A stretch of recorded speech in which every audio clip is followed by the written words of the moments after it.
Welcome back, everyone. This is our second day of Joint Education Committee, and looks like we got a few new faces and a few old faces. We like them all. We have, let's go ahead and take roll. Ashley, if you wouldn't mind. Absolutely, Madam Chairman. For Joint Education, May 29th, 2025, Senator Brennan. Here. Senator Olson. Here. Senator Rothfuss. Here. Senator Scott. Here. Representative Bratton. Here. Representative Erickson. Here. Representative Guggenmoss. Representative Kelly. Here. Representative Lawley. Here. Representative Singh. Representative Strzok. Here. Representative Williams. Co-Chairman Andrew. Here. Co-Chairman Schuler. Here. You have a quorum. Well, thank you so much, and welcome to Representative Singh. It's good to see you. Good to see our Zoom person, Representative Lawley. Hope you heal fast. I think everybody else was, other than that, was here yesterday. So had a good day yesterday. It was really a long day, but I think we got a lot of work done.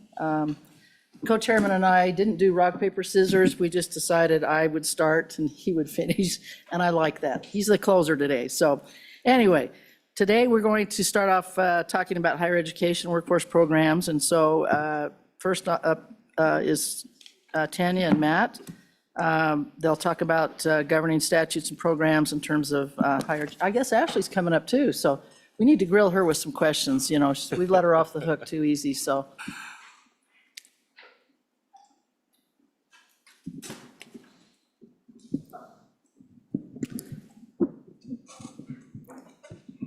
We got the three musketeers today. I don't know who's going to start, but I'm guessing it's Tanya. Is that correct? Oh, it's Ashley. All right. Excited to hear from you, Ashley. Thank you, Madam Chairman. Members of the committee, Ashley Phillips, Legislative Editor, LSO. Today, we will be giving you a brief overview of the Hathaway program, the Wyoming Works program, and the Wyoming's Tomorrow program. For the committee's priority number 4, interim topic, higher education. The first of these programs, the Hathaway, has been in place for almost 20 years now. There are 4 tiers: the honors, performance, opportunity, and the provisional opportunity, each of which you can get for up to 4 semesters. The amounts under these scholarships have been increased once in 2014 by 5%. So they are $1,680 for the honors, $1,260 for the performance, and $840 for the opportunity and the provisional. The high school course requirements, also known as the success curriculum, are specifically outlined in statute, as well as the academic requirements to maintain the scholarship in college. There's also a need-based scholarship, which is based off of the, sorry, I forgot the term. Which is based off of the unmet financial aid. If it is exceeding $2,000, the students can and are eligible for the honors scholarship. They can receive the amount in excess of $2,000. And then if they do not qualify for the honors scholarship, they can receive 25% of the amount in excess of $2,000, not to exceed $1,575. The minimum under that is $105 per semester. The Hathaway program is funded from the investments account. Investments from the endowment are put into the expenditure account, 20% of which must be reserved for need-based scholarships. Any excess from the expenditure account not used to award scholarships are put into the Hathaway Reserve Fund, which funds the expenditure account as necessary. Moving on to the Wyoming Works program. The Works program provides student grants and programmatic grants. So grants to students and the colleges.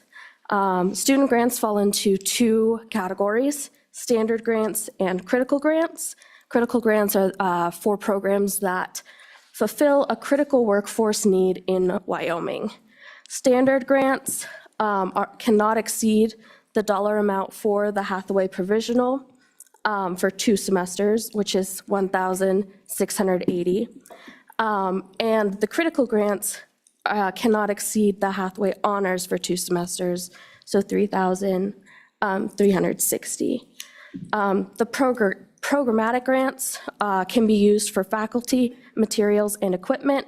Those do have a matching requirement attached to them. For every $2 of state funds, they must be matched by $1 of not state funds, the minimum of which must be $10,000 before they can expend that.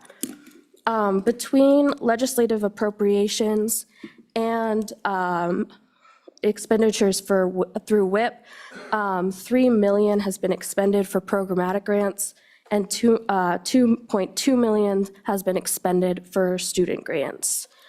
Finally, the Wyoming's Tomorrow Scholarship Program is for students 24 years or older. Students must be enrolled in at least 12 semester hours and can receive up to $150 per semester hour, up to $1,800 per academic term.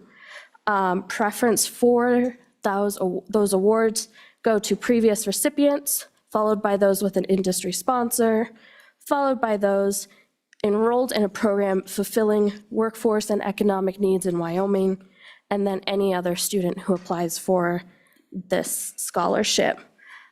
If the number of applicants exceeds the amount appropriated for the programs, they are awarded in the order applications are received and longest continuous Wyoming residency. The Tomorrow Scholarship Fund is funded through an endowment fund, which expenditures are credited to the investments are credited to the expenditure account. In order to begin expending funds from the expenditure account, the endowment fund must have first reached $50 million, which was reached during the 2024 budget session. $10 million was appropriated in 2022, $20 million in 2023, and then the final $20 million in 2024.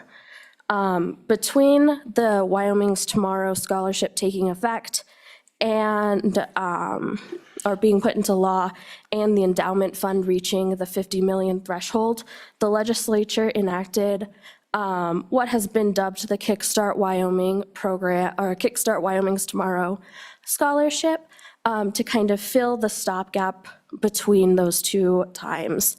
And so that was in place beginning in school year 23-24.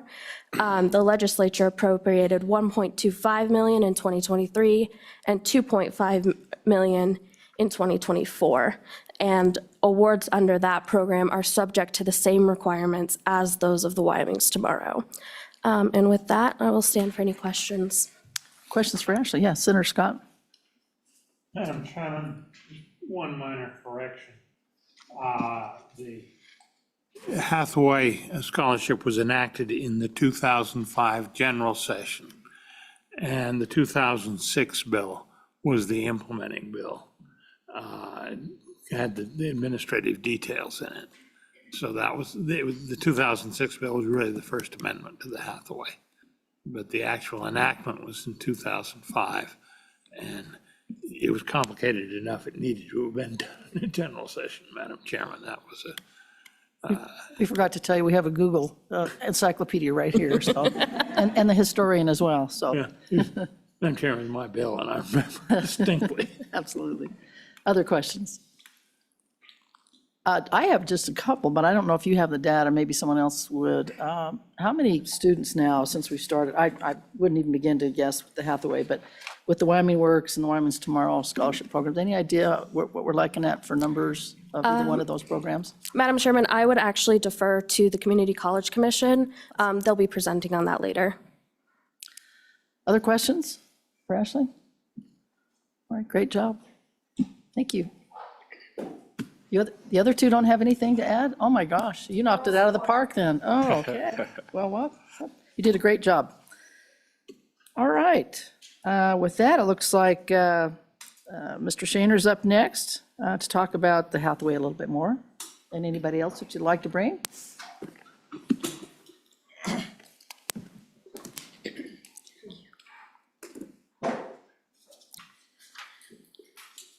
Welcome back.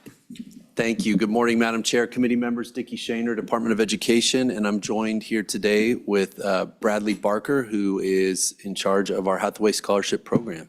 Madam Chair, I'll turn it over to him to run through the memo. Welcome, Mr. Barker. Go ahead. All right, good morning, Madam Chair, members of the committee. I'll run you guys here through the memo. We did just talk about the 4 levels of the scholarship here, and that's what you see at the top.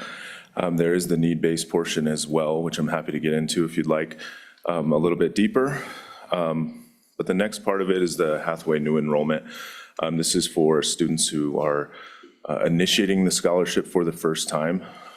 And those students, as you can see, there's the numbers go back to the 1920 school year, in which we've seen a decline in new enrollments.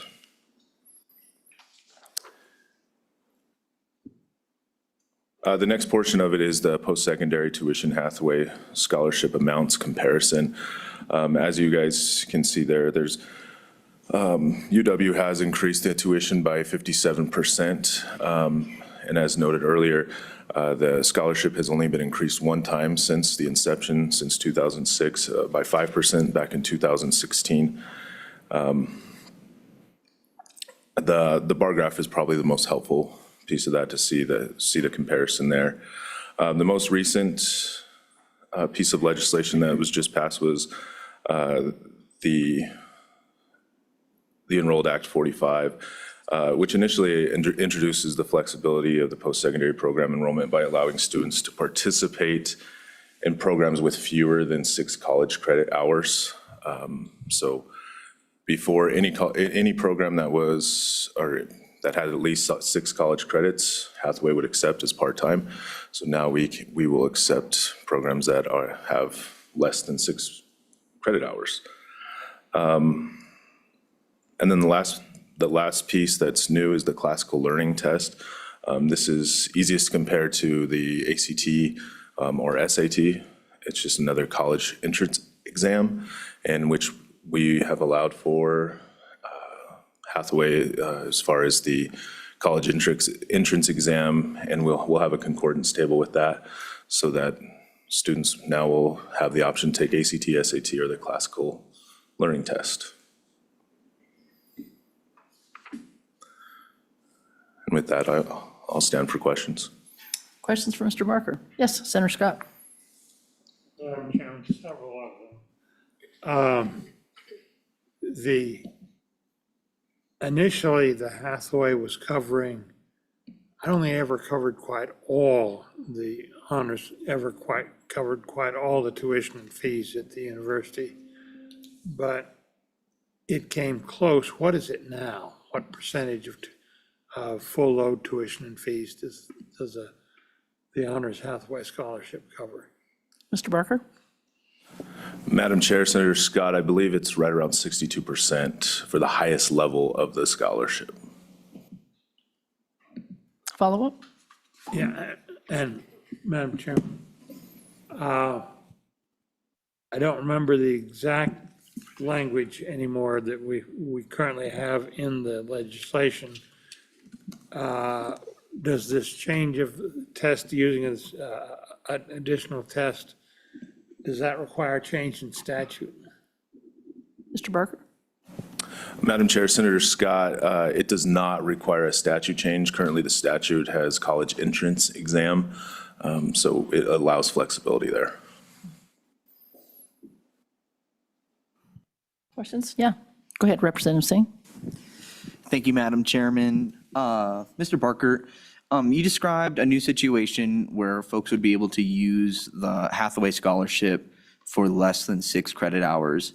How would that affect, let's say someone qualified for a higher tier of the scholarship, and they decided that they wanted to work coming out of high school. They had a job, but they wanted to do part-time education. If they were to use less than 6 credits, would they end up forfeiting some of their scholarship through existing boundaries on the scholarship? Go ahead, Mr. Barker. Madam Chair, Representative Singh, potentially. So right now, part-time, you have up to 12 semesters to use. And using less than 6 credit hours, you wouldn't maximize your scholarship at that point. Just to add a little bit more perspective, it is 8 full-time semesters or 12 part-time semesters or 96 total credits is kind of how that works. And using less than 6 hours I think the max or you would come up short. Follow-up, go ahead. Thank you, Madam Chairman. So what would be the time frame that you would have to use those credit hours for the Hathaway Scholarship to apply? Mr. Barker? Madam Chair, Representative Singh, you have a total of 6 years, students have a total of 6 years to use their scholarship. So now that is including any time missed, whether maybe they took a semester off or if they happen to lose their scholarship because of GPA, something like that. So you have 6 total years to use that, but I think the math, you would come up just a touch short if you were to go less than 6 credit hours, if I remember right. Other questions? Yes, go ahead, Senator Rothfuss. Getting back to the percentage that Senator Scott was asking about, it's my recollection in the very beginning, it hit 97%, and I think it was 97% of tuition, but I'm not certain whether it was tuition or tuition plus fees at this point. One of the things that has grown rather significantly in recent years at the university is the fee side of things. So the tuition, I just pulled up their cost of attendance. Tuition for a year is $5,400, but fees are now $2,846. So when you contemplate tuition plus mandatory fees, you're up around $8,400 compared to the Hathaway, which totals at honors level, I believe, around $3,400. With the percentages, and I appreciate the bar chart, I pulled that up. It would be useful, I think, to see the percentage when it's tuition plus mandatory fees instead of just tuition alone. And I was wondering if you've taken a look at that, how that may have changed or what the original percentage was, because it certainly seems like we were covering with honors close to 100% of cost of tuition plus fees when Senator Scott passed it a few years ago. And at this point in time, we're down below 40%. Could we get a look at that? And does that seem consistent with your understanding? Mr. Barker? Madam Chair, Senator Rothfuss, that is certainly something I think would be something we could pull pretty quickly. Great, thank you. Madam Chairman, Yes. Matt over here. Oh, sure. Representative Lawley, go ahead. No, Matt. I had a, Sorry. I thought you were pointing up to her. I was going to say, I don't see her hand up there, but go ahead, Mr. Wilmar. yeah, Madam Chairman, in 2019, LSO updated a 2015 fact sheet on the percentage of tuition fees covered by the Hathaway. That included the initial year of 2006-07 academic year. The Hathaway honors covered 91% of the tuition fees at the University of Wyoming. And the community colleges, it covered well over 150%, depending on the college. We can certainly update that analysis and provide that to the committee. The one thing I would also note, a student who has an honors has the total cost of attendance covered by the needs-based scholarship, except for the first $2,000. So we can certainly take that into consideration when you look at the Hathaway Award that what is like $3,300. That is just the tuition fees portion. The needs-based would cover the additional unmet financial need that Ms. Phillips talked about. So I just wanted to kind of put that caveat there as well. And Mr. Barker, could you talk just a second about that, a little bit more about the needs-based? Madam Chair, so the need-based portion of the scholarship, students do need to qualify for the merit-based portion first and foremost. And then from there, the student will need to complete a FAFSA in order to even be considered for the need-based portion next. And then assuming this, if the student is an honors level recipient, the scholarship will cover up to 100% of the cost of attendance up to the undergraduate cost. So that is important to note. That was changed just a few years ago, a couple of years ago. It used to be, because if a student was at a graduate level, it was covering all those costs as well, which obviously is a touch more than the undergraduate cost. So that is the student, to put it simply, the student will need to contribute $2,000 of their own money first, and then the Hathaway need base would cover the rest of the cost of attendance. That is for the honors level. The lower three tiers of the scholarship only cover up to 25% or $1,575, if I remember correctly. So it's whichever comes first. Thank you. Senator Scott, I think you have a question. Go ahead. Yeah, Madam Chairman, and I think this is a very important point. Put your mic on. Oh, he's got it. It's Okay. on. It was on. I think this is a very important point that we're talking about, because the initial concept, the House had quite a dispute between should we do a needs-based or a merit-based scholarship.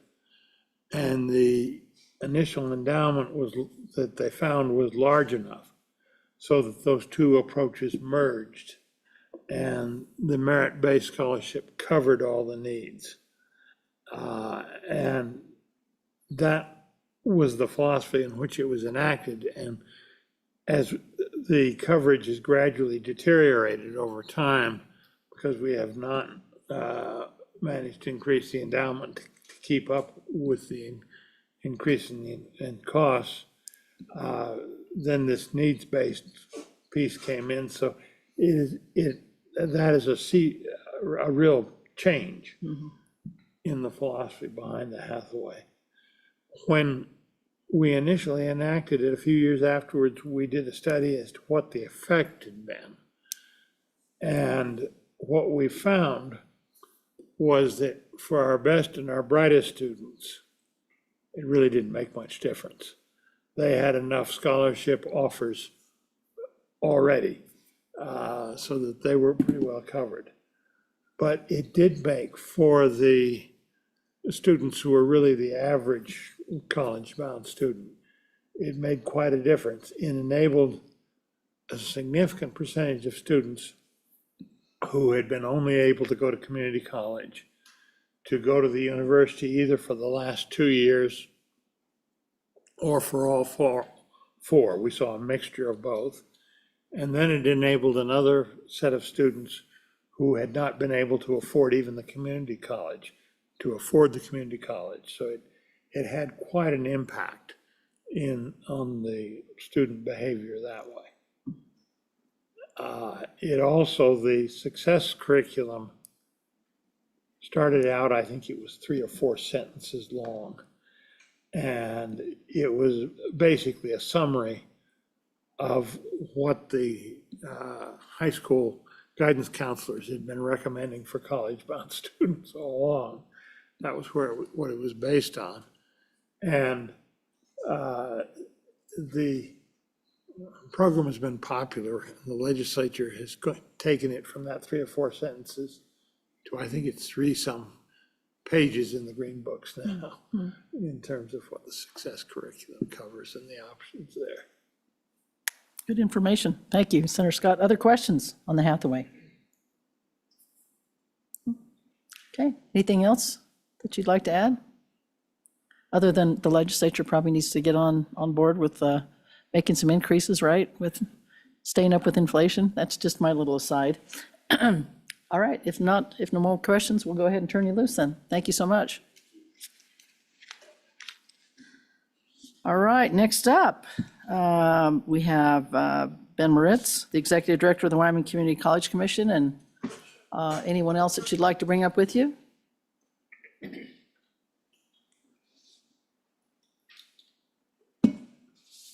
How are you today?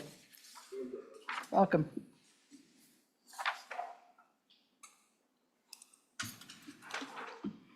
Please introduce yourself.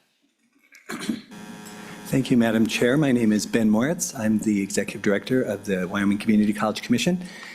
And with me here is Dr. Laurel Ballard, the Deputy Director and Chief Academic Affairs Officer as well.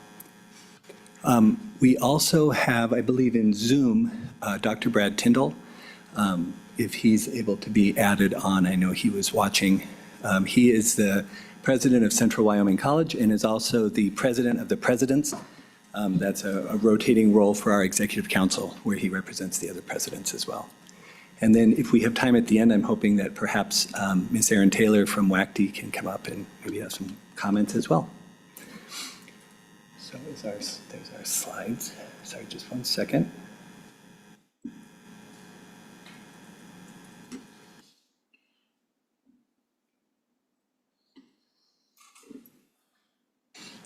Sorry, the security for the computers has been upgraded and it takes longer to type that in. All right. Well, first of all, Madam Chair and members of the committee, thank you so much for having us here. We want to talk a little bit about career and technical education, which is really a core piece of what the community colleges provide. We'll also be here to answer any follow-up questions about Wyoming Works and Wyoming's Tomorrow.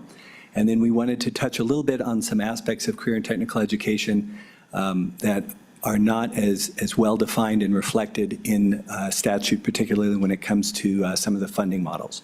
Those are particularly the non-credit side of the house, where we do a lot of workforce training. One thing I would like to mention before turning it over to Dr. Ballard, who's going to talk a little bit more about, I'm sorry, before I turn it over to Dr. Tyndall, who's going to talk a little bit about the lived experience of career and technical ed at the colleges. We had submitted with our packet of information an additional document that I don't think got into your hands. It was a copy of the Gillette College Commencement Program.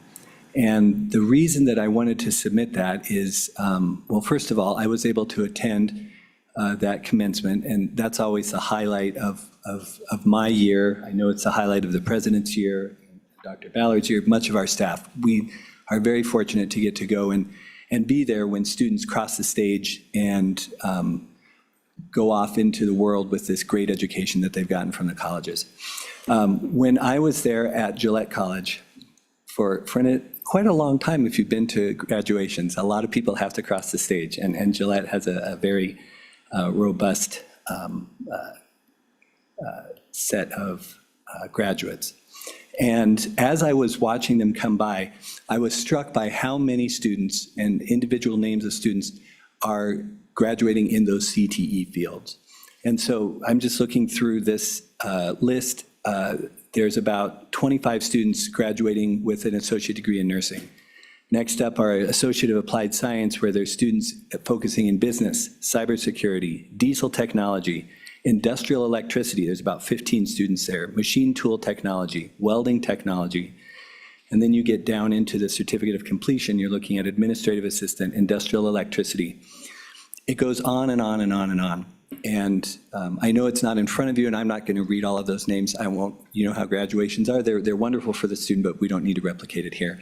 But the point is, the colleges are really dialing in on the workforce needs of the state. And it's something that I think we should be proud of, and I know I'm very proud of how effective they've been. So I just wanted to call that out, and if anybody would like that document later, I've got it, and I'm happy to send that along. So with that, I think if Dr. Tyndall is online, I might turn it over to him to talk, there he is, to talk about this next slide. Sure. Welcome, Dr. Tyndall. Please introduce yourself, just for the record. I am Brad Tyndall, president of Central Wyoming College, and I take the coordinating role as president of the president of the 8 community colleges, and it is just a nominal, non-paid, but fun and interesting position. So I am the pop, as they say. So just a few things to say briefly, because I know time is always short, is that the question that is often posed to us, and it reflects sometimes people not quite understanding our complex sector, is, you know, people say, are you guys really talking with business and industry? Are you really responsive? And I like to remind people a lot about our standard operating procedure. So obviously there's 8 of us. There's 8 community colleges now, and we report to locally elected boards. And what that looks like right off the bat is that these people, more often than not, come from business and industry. For example, my board chair now, Mr. Ernie Over, comes from broadcasting, and that is one of our big programs. We have Wyoming PBS, we have radio, we have television, we have filmmaking, and so my board chair comes from basically that industry. A previous board chair came from our dental assisting. And so these folks were often on our advisory board. So we have advisory boards. We're required to have advisory boards. We receive Perkins funds, federal Perkins funds, which helps us a little bit to start up our programs. For example, at Central Wyoming College, we typically get, something like $80,000 a year from federal Perkins funds. It kind of helps you kickstart a little bit of this and that, but more importantly, they require that we have advisory committees and that we meet regularly. We have minutes, we have agendas, and there are conferences for all this and associations that people belong to. So at Central Wyoming College, for example, as one of the 8 community colleges, we have about 10 advisory committees. So we're talking welding, auto, nursing, etc. And we have, I just looked at our list today, and the list is a little bit old. It's about a year old. I can't find the updated list, but we have 170 people on these advisory committees. And so in a county of 40,000 people, that's pretty good representation, just so you know. And if you multiply that, 170 times 8 community colleges, typically we did pull together a list a couple years ago because we communicated to them jointly for some reason, I can't remember, but about 1,500 people. So between our elected officials, our Perkins required advisory committees, I think we do a pretty good job at reaching out. But at the same time, we have to keep the national standard. So our welding program, for example, is American Welding Society approved. So you have to meet their standards. They look at your curriculum. Our nursing programs have to be state approved to meet national standards. And so there's a whole lot of quality control in there. So we feel pretty good about how we interact with business and industry. It's a huge part of what we do. And if you don't interact well, frankly, your programs kind of shrivel up and die because they're not meeting the needs. They're not hiring your students. People hear it on the street and they don't come to your program. And that's kind of how our programs ebb and flow. And we do start programs regularly and we retire them regularly. People think, do you ever retire programs? Oh, we have to, because things have to break even. Otherwise, you're running at a loss and something has to go in your budget. So another piece is being, data driven. So our trustees got together, I believe it was the summer before last, and said, we need better data, return on investment. So they asked the presidents, they charged us to pool our money together. And we did a study with Lightcast where we did return on investment for our mostly career and technical programs. And the results were quite amazing. And by the way, through our collaborative work through WIP, the Wyoming Innovation Partnership, they also did an ROI on specifically the WIP or our joint programs. And both reports came out with these very, very high ROI. And, people should be skeptical about data and look at it. But the important point is we do have really solid ROI, and it's partly because this whole system of advisory committees and producing what people need. And you don't get too many people in the CTE space that, have a degree and they float around going like, well, that was a wasteful degree. You don't really see that. You see people who are volunteering to improve their life. They're not like high school students who have to, go to school because it's the law, but people who's choosing their life, I want to hand up, I want to educate myself.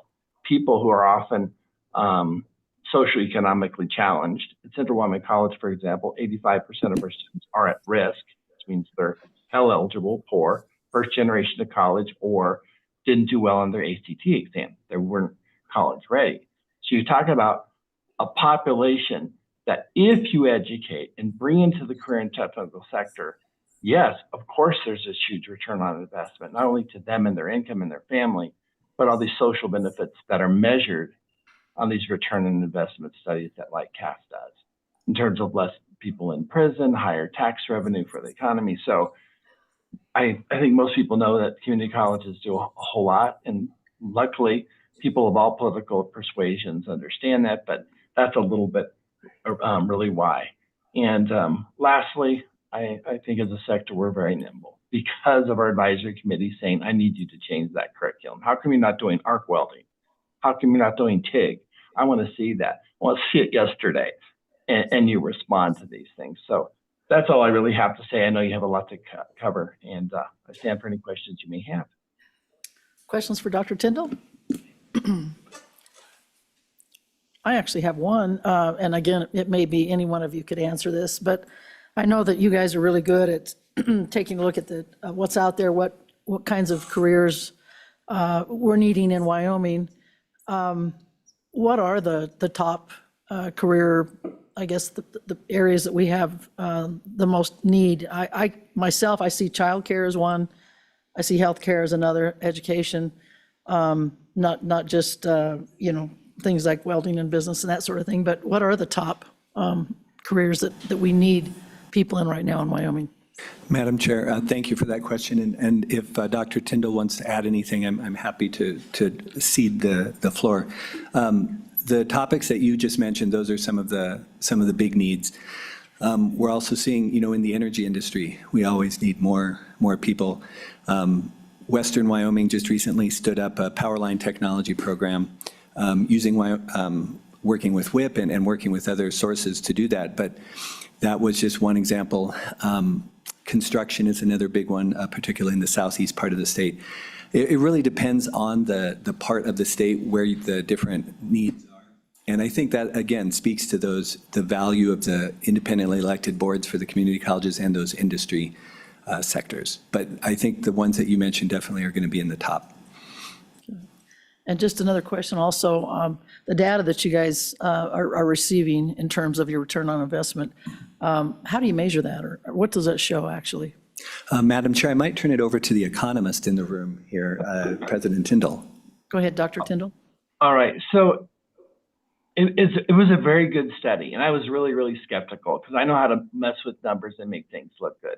So what I was happy to see is when they measured, especially these what you would think are kind of intangible things, of like impact on crime and how much money do we make from taxes from people, is that anytime in their study, and they'll track individual students, and if they leave the state, they consider it like, whoop, that's no longer a benefit to us, so I was impressed on that. And there's another thing that, economists will sometimes mess with, is the multiplier. Because if you spend $1 in an economy, sometimes if you buy it from, let's just say Walmart, not trying to pick on Walmart, but that money might go to, Arkansas, where their headquarters is, and then it'll pay for the product, and let's say it comes from China. And so the multiplier they choose should be really, really low. And let's not assume that, $1 bounces around in your economy 10 times. They had a really low multiplier, so that was realistic. And so in a nutshell, they pretty much, track individual real students and see how many graduated, where they worked, how much money they made, and they do a sampling, and then they have to extrapolate. And, looking at it, I think was really quite reasonable. Okay, thank you. Other questions from the committee? Oh, go ahead, Senator Scott. Chairman, you talked about the importance of the CTE programs at the community colleges. What I'm trying to get a sense of what percentage of the students are in the various categories, the traditional academic associate's degree that may well lead to the university. You've got the students that are in programs that are career and technically oriented that lead to a degree. You've got a bunch of students in programs that do not lead to a degree but still provide a certificate or some other evidence. For example, my granddaughter just spent 2 years in the auto mechanics and diesel mechanics program, Casper College, didn't get an AA degree, but got a certificate that made her quite employable, which was the point.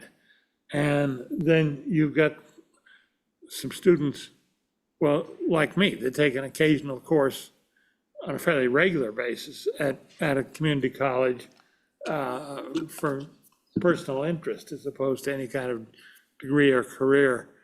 Do you have figures that give us some, what's the percentage of effort in all those areas? Have I missed something? Dr. Moritz? Madam Chair, Senator Scott, thank you for that question. We're just bringing up our most recent enrollment report. Every year when we do that enrollment report, which is one of our statutory responsibilities, it is broken down between transfer programs, CTE, and then a mixture thereof, or community outreach. And we're getting the exact numbers now, or perhaps if we don't have time, we can get that to you later. I did, however, in preparation for this meeting, I was wondering, how is that trend moving over time? And so about 10 years ago, the number of transfer students was about, or the number of CTE-focused students was about 62% of the amount of transfer students. So there were more transfer students. Whatever that number is, it was about 62% were in CTE. Now, 10 years later, that number has moved up to about 70%. So what we're seeing is a higher percentage of students that are coming into the colleges are studying in those CTE areas. And it is a mixture of associate AAS degrees, terminal associate degrees, and those certificates that you mentioned. And within that piece of the pie that is CTE, we're also seeing a larger and larger percentage doing the certificates as opposed to the AAS degrees. And I think that's indicative of the fact that students, we're getting more and more returning adults, and returning adults are less interested in perhaps a full 2-year associates, and instead are thinking, just cut it down to exactly what I need to get this job, or what I need to move upskill here. And so the colleges have been responsive to that. And so again, over time, more students, a higher percentage are doing CTE. Of those, a higher percentage are doing certificates. And I think this is very important, the average age of our community college students over those same 10 years has moved up. And I think that indicates that we are serving more adult students, and what they want are those certificates, which we are offering more of. If I can, Yes, go ahead, follow up. with that percentage moving up, do you feel that's a long-term trend? Or is that a cyclical thing that's going to vary with the state of the economy, with maybe more students taking a more detailed program when the economy's bad, and shorter programs when it's better? Madam Chair and Senator Scott, that's a really interesting question. My view is that it's not necessarily cyclical. I think it's more representative of two things. One, of Wyoming's economy and where the jobs are. But number two, the public's perception of Wyoming's economy and where the jobs are. Those are two different things. So I think as long as the economy is more focused, that there are more employment opportunities in the trades, in energy, in some of these areas where certificates are a good avenue, then I think that will continue to grow.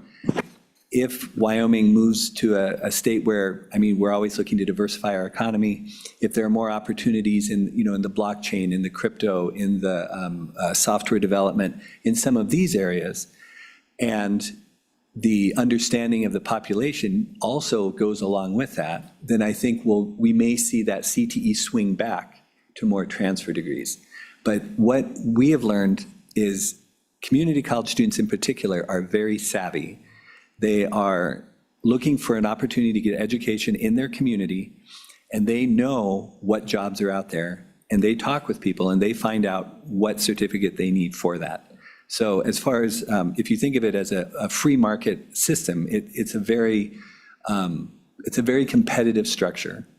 And our consumers are the people who need work. and they keep a close eye on what's out there. So I don't know if it's cyclical as much as it's related. Yes, follow, go ahead.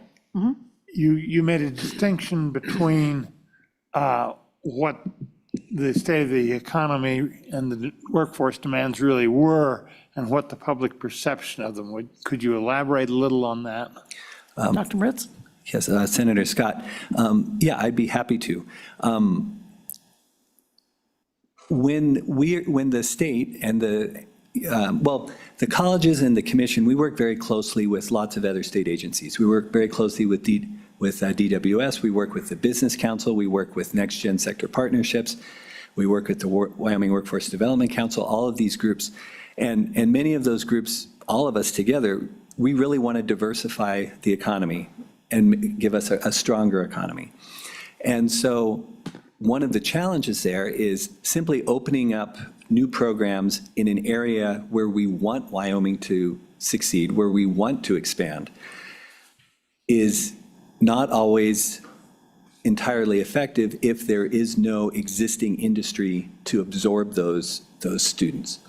Ideally, we would open up a crypto, I don't know a lot about it, but some crypto degree so that we can then have that population, and then some company says, great, Wyoming has that population, we're going to start a company.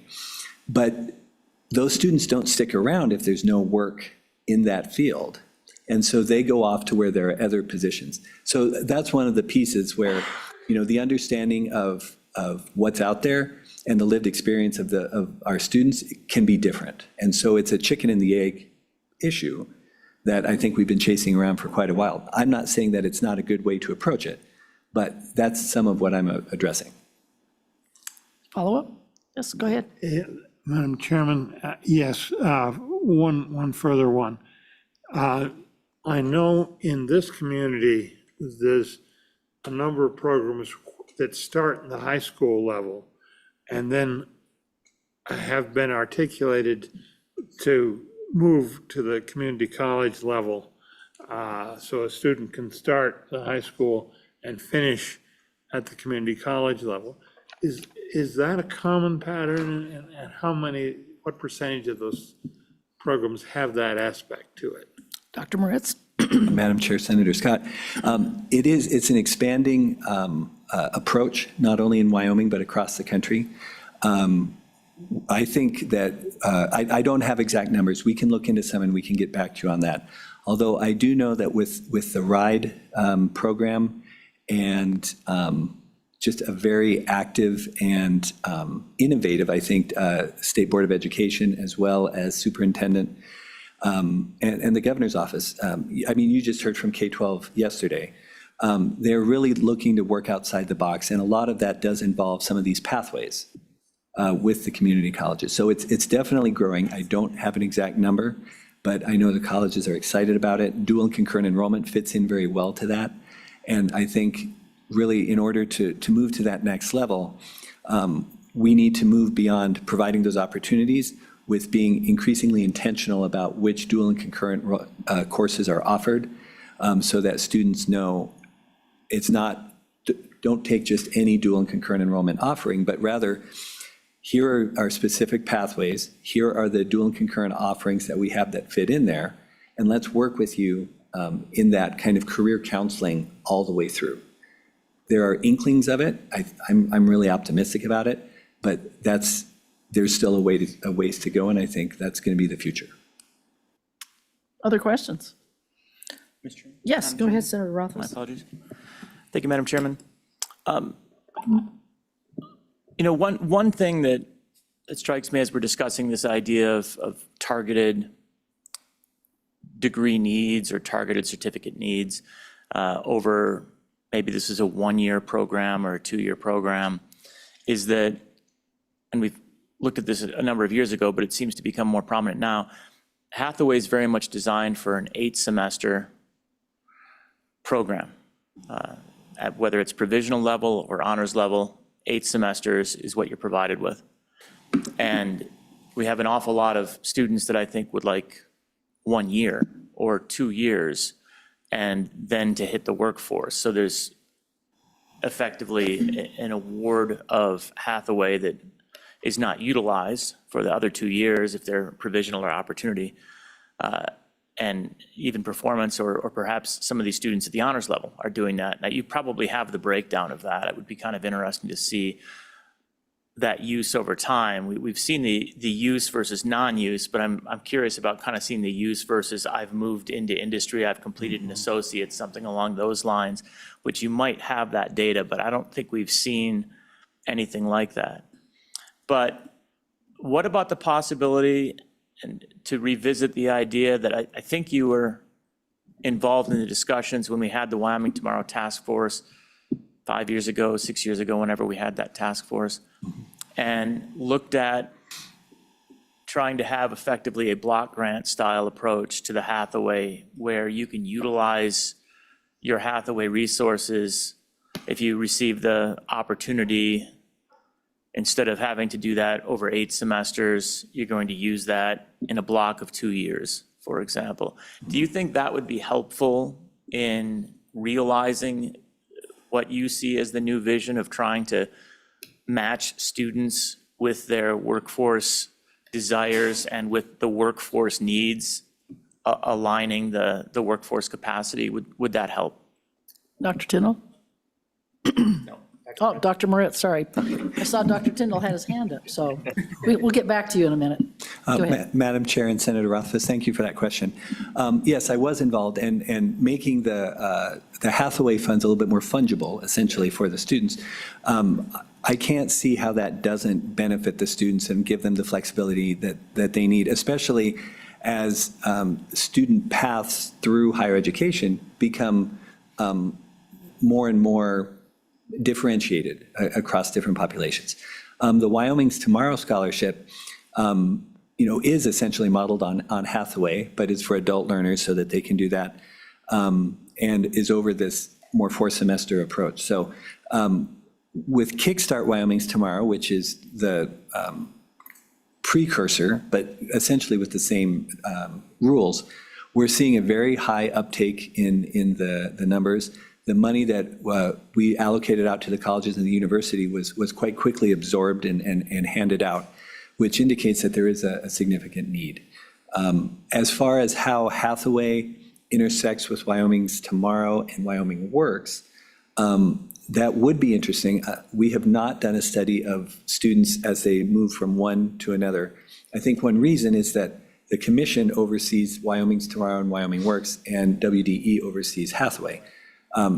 Both entities do not have abundant staff that, with the time where we routinely do those things. Although, if this committee would like to see something like that, I'm sure we could reach out. I think Dr. Ballard may have, do you have something you wanted to add? No, I was just, Madam Chair, Laurel Ballard with the Community College Commission. I think it's something that's what the statewide longitudinal data system is designed to be able to answer questions like that, right? So it's certainly something that could be asked of the data and something we could figure out, as well as the question you asked when you first started, which is how many students are we having that finish 1-2 years and then go out into the workforce? That too, it is designed to be able to answer those kinds of questions. Yes, go ahead, follow it. And, I'm also worried about what Representative Singh mentioned a while ago, which is the idea that you have a student that wants to do some type of credit-bearing apprenticeship, something along those lines, and they have 6 credit hours that they're basically going to get, but they effectively burn a Hathaway semester for 6 credit hours and end up losing value. I don't know if that's something that we can also take a look at, but it would be useful to know how much, I'll say it's not money wasted, but how much money's left on the table, I guess is the right way to say it, that our students have, not because they're failing out or anything, but just because we've created a very rigid structure instead of a fungible structure that makes life more difficult for our students in some ways than it does provide them with the resources they need when they need it, recognizing things are a lot more flexible than they used to be. Madam Chair, Go ahead. something more to consider too is that we're seeing a lot more students who come in, they go for a semester, 2 semesters, however long, right? And then they leave. And then as they progress in their career, they see a need to come back, and then they're ready to come back and want to finish their associates or finish their bachelor's. And so, I mean, it's another aspect to this that it may be intriguing to look at, is like, how do you continue to support students as they kind of transition and they take those off ramps, and then they're ready to come back in, and then they're ready to go back off and come back in based on the needs they have. And Madam Chairman, I think we have a 6-year window for Hathaway, if I'm not mistaken, that from kind of your start to finish, you have to be done in 6 years unless there's like a mission or something along those lines. Is that right? I believe that's Madam correct. Chair, Yeah. that may be a question for the department. I don't remember off the top of my head at the moment. Madam Chair, I would also defer. That sounds right. think it is. But one thing that I would mention with Wyoming's Tomorrow, because we started with this kickstart and it ramped up essentially, we were able to iterate on how to apply policies. So we established rules after the legislation was passed. And immediately, or within at least a semester, there were questions about terms versus credits versus the total amount of money. And so within the commission, I talked a lot with our chief financial officer, Brittany Leisure, and before, and what we decided was, if we have the ability to be more flexible under the rules and the legislation, and it could be interpreted one way or another, we're going to make sure that we interpret it correctly, or legally. We're not going to go beyond anything, but we're also going to keep in mind the intent of the legislation. And the intent was to serve working students, working adults.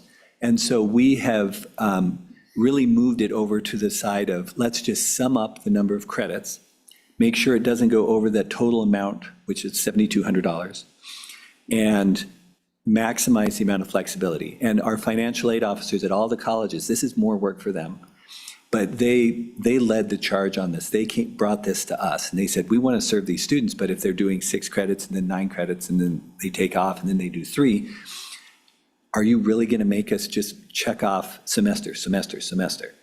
So we looked and we realized that according to the rules, we do not technically have to do that, and so we have been as flexible as possible.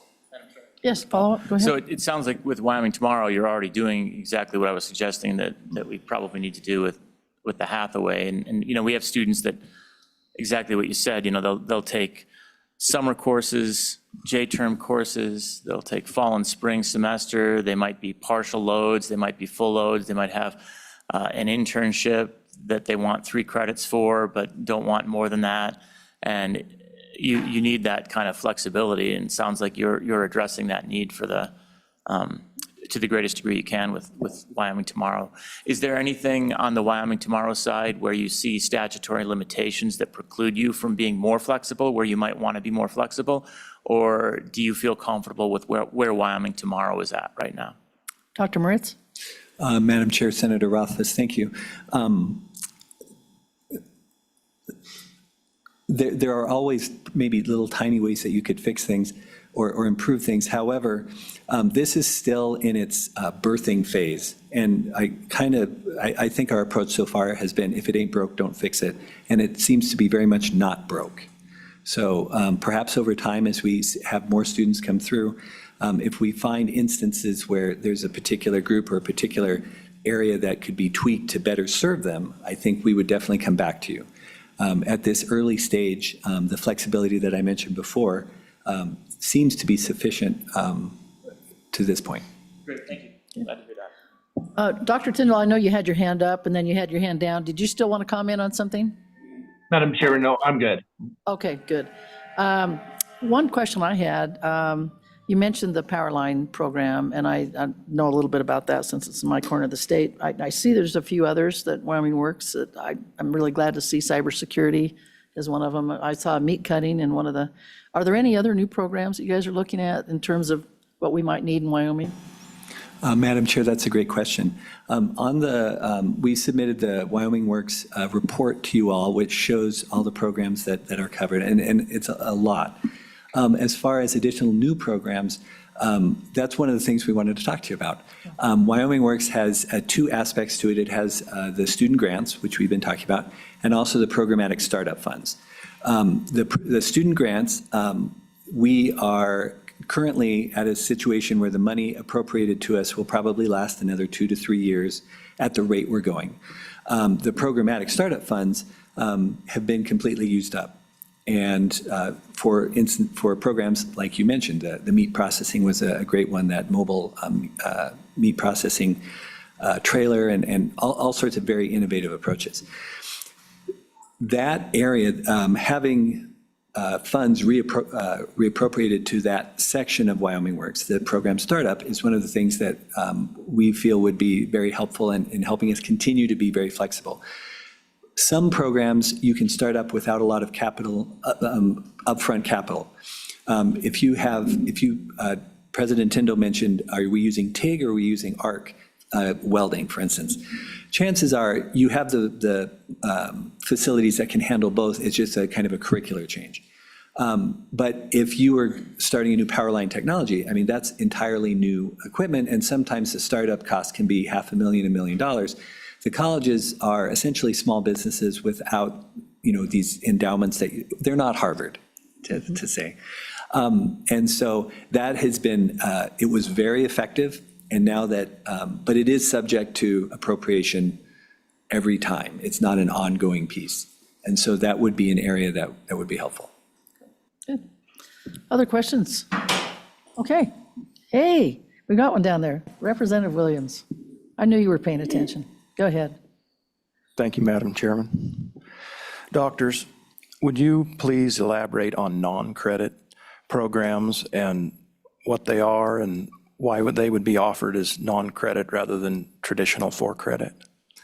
Dr. Moritz? Madam Chair, Representative Williams, thank you for that question. It's a wonderful transition into the other slides on our deck here. What is non-credit? It's a large category of typically workforce training programs. Non-credit, we all realize, is a horrible name. It emphasizes what it isn't instead of what it is.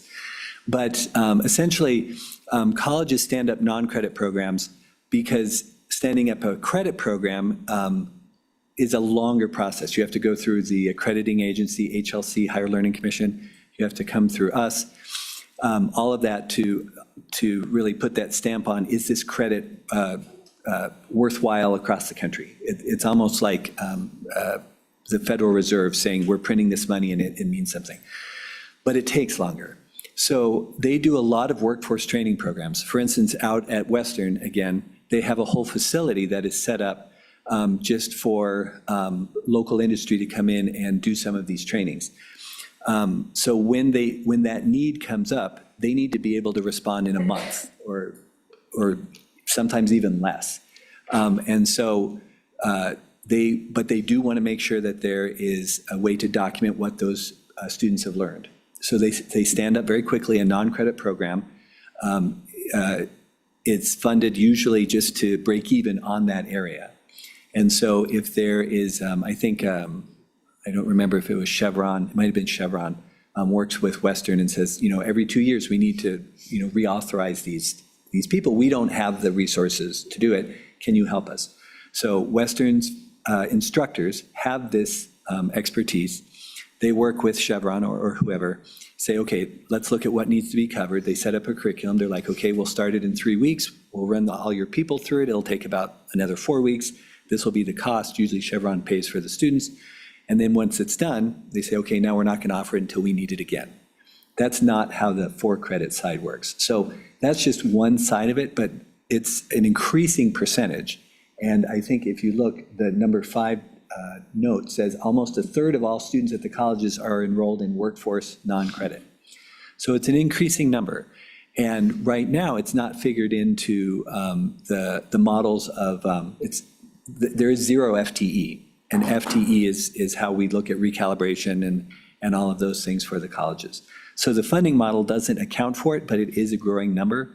And really, as far as the concern about workforce training and career and technical ed in particular, this is where a lot of that is happening. And so we wanted to call that to your attention, and that's why I'm so appreciative of your question, that as far as funding models and things like that are concerned, it would make sense to incorporate these non-credit pieces into it at some extent, so that if you're looking at the overall population of the enrolled students, as far as the recalibration model is concerned, right now, our recalibration model requires us, as we're putting together our budget, to put forward an exception request to the governor saying, please reduce our funding by $7 million. And the reason for that is our recalibration, the formula that has been established, we're increasing in enrollment, but the cross-section of students includes that 2020 dip. And so when you average it all out and you compare it to the previous 4 years, we show an average of a loss of enrollment. However, if you figure in the non-credit, which has been growing over that time, you would see that if we could change how that recalibration takes place to take into account the growth in non-credit, we would actually be bringing an exception request that said, this shows that we should get more funds. Typically, what we have done in the past when this happens is we send a separate letter to the governor saying, dear governor, please turn down our request to you to give us less money. It's very odd, but we'll be doing that again. But anyway, that's one of the reasons that we bring this up. And over there is an overview of recalibration, which goes into great detail that you may or may not want to get into right now. Follow up, Mr. Representative Williams? Good. Okay. Other questions, committee? Okay, great. Anything else you want to add? Do you want to continue, or are you finished? Madam Chair, we did have a couple of slides. I was going to turn it over to Dr. Ballard about Wyoming Works and Wyoming's Tomorrow. Perfect. We've been kind of circling that, but I think she can probably give a little bit more detail. Madam Chairman, real quick, President Tyndall does have his hand raised. Okay. He's kind of been hot and cold up there, so let's go ahead and let's go to Dr. Tyndall, and then we'll come back to Dr. Ballard. Go ahead, Dr. Tyndall. Yeah, thank you, Madam Chair. So I think that the important point is we really would need to at some point roll non-credit into our funding formula. And because, currently we have a situation where I have to be really creative. People who don't want credit and they just want to be trained in something, I'm going like, yeah, but I need reimbursement. Otherwise this doesn't pencil out and I cannot train you. So we had a whole training thing that we designed and for a whole bunch of entrepreneurs who needed these boot camps. And they said, we need a boot camp with really focused on what our business startup idea, and it was really great, really successful, but there was no funding stream. And so what we did is we said, we're going to make this a credit. And they would say, I don't care about credit. So you don't need to care about credit. You just sign here and we've enrolled you and you're getting credit and you can pay this and you come out and you get a legitimate certificate. And they're going, well, that's cool. That might be great someday, but I didn't really need it. But more often than not, we can't find a way to monetize it. And you have a bunch of people coming forward saying, I need training in this. And they're going, well, it's such a strange animal. It's not at least 16 credits long, so it's not federally financially eligible, and you just let them go. And I was I worked in a variety of states. I was in New Mexico, and part of the funding formula was non-credit business and industry training, which is really cool. So you can do it. So that was just some flavor commentary to give you a sense of things. Thank you, Madam Chair. Thank you for that information. Okay. Go ahead and we'll go back to Dr. Ballard now. Thank you, Madam Chairwoman. We've actually talked a lot about it, so I'm just going to kind of just show this slide quickly, which kind of gives you an overview of the different programs to kind of help, or the different scholarships, so that you can see kind of how they connect, where there's overlap between them, right? So Wyoming Works serves, right, students that are 18 and older, whereas Wyoming's Tomorrow, right, serves 24 and older. The overlap, right, then is anybody that's 24 and over. Kind of gives you an idea of the programs of study that they cover, right? So if you're looking at Wyoming's Tomorrow, you can apply it to bachelor's. That is not true for Wyoming Works, right? It's really for credit and non-credit with the intent that it leads to a job. And you can see the differences in the amounts, which we've talked about, already today. And so I just kind of thought it might be helpful to kind of see how these scholarships kind of fit together, since we have quite a few. And then we also talked about Hathaway today. We could certainly add in Hathaway and do a similar comparison between the three of them. Questions on this?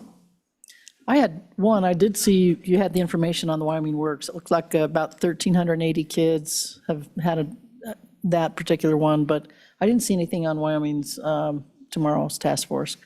Do you have any idea on numbers there? How many approximately have taken advantage of that? Yeah, it would be the Kickstart, because Wyoming's Tomorrow hasn't started yet. That's but, true. Yeah, and Kickstart. I do not have Okay. the numbers, if you might. Dr. Moritz? Madam Chair, I don't have them off the top of my head. I could phone a friend. Our CFO could get this in about 30 seconds, but we can get this back to you all to let you know. That'd be great. Yeah, super. Other questions from the committee? Okay, we appreciate all the information. Thanks so much. Thank you. And I know Erin Taylor may have some other things to comment on. Do you want to, if I could turn that? Sure. Okay, thank you. I figured she'd have something to say, but I didn't know if she was going to come in during public comment or just right now. So, welcome. Thank you, Madam Chairman, members of the committee. It's nice to see you again. My name is Erin Taylor. I'm the Executive Director of the Wyoming Association of Community College Trustees. Oddly, I always have something to say. No. What the LSO staff is passing out for you today is just a little bit of augmented material that you heard from Dr. Moritz and Dr. Ballard. It's an infographic that kind of walks you through some of the key points from that ROI study. And so I thought that would just be valuable, give you some of those talking points. This is something that we've really, and especially from the trustees' perspective, we needed some updated data. The last time we did this sort of analysis was in, I think, 16. And so you can see how things have changed in inflationary impacts, but the good story is still there. And so I wanted to pass that out to you. Each college also has a more regional analysis for the impact from their colleges. And so I think you're just going to continue to hear these really good statistics and the impacts that the colleges are having on the state. So I wanted to start off with that, Madam Chairman, and then just kind of walk through briefly. This is a conversation that's happened, over the years, right? There's always a need for our workforce. The legislature has been extremely supportive in meeting some of those needs. But I appreciate this committee's work to want to continue and explore what are the questions that we need to ask right now, what are the needs that our industry is seeing, and maybe where are the gaps. And so just exploring the effectiveness, where are ways that we can tweak something, I think that's the right place to be. So I appreciate that. As a parent, and as a parent of two kids who are utilizing Hathaway dollars right now, and one who's going to be there in a couple of years, I really appreciate the questions. Is it time to modernize? And that's the word I like to use. Are we using the most effective data indicators of success for the Hathaway dollars? I would suggest there's some opportunity for improvement, and I have my own ideas just based on our personal experiences. But in terms of what this committee can impact, as we go into a budget session as well, I think it's important to consider there might be some benefit for this committee to give some recommendations on ways we can support the CT in the state. We've talked about the Wyoming Works, we've talked about Wyoming's Tomorrow. Coming from the needs of industry and the asks of industry several years ago, that's why when you guys came up with the Wyoming Works program, right? High demand, high need programs, get the program set up, get the students in the door, get them out into the workplace. Highly effective. You heard from the commission that those dollars, the programmatic dollars, were used almost immediately. If you ask every college in the state, they will give you a list of the programs they wish they could stand up if they had a little bit more support in that space. The scholarship side seems to be always a little bit easier to manage, and we do have some cushion in that space. A similar story with the Wyoming Investment in Nursing, and we haven't talked about that today, but I want to make sure we do mention that because every community college has a nursing program. and they all have demand, as you know. So that's also a two-sided program where there's one side that goes to the faculty salary side of it, and UW gets part of that dollars as well, because the faculty, as you know, is the hardest part to stand up on those programs, because they can go out in the workforce and make a lot more, right? And so that's such a beneficial program. And then there's a student grant side of that. It is a payback sort of program. You need to come work in the state for a certain amount of time. And we have all of that data, and we can get that to you too. So just keep that in mind. It might be worth a look. But the immediate impact contributing to that Wyoming Works programmatic side would be, I think, highly beneficial. So if someone on the committee were to ask me that, that's how I would answer, Madam Chairman. The committee has also had a deep dive over the years in the funding formula, and it's not fun. It's not fun. It's dry. There's a lot to it. But to understand that it is based on certain parameters, could it be modernized again? Probably it could. Just basing it on that full-time enrollment and not considering headcount, I think, is a detriment. And it's a cost that the colleges are bearing to train those workforce needs. Also, the weight given to CTE, and I know that it's had a deep dive over the years, and it could also benefit from more work in that space. So, Madam Chairman, I don't have anything more to add other than that we're here to provide the information. The Trustees Association will do what we can to give you some more examples, and lucky for you, we also have two presidents also here in the room. Dr. Tribely's provided some great research and contribution from the president of the presidents. We have the next president of the presidents here, Dr. Tribely from Sheridan College, and then Dr. Joe Schaefer from Laramie County Community College as well. And they're the boots on the ground, and they can give you some more examples if you have more questions. So with that, Madam Chairman, I'll stop my comments there. Any questions for Ms. Taylor? Madam Chairwoman. Representative Lawley, go ahead. Good morning, and thank you, Madam Chairwoman. Ms. Taylor, again, I appreciate your comments, and again, I appreciate actually all the effort that's been done in Wyoming to continue to increase the focus in workforce development. And as you know, I've always felt the community colleges in particular play a pivotal role in that, their agility, their ability to do certain things, and not that other places don't, but that I really wanted to focus in on something you talked about or alluded to at least, is that how, at least in the legislative side, this sort of issue enters a lot of different committees. So I serve on Minerals, Business, and Economic Development, where we've had some very intense discussions. We've discussed some opportunities coming to Wyoming and the need for a better and more precise focus, more strategically statewide, all hands on deck kind of with workforce development. I view it as a part of critical infrastructure development.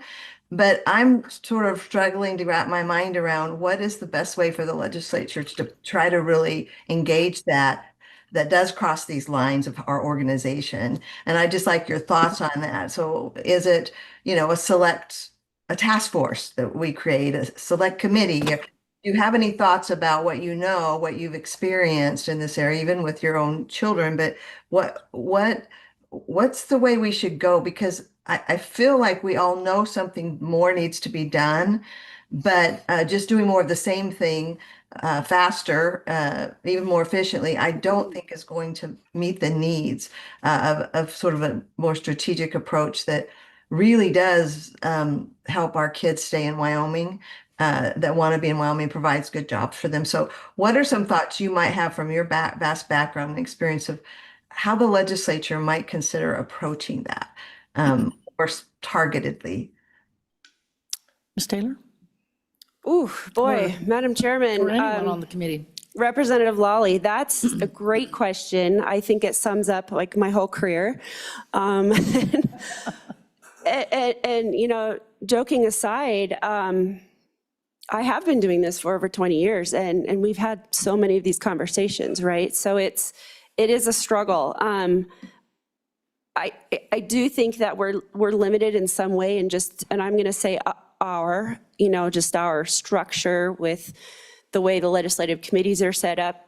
we get a little siloed, and you're talking about how we're meeting the needs of our workforce, minerals and economic development.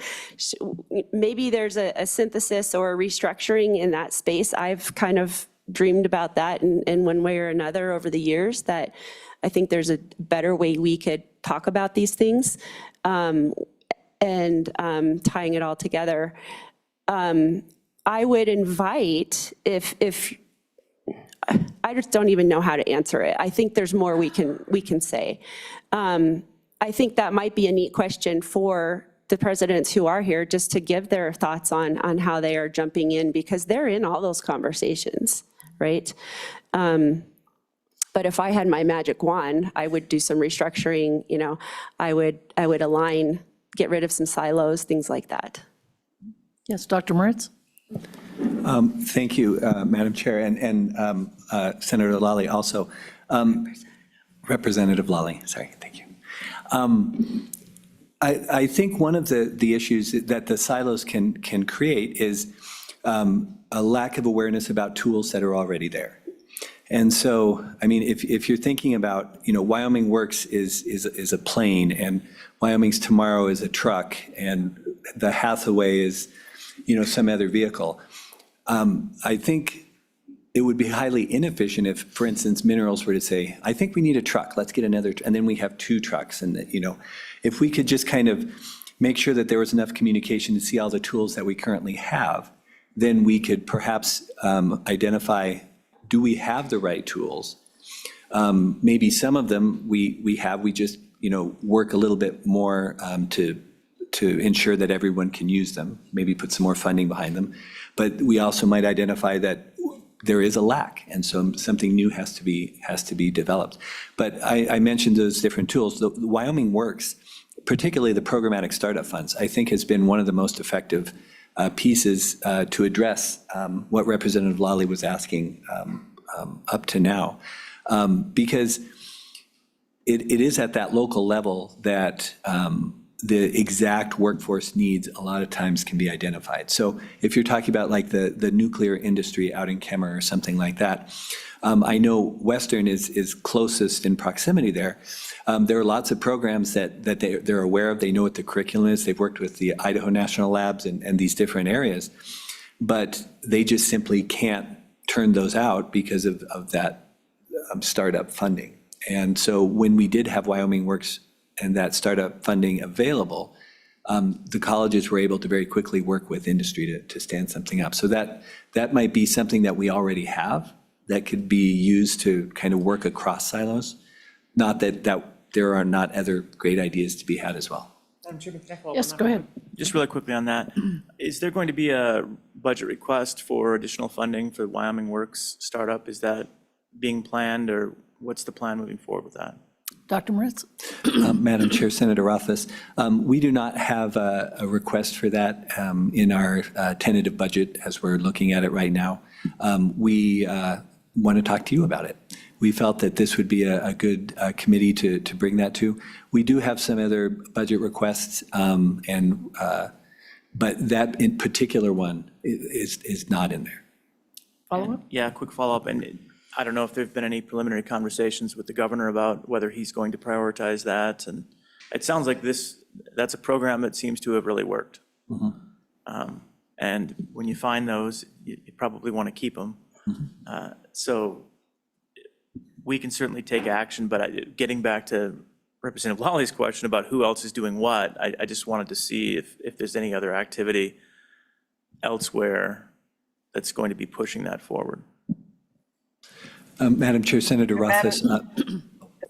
Whoops, we lost him. Oh. I think both Dr. Tyndall and Representative Lally both have their hands up, but I'll let you go ahead and finish your Oh, no, answer. I would turn it over to either of them. Oh, okay, let's go ahead and do a follow-up with Representative Lally first, and then we'll go to Dr. Tyndall. Thank you, Madam Chairman. I sorry for that. Again, I missed communication. Zoom's a little bit of a lag there. So I just want to, again, honor a lot that's been being done and is being done in these different areas. I have, for more than one interim now push for topics related to, with actually different committees, this issue of a more strategic focus, and the legislature look at how we would accomplish that from the legislative perspective. And so this is where that's coming from, and not that the people that aren't working aren't doing a great job. I think things with WHIP, which we're going to hear about, I think soon, I think I see Laura there online, that are, really good things are being done. Sometimes they're piecemeal and sometimes they're uncoordinated. Sometimes we don't have a clue, even when we're appropriating money, who all's doing what. Even a matter of what's duplicated, can we sharpen our efforts? Can we do it in ways that are more efficient? Things like that, that I do believe the legislature needs to look at. And, I look forward to us continuing to kind of probe that. And because I will say this time is of the essence. We are in a different spot today than when I first raised this question, my very first interim in the legislature, and asked for that to be a topic, and it ended up getting shut off at the very end. It was on the list, but time did not permit, but on the Minerals Committee. But I think we have to continue to ask these questions, and I really value what those around this meeting can add to the conversation. And so that's what the question was for. And again, I appreciate Ms. Taylor has got some great, vast experience that I think we can call on, as many other people do. And I don't want to suggest that good things aren't being done. I think I'm really focused on that issue of strategic. And are we viewing this as critical infrastructure for the state of Wyoming, for our kids, for our communities, and for the entire state? So that's kind of where I was coming from. But I do look forward to others. I want to give the other president from CWC a chance to weigh in. And our community colleges are doing a lot of good work, but I do believe they're one of the places we can become more strategic. But thank you so much. Thank you, Representative. Go ahead, Dr. Tyndall. Thank you, Madam Chair. And to kind of respond to Representative Lawley's kind of questioning here as being more strategic, I think that's the exact approach we kind of need. And I think to stand back a little bit and look at the bigger issues, is one of them is outflow of students. It's kind of, there's a couple elephants kind of in the room, and one of them is that it's like in the 70th percentile, right? And so it's like, why aren't people staying? It's complicated. Some people want to leave, but our numbers are too high. And so how do you retain them? And I think, you explore a lot of ideas, and I'm not even recommending this as a solution, but solutions such as sign-on bonuses. We do lose nursing students that we train with Wyoming dollars, and then someone signs on bonus in another state and going, wouldn't that be great if we had some sort of sign-on bonus match? Not paying for the whole state, but some sort of looking at how do we influence this flow. The other piece of this, I think, kind of a pain point. The honest truth is that we're not constitutionally protected, and the other elephant in this room is we have to come back and plead our case and explain our ROI, and where K-12 and UW really don't. And I respect education and has a solid ROI, but so one of the things, I'm kind of letting the cat out of the bag because we have different stages for things, but the Community College Commission did approve, I think on first reading, a recommendation for an exception request to try to catch us up with being way behind in inflation. And there were proposals said, let's just do fixed costs, because variable costs gets funny for people, like, well, enrollments grow, they drop. So there's kind of an automatic lever of getting more money if you grow from tuition, and they said, let's just go fixed costs. Let's not face that conversational complication.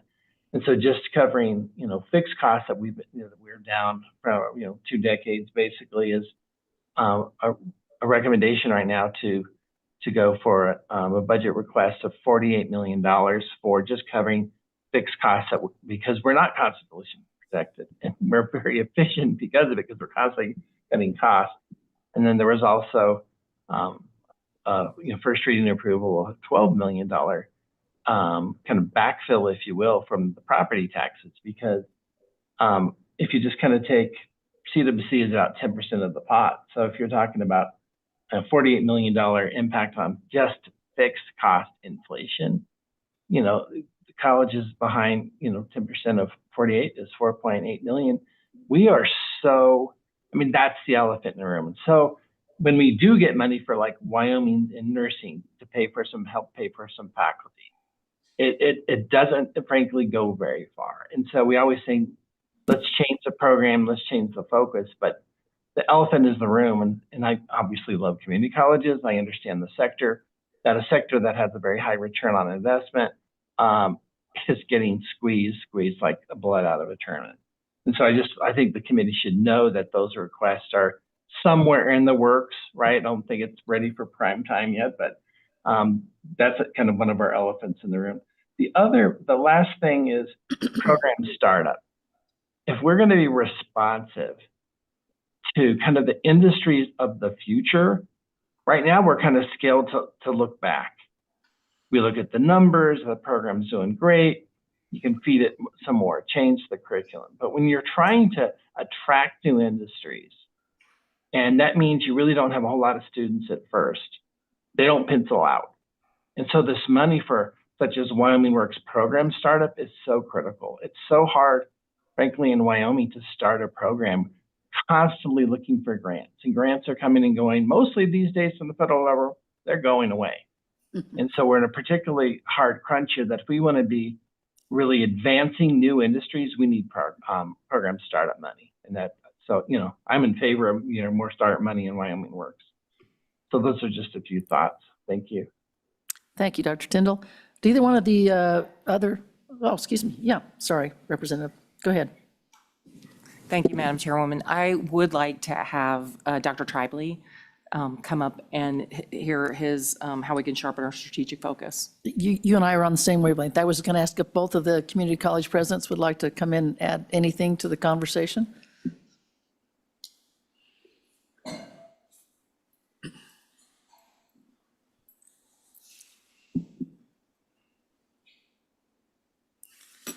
Welcome. Please introduce yourself, even though we may know you. Madam Chair, members of the committee, my name is Walt Tribely. I'm the president of Sheridan College. Yeah, good morning, Madam Chair, members of the committee. Joe Schaefer, I'm the president of Laramie County Community College. Go ahead. So, Madam Chair, members of the committee, just one perspective to add to this conversation about the whole dynamic of Wyoming trying to diversify its economy, retain our young people, bring in new industries, sustain the existing industries. All of those balls in the air we see and certainly appreciate the question previously. One of the tools that we have is to link our programs with private industry now. That's to the extent that we have diversification in our locations where our community colleges are, to link our academic programs with experiential learning, even requiring that at some times. One example of that, I can only speak for our college, is our 4-year degree in business. We have degrees in business. You can get them online. You can get them from New Hampshire. You can get them certainly from our flagship university. Ours is intended to, those students have to have 2 experiential learning projects where they have to identify an industry, identify a mentor, and then have a significant experience. That helps link those young people, even if they're non-traditional, they're young, they're 35 or so. So we do have that power and that tool, which all of our colleges are looking at and using in various degrees. And even our high schools now, certainly in Sheridan, are linking with industry. Linking education with industry helps people see a future, a financial future. Representative Bratton, thank you for your invitation here. You know, locally we have, through Whitney Benefits, we have a partnership that is going pre-K through our college and beyond. So I think linking to industry is one way that we approach it.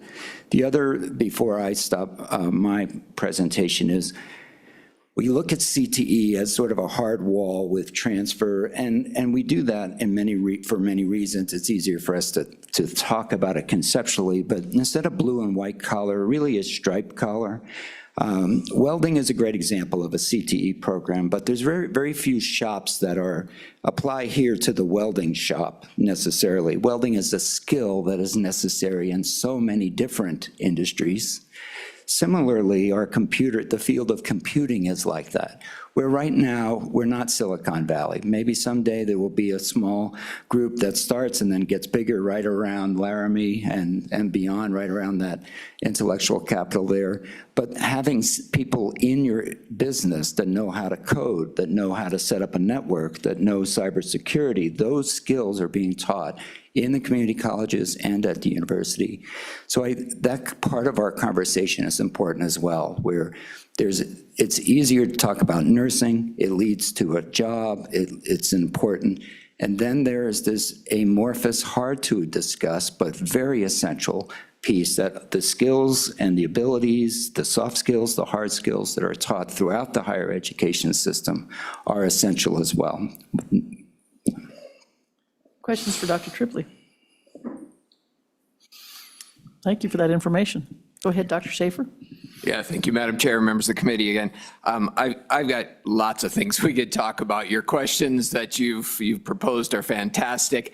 I feel a little bit like a developing AI chatbot. I probably sound okay, but I don't know if all my facts would be completely accurate in answering, but I'm happy to talk about anything. But I would want to just point out, I think Representative Lawley's comments are probably the most important and critical at this juncture. And you're here under the auspice of education, but in reality, you represent the people of Wyoming as part of the legislature that need to pull all these pieces together. And so for my simple mind, I always have to kind of roll it up and think, what are we trying to accomplish? And I believe what our common ground is we want everybody who chooses to live and work in Wyoming to have a quality of life. And that's our design. We're trying to design a system, call it an engine, that essentially accomplishes a quality of life. And a quality of life is basically the means to access the goods and services that you need or desire to have a quality of life. And so there's lots of different pieces, what we do with economic development, what we do with cities and towns, what we do with social services, what we do with education, all kind of connect. And at times it probably does feel fairly fragmented, and we need to step back and take a look at some of those, that bigger picture, and think about the work, the things that we do as building blocks in that engine, or those components that ultimately get there. And so, I can chat about some of those, but one of the things that's really settled in my mind is that when we think about why people choose to live and to stay or to come to a state to access quality of life, there's really three big driving factors to that. One is job opportunities, especially for young folks, but really up and through retirement. It's out there. Housing, you heard a lot about that. We won't get into it, but housing stock and prices is critical as well. And then amenities. And there's great research that suggests those three things really do drive how people put the umbrella around the concept of quality of life. And so it all connects in there. But a few things that I want to talk about that might be important to set the stage, and then happy, Madam Chair, to answer any questions. There are fundamental shifts in engagement and enrollment in higher education, and you alluded to them earlier, and we're seeing this across the nation. Right now, enrollment growth across higher education is predominantly in two places. It's in community colleges and short-term certifications, and it's in graduate education. And that's the trend we're seeing across the nation. We're seeing this trend of families becoming far more pragmatic in what they're choosing for their children, and it makes a lot of sense. As Ms. Taylor said, she's a lot younger than I am, but I kind of put myself in this Gen X millennial framework. The generation of folks who have college-going kids today are also the generation that have amassed the most student loan debt in the history of our country. So whether their means are better or worse, they are far more practical in what they're advising students. There's also this growing concern about the value of higher education. You probably read about it and heard about it, the ROI that people see in it. Families and students are cost conscious and value conscious. And so as a result, we're seeing this shift into these very occupationally aligned, shorter term certifications. That's where the growth in the credentials being produced, where the growth in the enrollment is. And I don't necessarily see that as a trend that's going to change anytime soon. People are going to be attuned to the value of higher education. So our work in CTE, and really in any program, has to be focused on, are there real opportunities? I share that because in Wyoming, we hear a lot of noise about the issues with workforce. If you were to talk to any business or any community and say, what's your number one challenge? You're going to hear workforce, workforce, workforce. We need to start differentiating what we're hearing. a lot of the noise, and I'm not discounting these jobs or this work, a lot of the noise is the lack of available bodies for low-skilled or semi-skilled, non-livable wage jobs. And when people say that, that's what they want. We've had to shift, at least at LCCC, I know many of my colleagues across state have talked about livable wages. So when we're talking about jobs and demand and workforce, we're saying we're happy to respond, but we want to know that those are the jobs that lead to livable wage, $43,000 a year after you graduate for a single individual. Something that we know will help drive earning potential and quality of life up for our folks. There's a lot of noise and we have to separate those. So Madam Chair, you asked about jobs and what are the biggest job opportunities. If you look at Wyoming's biggest needs right now, the largest areas, things like accommodations, food services, administrative support positions, retail trade, those are where our biggest gaps are. They usually require a high school or less than a high school education, and they do not pay a livable wage. So even though there's a large demand in the state, we're saying that's not for our students, that's not for us. That's not the problem we are trying to address. There are opportunities. Healthcare, hands down, is an opportunity. We're underproducing graduate. There's more openings. You'll hear, I'll chat about this when we get to the WIP conversation later today. Trades, there's still great opportunity, mainly because of the exodus of people who are retiring. But across the board, great opportunities at the baccalaureate and professional level, finance, auditors, accountants, incredibly in demand. Educators, we know the challenges that our schools are having in just finding teachers right now. There are jobs available right now, and there's others, physician's assistants, nurse practitioners, where we know that there's immediate demand. Those are the areas we need to start working on and spending more time looking at how we actually respond to those immediate needs. And then how do we sort of focus on those that might be emerging, information, technology, for example, computing, programming, manufacturing. So that's a shift that we need to look at. And then I'll just hit quickly on the funding piece, and happy to talk. Representative Williams, appreciate the non-credit conversation. That's an area we need to get to. But from a funding thing, I think Wyoming has historically been trying to tackle funding, and it gets intermeshed. But I see really three needs, at least at the community college level. The first is student aid, opening the doors.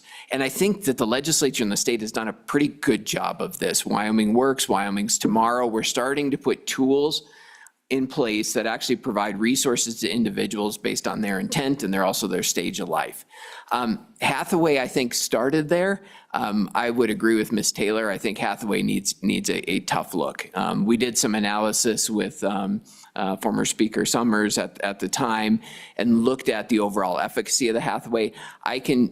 My understanding is the Hathaway was intended to accomplish three things: to get students to take a more rigorous curriculum in high school and achieve better academically, to encourage more of them to go on to college, and more specifically, to encourage them to go to college in Wyoming then and stay here, and to do that. And we can debate whether they are or aren't taking a more rigorous curriculum, whether that shows up in comparative ACT scores and all of that good stuff.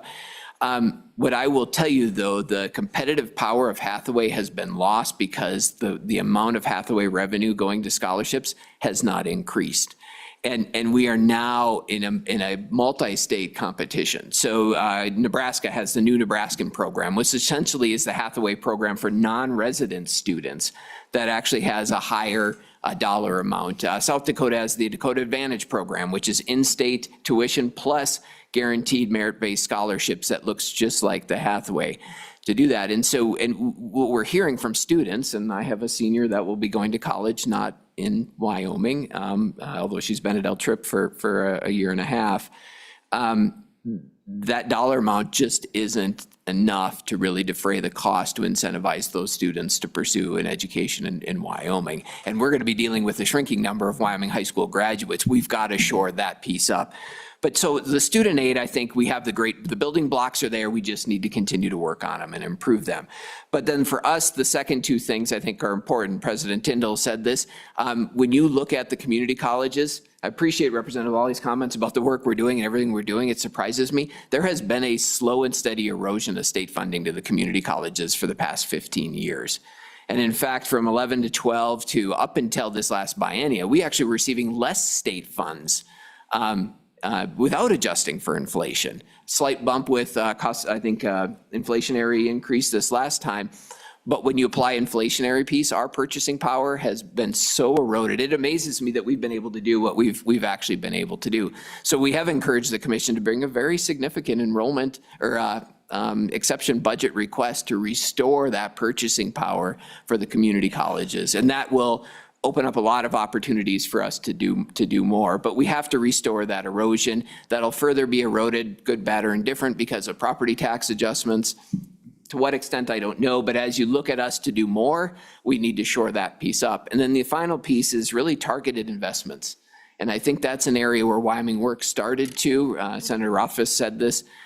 We need to put targeted investments into areas where we know we can respond to some of those shortages or emerging needs in workforce. And that's what Wyoming Works did. It allowed us to stand a respiratory therapy program up coming off of post-COVID, when we're seeing the demand for respiratory illnesses and therapies and things like that. CDL at multiple institutions.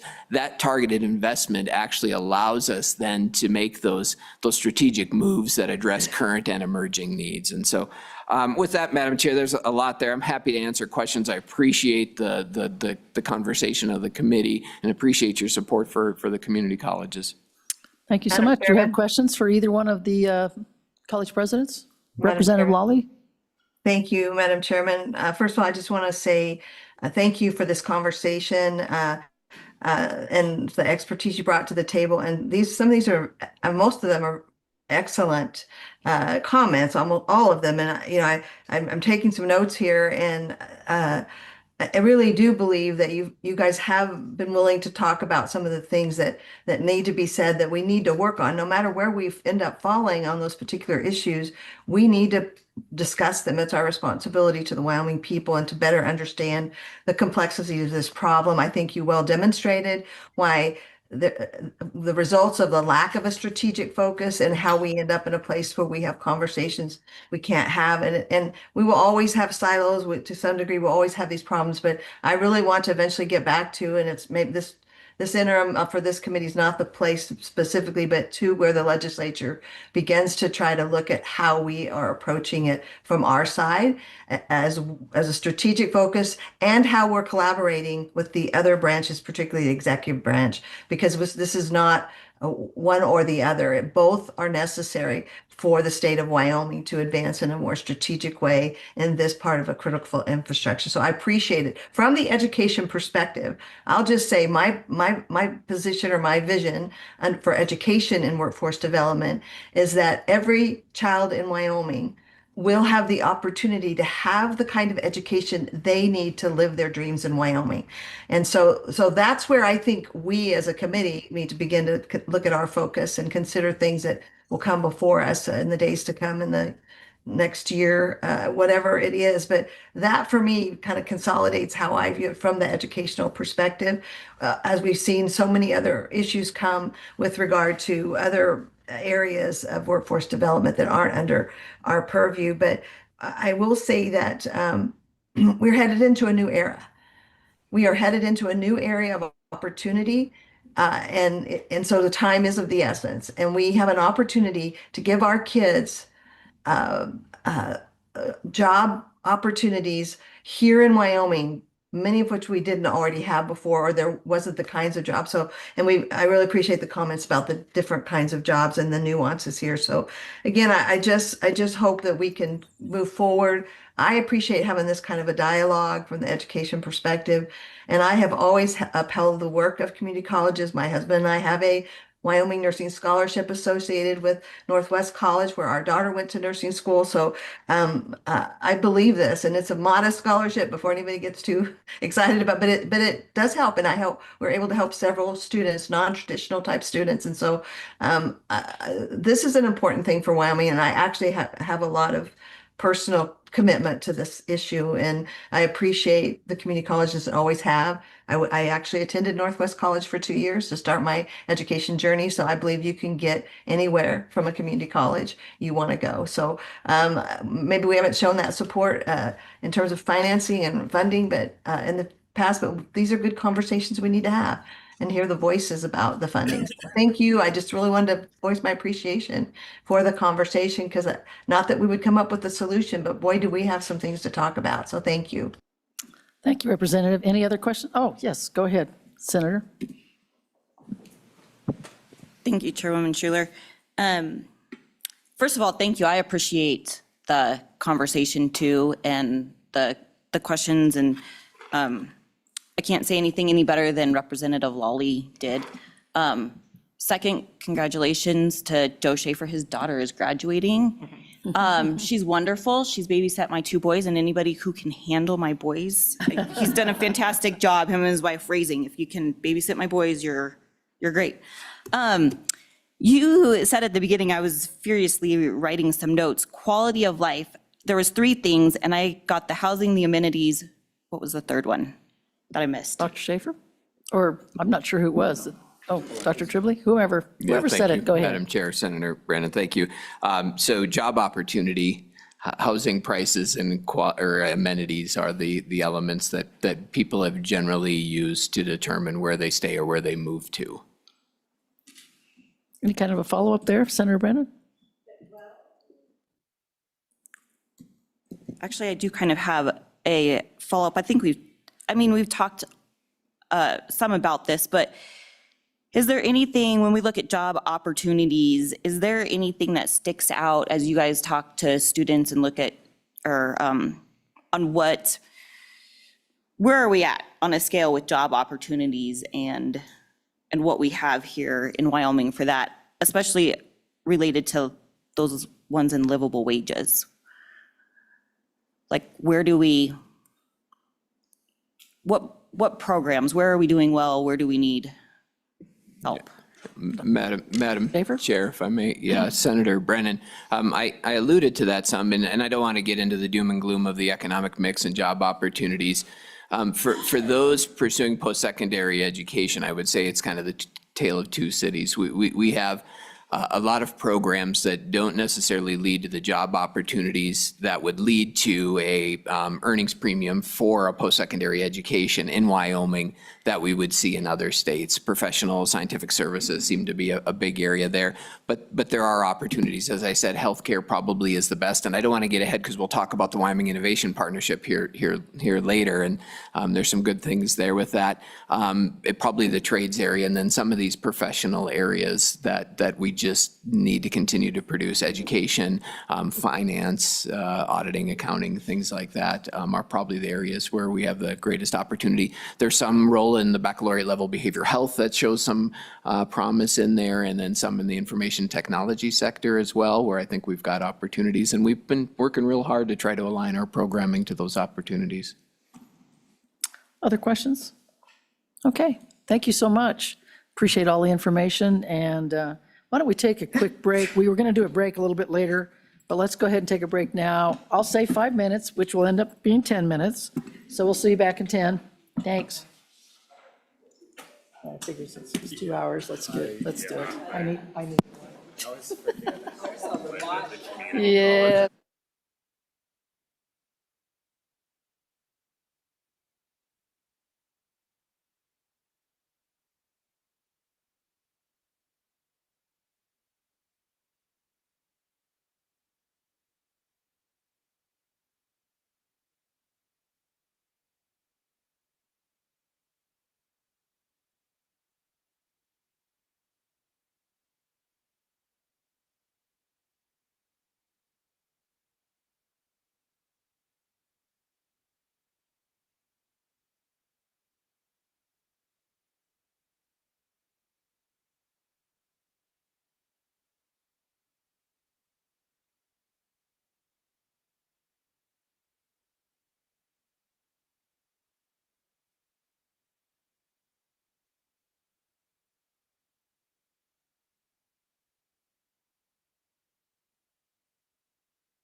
Now, is that? Yes, that would be lovely. Are we? Okay. That would be lovely. All right. It's all you.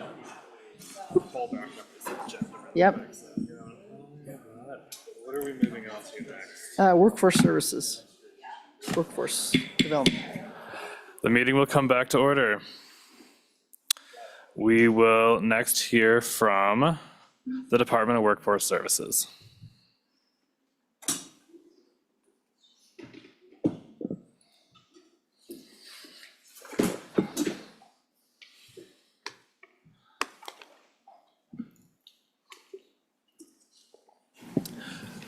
Good morning.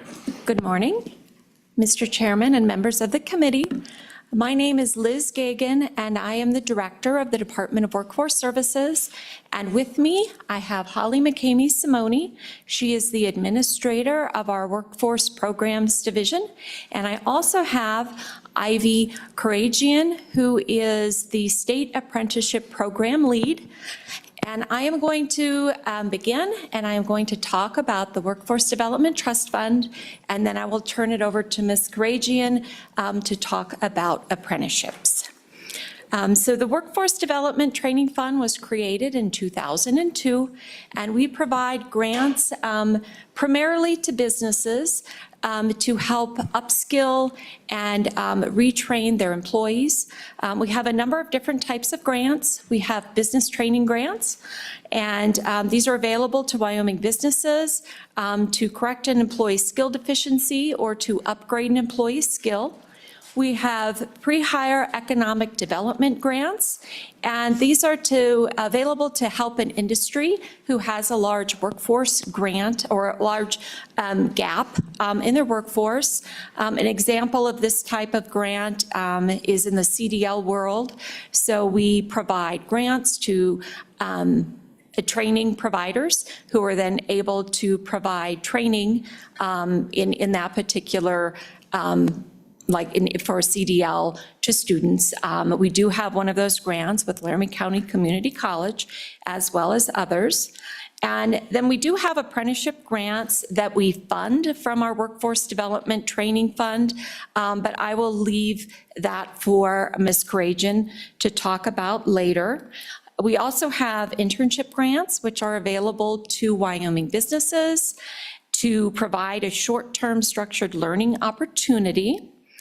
We have what we call pre-obligation grants, and these grants are a means for economic development entities to try to attract businesses to the state or to help an existing state business who may be expanding, where we can provide quite a bit of the training that they may need for their workforce.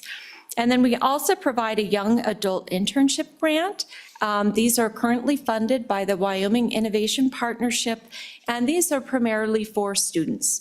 They operate the same really as our other internship grants, except they are specifically for students.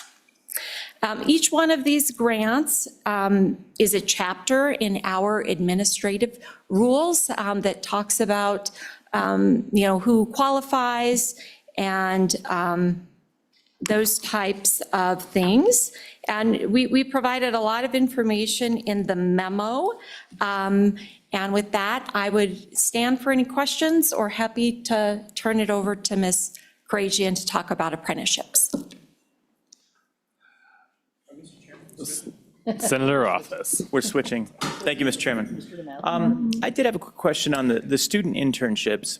And those came through the Minerals Committee a number of years ago, and we took a look at those and worked with the department on that program. And then over the last few years, I haven't had a lot of updates on the number of participants, but one concern I had heard, and I followed up with somebody who was previously working at the department, but they've since left, so I don't know where things have gone. One of the concerns that I heard was that the application process for the internship, for basically if you're for the business and you want to accept an intern, was sufficiently onerous that nobody but an entity with a human resources department would be able to engage. It was multiple pages, it had a lot of description, and you're basically employing somebody that isn't necessarily highly skilled, and you're going to give them a few $1,000s, but you're going to have this administrative burden. So when I talked to people about whether they had engaged in that, a lot of them were telling me, well, we looked at it, and then we just decided it wasn't for us, it was too much work. And I'm wondering if that has been addressed, if that's something that you've heard, how many applicants you have. So maybe a little bit more about the internship, the student, where I'm talking the student internship program and how much it's being used. Mr. Chairman, Senator Rothfuss, Holly Simone with Department of Workforce Services. I'm the program administrator. And I do have some figures for you here on the internship grant I'll give you, and then I'll talk to you a little bit about the application. So our internship grant for our fiscal year 24, which began June 30th through July 1st of 24. So June 30th of 23 through July 1st of 24.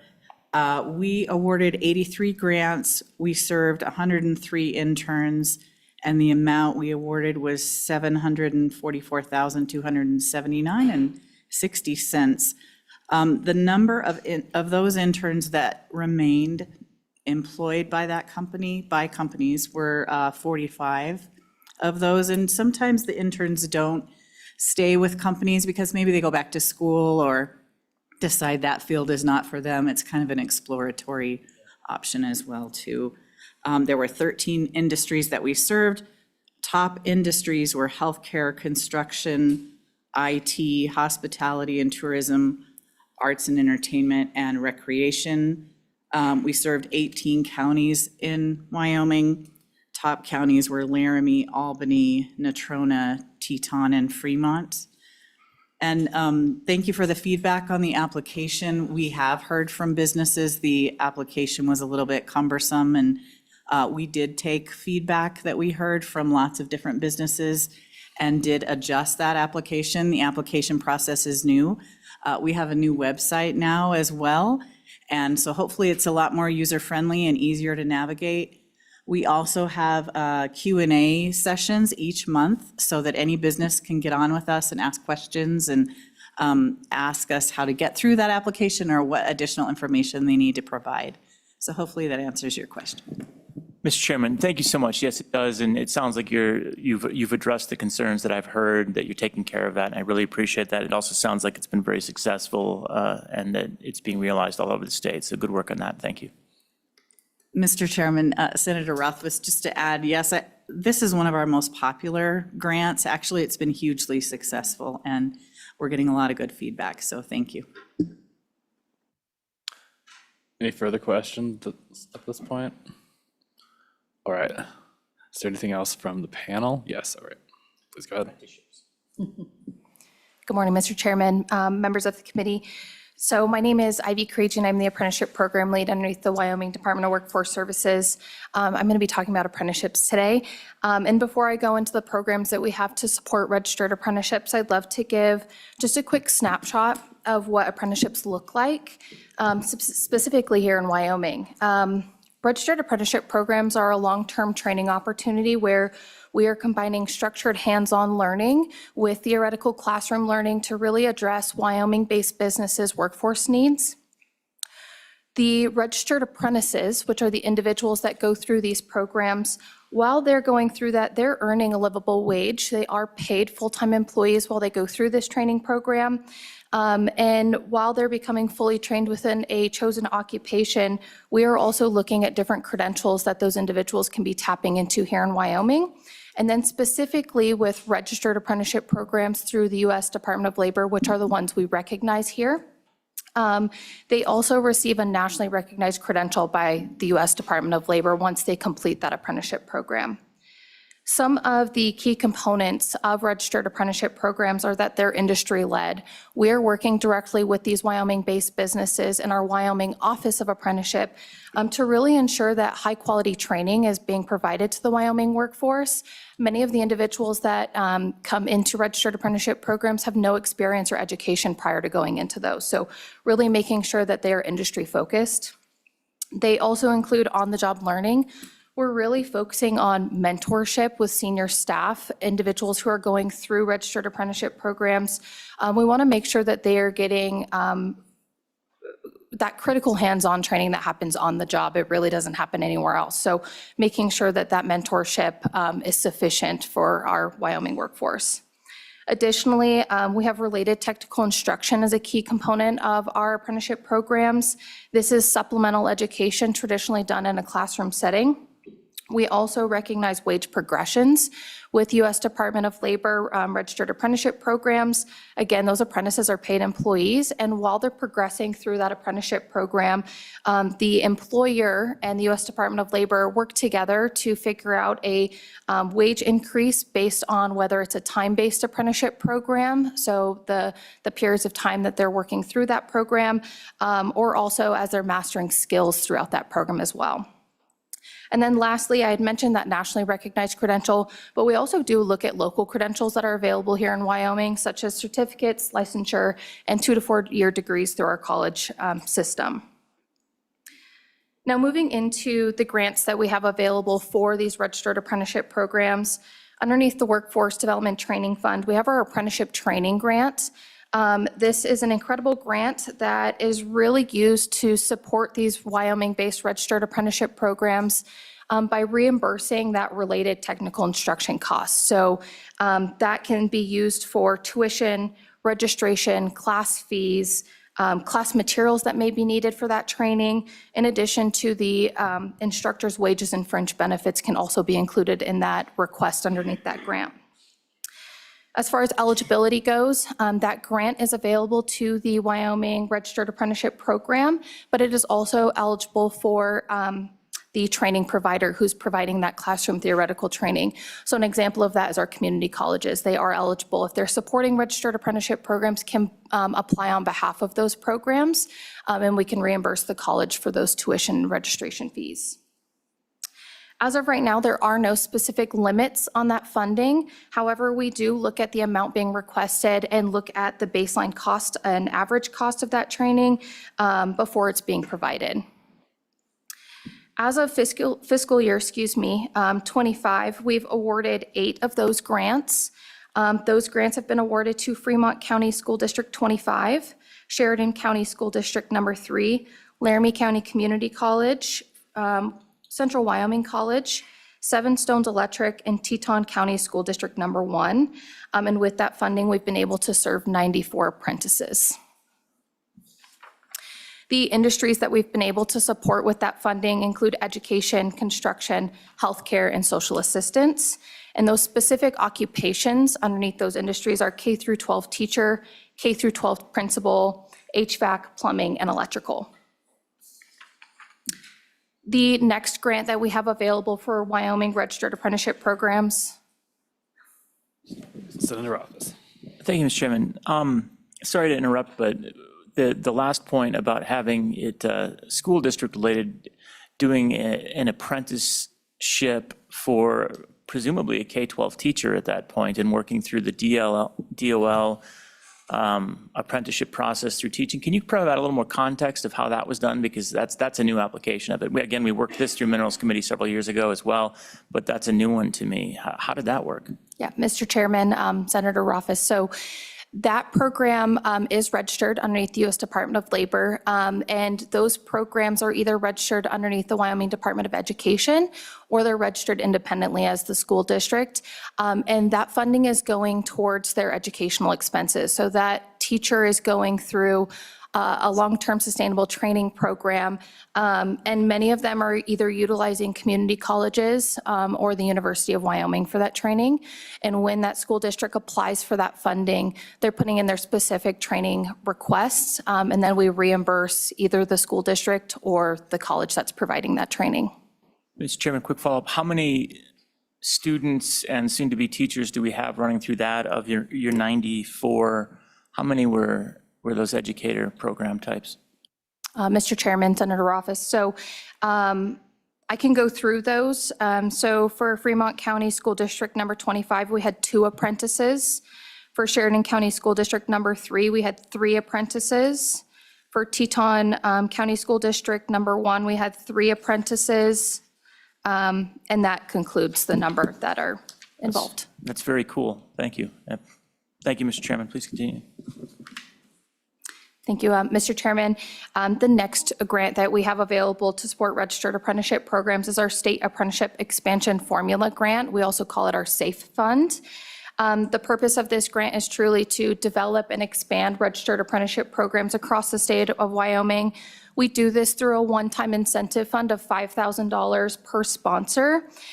This funding can go towards startup costs, classroom and online training, mentorship expenses, train-the-trainer activities, and new apprentice materials.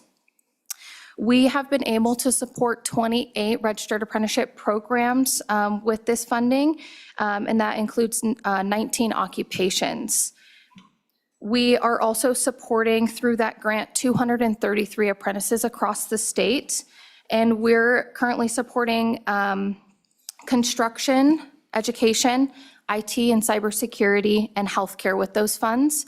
Specifically for education, we have provided SAFE funds to Fremont County School District number 24 for mentorship stipends, Sheridan County School District number 3 for planning and preparation for their next registered occupation that they'd like to put underneath their program, Laramie County School District number 1 for licensing fees and professional development for their trainees, and Teton County School District number 1 for mentorship training, books, and substitute teacher training fees.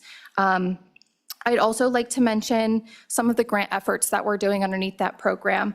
A huge focus of that program, again, is expansion and development of apprenticeship programs. But when I talk about expansion, it goes beyond just the number of apprenticeship programs. We're also really focusing on expanding into non-traditional occupations to provide a variety of apprenticeship programs for our Wyoming workforce. With that, we're doing a ton of public education and outreach, and that also includes our Y Apprenticeships website. Historically, we've utilized the U.S. Department of Labor apprenticeship website, apprenticeship.gov, and that had been really hard to filter information to find Wyoming-specific apprenticeship content. And so whyapprenticeships.com gave us an opportunity to really develop a Wyoming-specific apprenticeship information source. We call it our apprenticeship hub, where we're able to really bridge the gap between Wyoming career seekers, educators, students who may be interested in going into an apprenticeship post-graduation, and then also our employers who are providing these apprenticeship programs. So really focusing on bridging all of those folks. Additionally, school engagement has been a huge focus for this grant as well. Really trying to plug into community engagement nights, senior class presentations within our high schools, career and technical education classroom presentations, high school lunch booths, college career fairs, and then we also have a live monthly Q&A session that is open to the public. So we're really focusing on getting into our schools, really focusing on educating the public on what apprenticeship programs look like and how to access those. Thank you. Are there any questions? Representative Singh. Go ahead. Mr. Chairman, I was pointing to Senator Scott. Oh, I'm sorry. Senator Scott. Chairman, my question for, on both the apprenticeship and the internship programs, what's the source of the money that you're spending on these? Mr. Chairman, Senator Scott, the source of the money for the internship program, it is really two. One is the Wyoming Innovation Partnership, but we are almost, we will expend all of those funds pretty soon. The other source is a blend of general funds as well as the interest on the State Unemployment Trust Fund. And then there was also a recent bill that is starting to funnel some of the money received through UI taxes as well. And I put a number in the memo, I believe, for the first 3 months that has been in effect. We've collected about, I want to say, $30,000. So that is the source of funds for the internships. Those same sources of funds, except for the Wyoming Innovation Partnership, will fund the apprenticeship grant, which pays for the related training. And then there is another source of funds that pays the Department of Labor, the United States Department of Labor pays for the other grant that we have, which is the apprenticeship expansion, which was used to pay for mentorships and basically incentivize employers to begin an apprenticeship program. Thank you. Follow-up? Further questions? Co-chair, Madam Co-chair. Thank you, Mr. Chairman.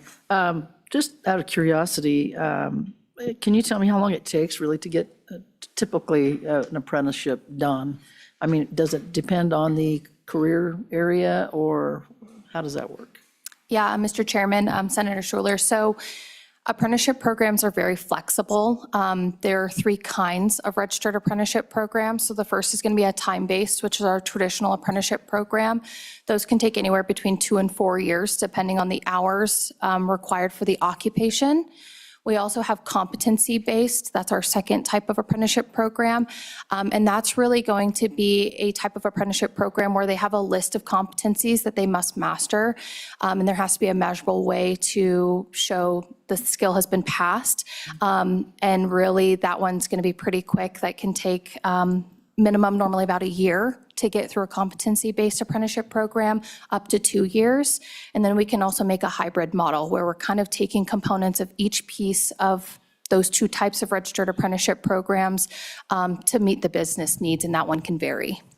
Thank you. Thank you. Further questions? Representative Bratton. Thank you, Mr. Chairman. I see that we have the Sheridan 3 superintendent here, and I'd like to have him come up and maybe speak to exactly how that was used in his district. All right. Please come forward.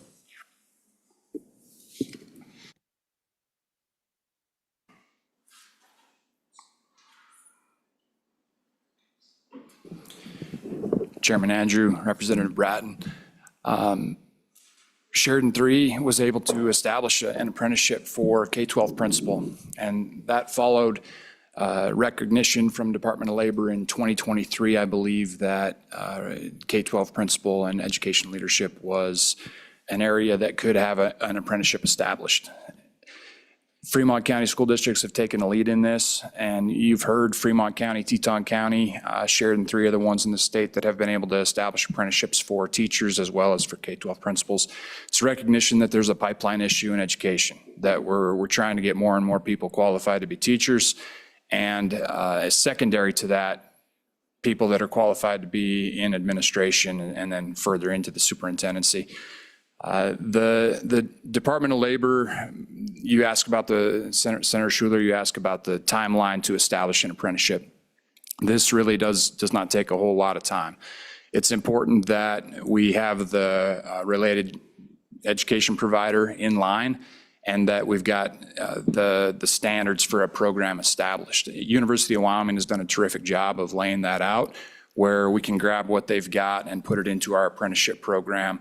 And our apprentices, when they sign up to take part in that program, can just follow that and take care of that RTI.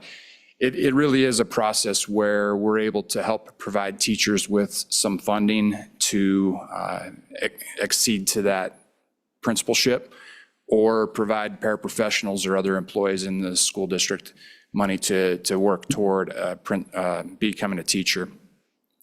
This year, I worked diligently to expand that apprenticeship from our district to something that's available statewide.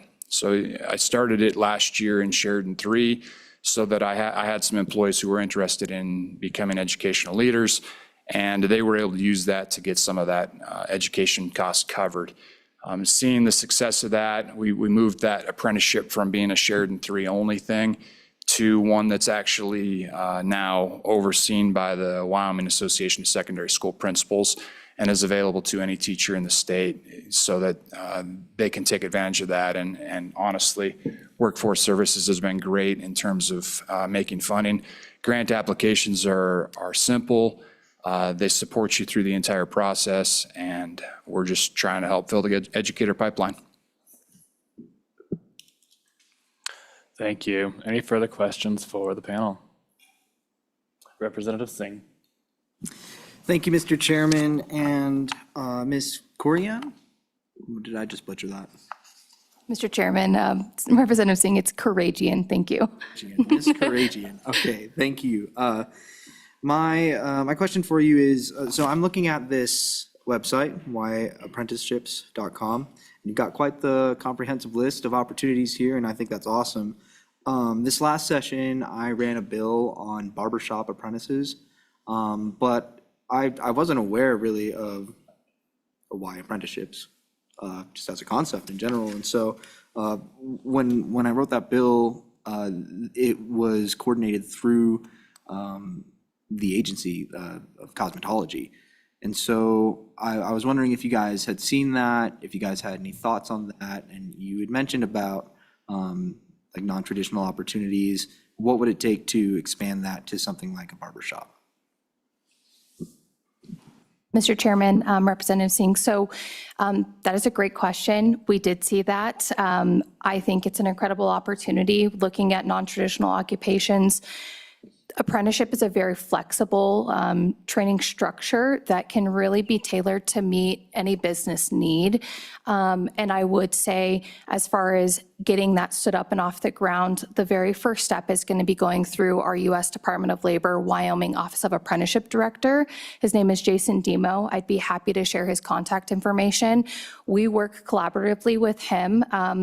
We can sometimes start that conversation about, here's what an apprenticeship looks like, here are what standards look like, here's how to build those.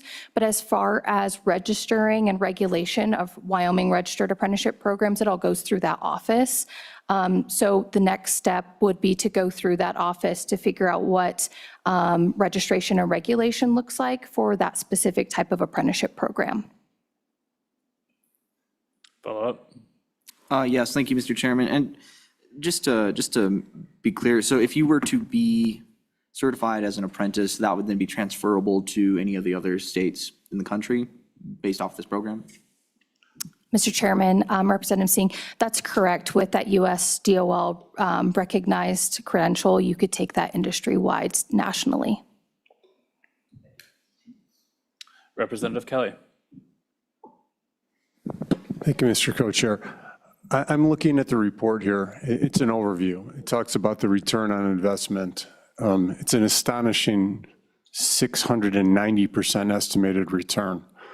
I'm looking at the budget, what's been allocated in the past, tens of millions of dollars for a grand total of 204 apprenticeships, roughly $150,000 to $200,000 per apprenticeship. But it's being justified by the fact that we've got tens of millions in projected revenue, projected hundreds of millions in projected added value. A 700% return on investment is incredible. I mean, I would like to get my money into that if this is really happening. Where can I see the details of this analysis so I could look at the statistics of it and see the veracity of these incredible estimates? Mr. Chairman, Representative Kelly, excuse me. I was Clark yesterday. The Department of Workforce Services hasn't submitted an ROI report, and so I am not familiar with the report to which you are speaking. Representative Kelly. Sure, it's on the WIP page, and I think WIPYO.gov. It's their latest report on the program. And I think the numbers I'm looking at here, some of them were included on the slide that we got in our materials for the meeting. Ms. Sidetrack. Yeah, Mr. Chairman and Representative Kelly, that'll be the Wyoming Innovative Partnership Program that'll be presented in just a few So I minutes. jumped the gun? You did. Okay, I'll be quiet now. All right, further questions? Seeing none, thank you. We will now hear from the Wyoming Innovative Partnership.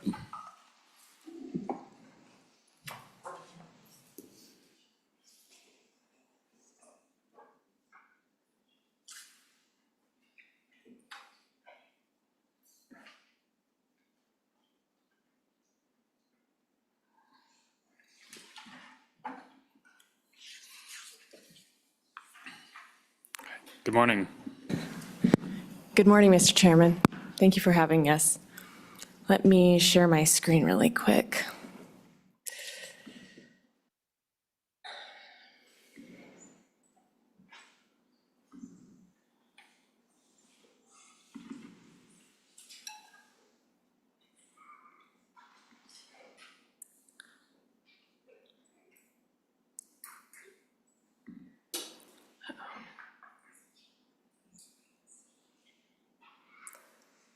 Want to make sure that my sound is going to work. Hold on.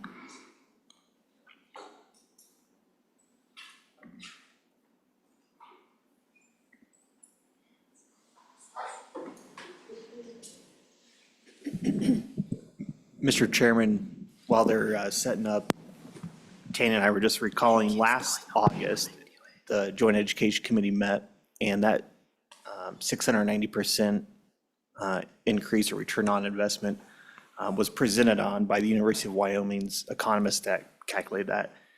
So I'll send the committee the materials from that meeting last year that highlighted the methodology behind that.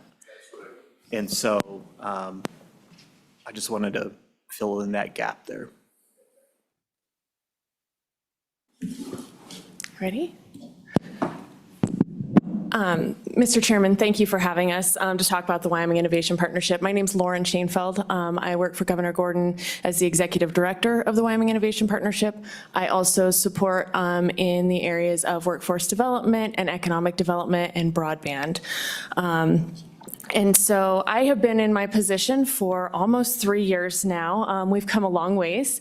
As was shared just a moment ago, we do have a lot of information online. Representative Kelly, I can also email you that report. It's on the website as well. So really, the Wyoming Innovation Partnership was kicked off in November of 2021. And we are currently finishing up the end of year 3. We were really designed to be the structure necessary to strategically support higher education implementation in partnership with economic development, workforce development, and industry across the state. So I would pose, in response to Representative Lawley's question that teed this up very nicely for me this morning, that WIP really could be the source of that we could really work on focusing on these issues and collaborating across the state of Wyoming. We really are not wanting to focus in the areas of math and science and things like that. We want to focus on these areas of innovation. We want to focus on the areas of industry needs, and we want to focus on supporting our higher education partnerships with our communities, all of those PSG members, which is our presidential steering group members, and really look at how do we strategically focus on either statewide or regional programs that really meet those industry needs. Obviously, there's some ag programs. Those are not going to be in Southwest Wyoming. They're going to be in areas that have agriculture. So that's why I don't say only statewide programs. It could be regionally assessed as well. And really looking at how do we support the agility of our higher education institutions, and then also the pathways. The RIDE program in Sheridan that you just heard a little bit about, that was also supported through WIP. And we're looking at doing some additional support through K-12 partnerships all the way through into the workforce. So really looking at what those pathways look like for these industry needs across the state of Wyoming. So I am going to kick off with a video. It's about 5 minutes long. It really does a great job of summarizing all of the different colleges and some of their programs and kind of where we started and where we are. And then we'll kind of go into some details about the program.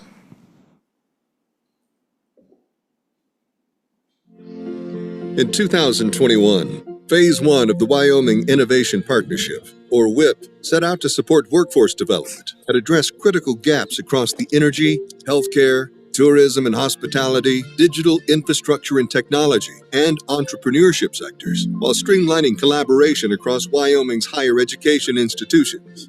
In 2025, the WIP is continuing to transform communities across the state in these sectors, as well as expanding the scope to include manufacturing and agriculture in Phase 2 by standing up sustainable programs that develop a robust workforce. At the University of Wyoming, the newly established School of Computing works across all 9 higher education institutions, inspiring students as early as elementary school. Manufacturing Works is connecting Wyoming's manufacturing and educational institutions and helping businesses adopt cutting-edge solutions, manage risks, and stay competitive in advanced manufacturing. The Worth Initiative, now the Worth Institute, boosts the tourism and hospitality sector with applied research and workforce training. Programs like controlled environment agriculture and research efforts from Blue Hydrogen are also bringing Wyoming to the forefront of developing and strengthening energy and agricultural innovations.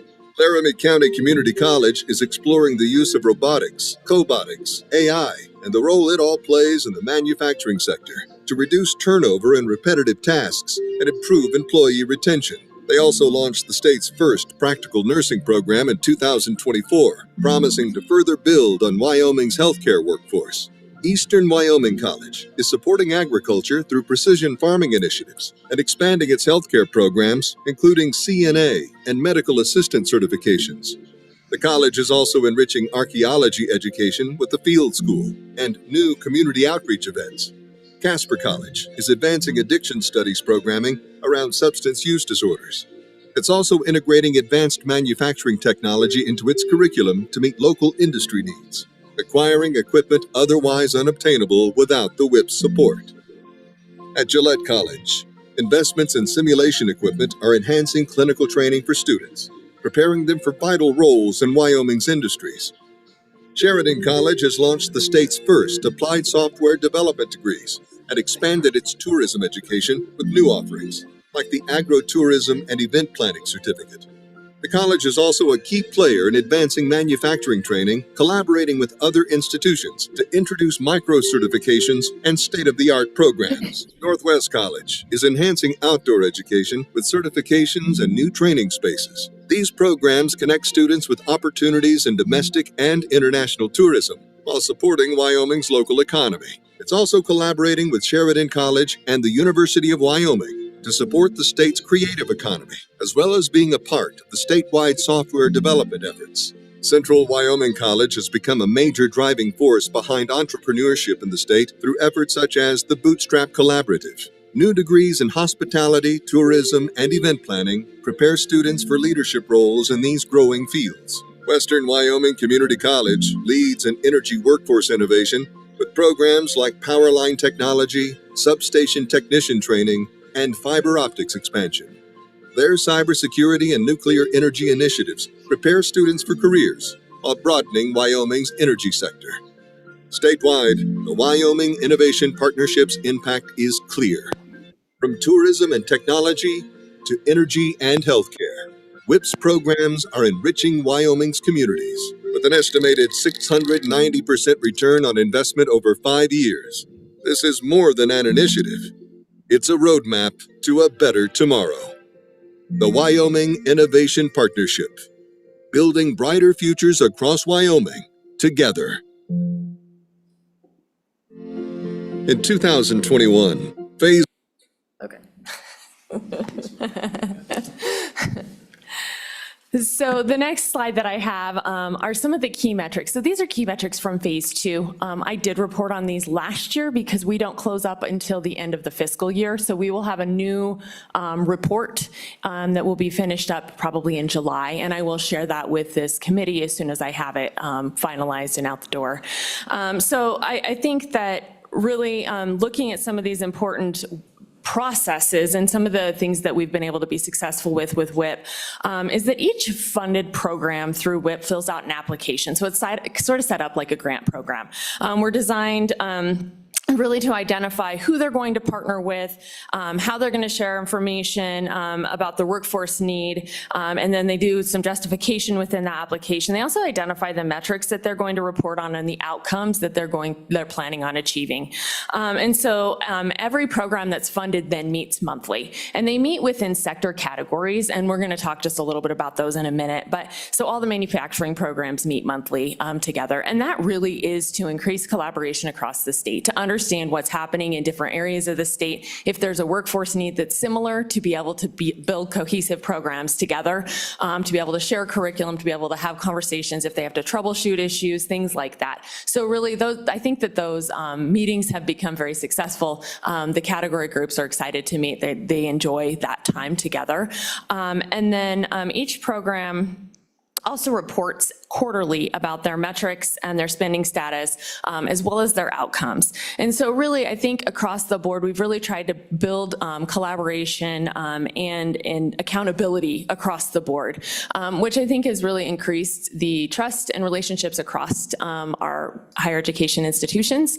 And then also, I believe, has trickled into our K-12 and then into our industry partnerships, which you heard earlier as well. Our colleges have great industry partnerships, especially in their regions. It would be great if we could increase those statewide. And that's a focus that we are really working on moving forward into the future for WIP.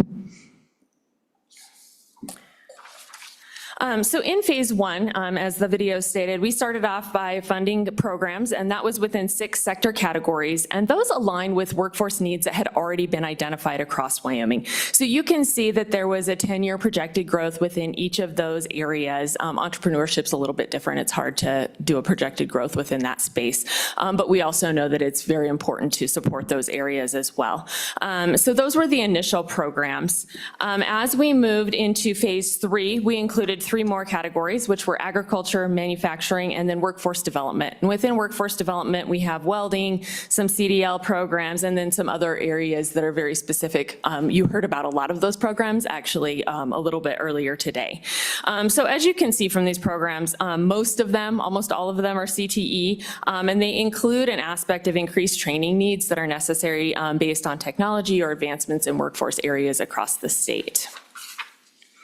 As we moved into phase 3, which last year was right around the same time, the governor approved phase 3 funding. We only added 3 new programs last year. That was nuclear. We had our business and entrepreneurship programming at LCCC, and then we had the RIDE program collaboration up in Sheridan. And so as we move into the final year of the current structure of WIP, we are currently working through the contracting process for those final funding amounts to be rolled out, and those will be announced soon. And really the goal within this year is to focus on sustainability and increasing the partnerships with K-12 and our industries to really focus on building those pathways across the state in these key areas. We're also in the process of kind of looking at what the future of the Wyoming Innovation Partnership looks like. And so I think this is a very timely meeting for us to be talking about this. So this program was always intended to be one time through the governor's office. It was never intended to be ongoing. However, within the success that we've had, our presidential steering group, which consists of all of the college presidents, including the University of Wyoming, Director Gagan from DWS, Josh Durrell from the Business Council, and then the Community College Commission, and then obviously some folks from our office. They really expressed interest in finding a way to continue the work that we're doing because they've found such value in it and we've had success. So we've just recently closed an RFP to support the transition of WIP to an outside organization that would really allow for us to write for federal funding opportunities to support some of the programmatic needs as they align with federal opportunities that might be coming available. And then it would also allow us to continue to navigate the collaborative support and then also to look at how do we increase the partnerships with industry. And that increases buy-in and hopefully some investment in these programs that are very necessary to the work that they're doing across the state of Wyoming. So next I have one more brief video that talks about manufacturing program collaboration with Central Wyoming College. And then I'm going to turn it over to President Tyndall, who was online earlier, hopefully he's still there, to talk just a little bit more about the ROI from the college perspective.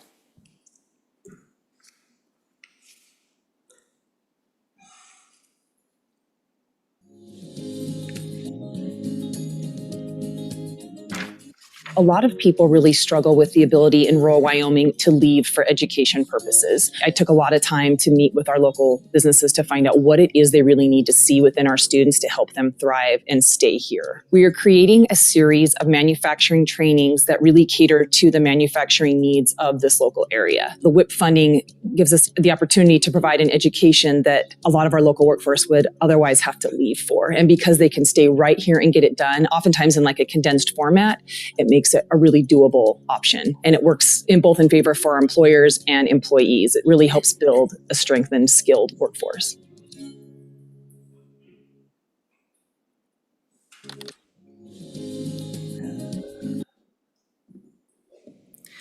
Okay, so the ROI that Representative Kelly mentioned earlier. So we actually had the opportunity to partner with the University of Wyoming Center for Business and Economic Analysis.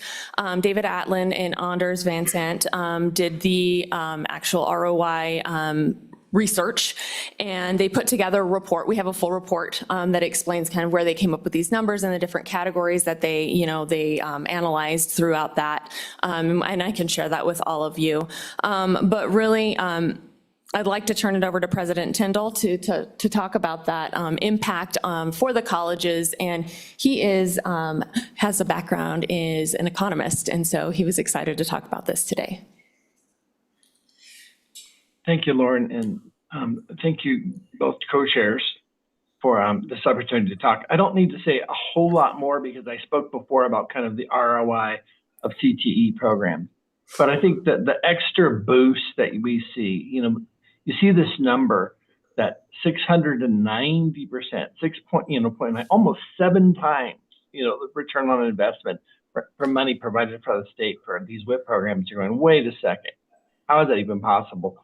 I think it basically comes down to really focusing on the right type of programs that have really high, obviously, value added impact. And what was nice about the study is that it broke it out by each of the WIP initiatives. So there's, an executive summary, and it's probably worth reading the 2 or 3 pages of the executive summary, but it basically explains that they just looked at phase 1 and phase 2. I mean, they defined the terms very carefully, broke it down by all the programs.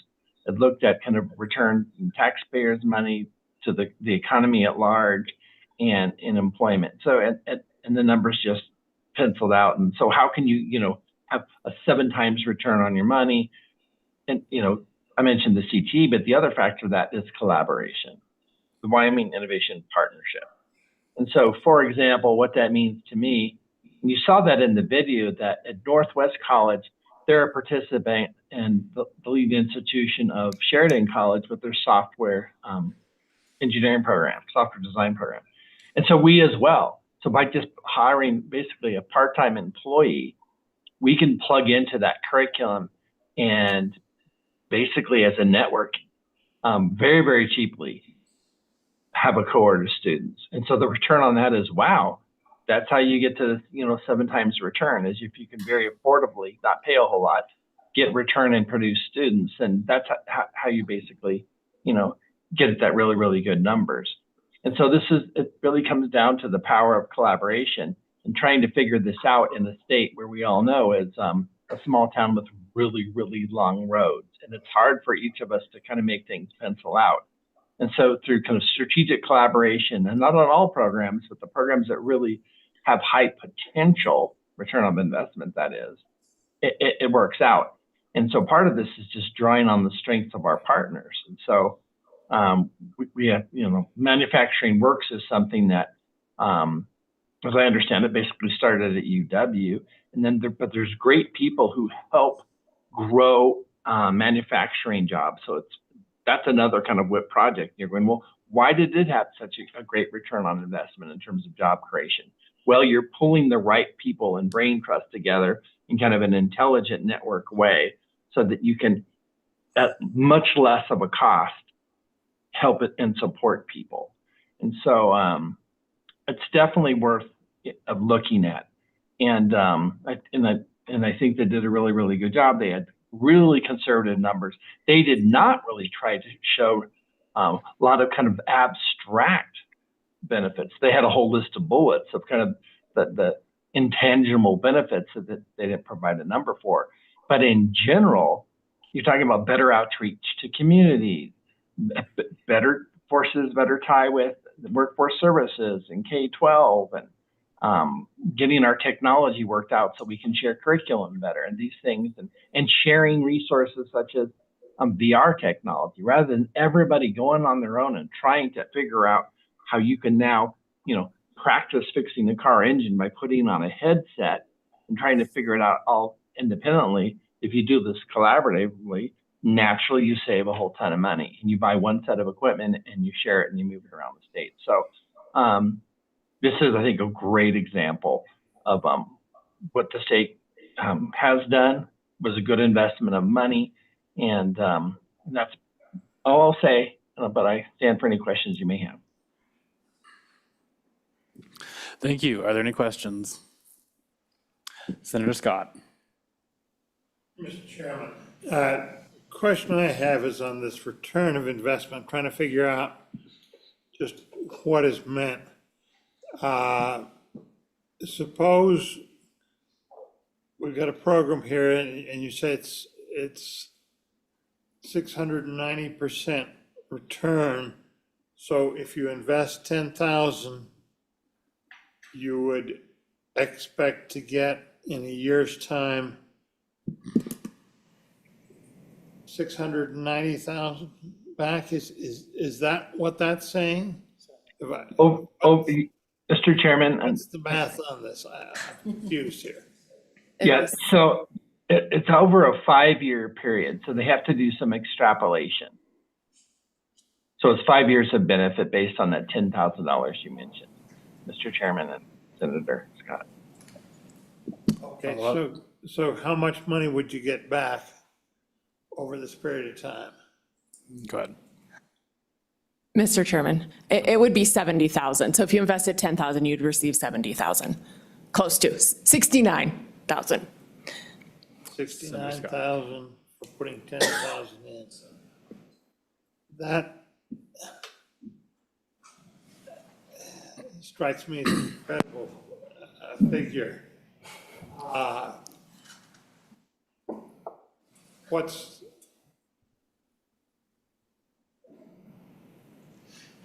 I'm skeptical of the calculations here. Mr. Chairman, maybe Representative Kelly can enlighten us. Madam Co-Chair has a question. And this question tags right in with Senator Scott.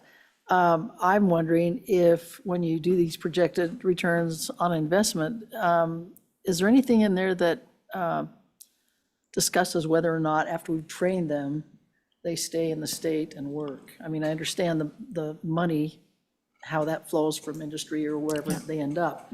But, we have such an issue with out-migration of a lot of our young people. We train them and then they go out.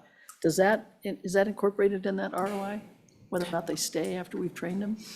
Mr. Chair, Senator Schuler, it does not. I think it would take a little bit longer for us to get those results back as to if people are staying. The other issue is looking at the data, and I know President Schaefer has a little bit more information on that, and the Business Council's got a lot of information on that as to how exactly they track people leaving the state and staying in the state. But you're absolutely right. It does not track that.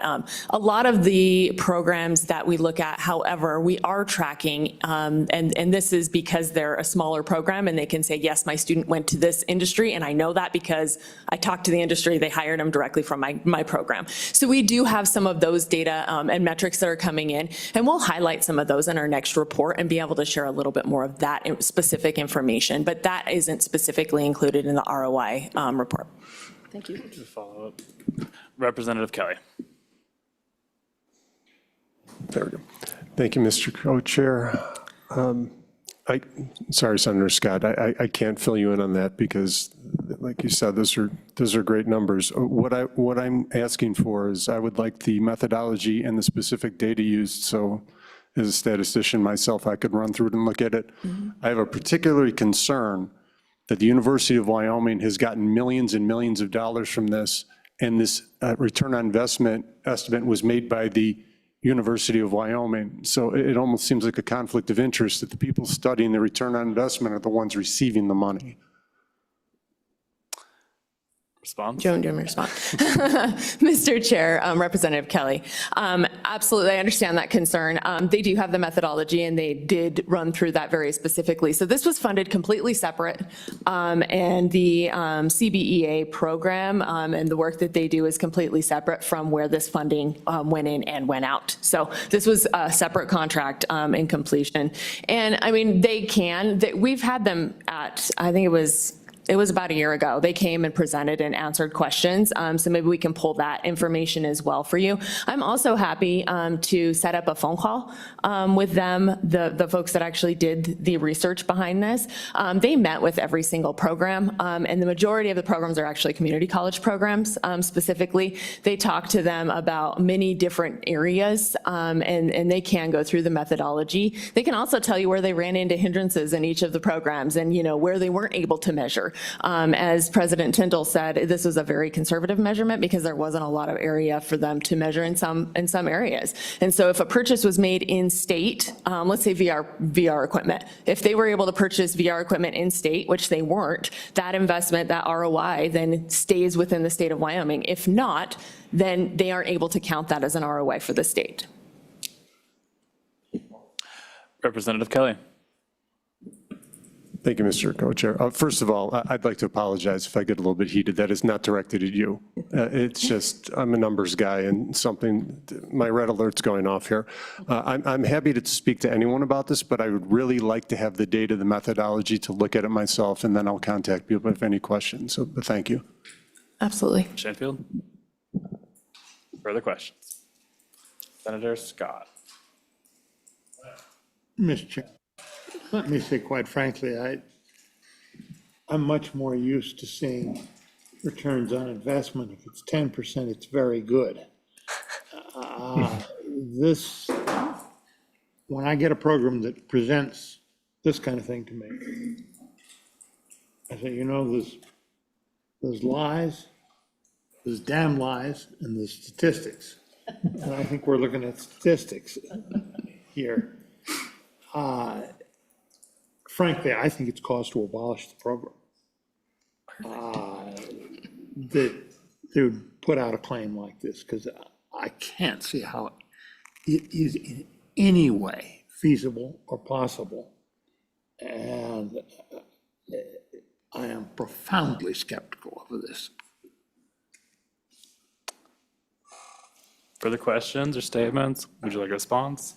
Mr. Chairman, Senator Scott, from what I've been told, and I am not a statistician, however, from what I've been told, this is actually not abnormal in looking at investment of public dollars into types of programs like this.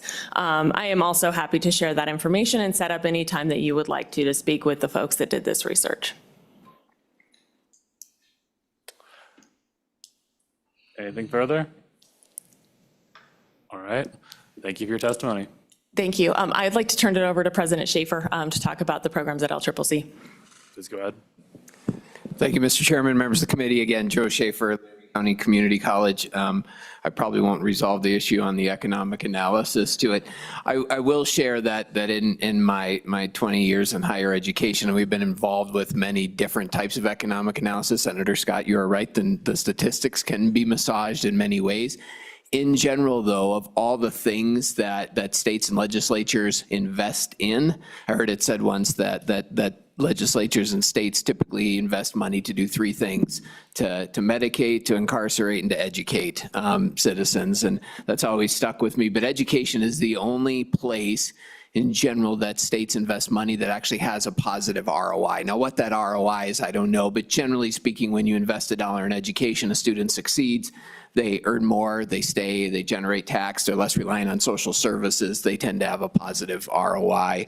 And that's been consistent through my career. But let me talk a little bit about the healthcare programming, and I'll start. I look outside and how beautiful it is. It's spring, and that whole idea of renewal is in mind. And I find myself always being doom and gloom, looking at some of the things we have to change and work on. But here's some things that we've learned through the work of the Business Council, through WIP, and through other efforts.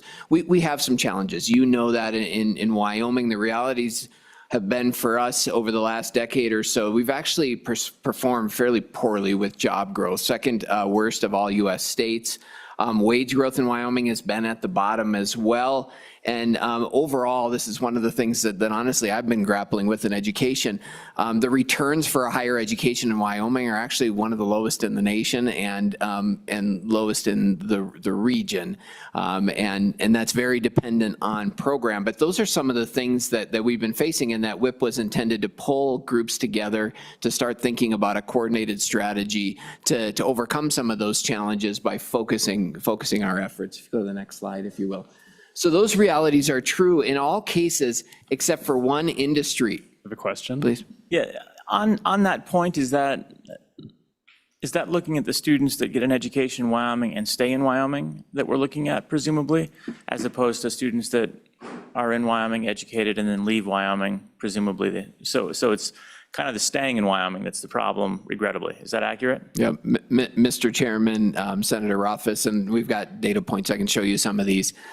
Yes, when we look at our neighboring states, the return on investment for a post-secondary education is substantially higher.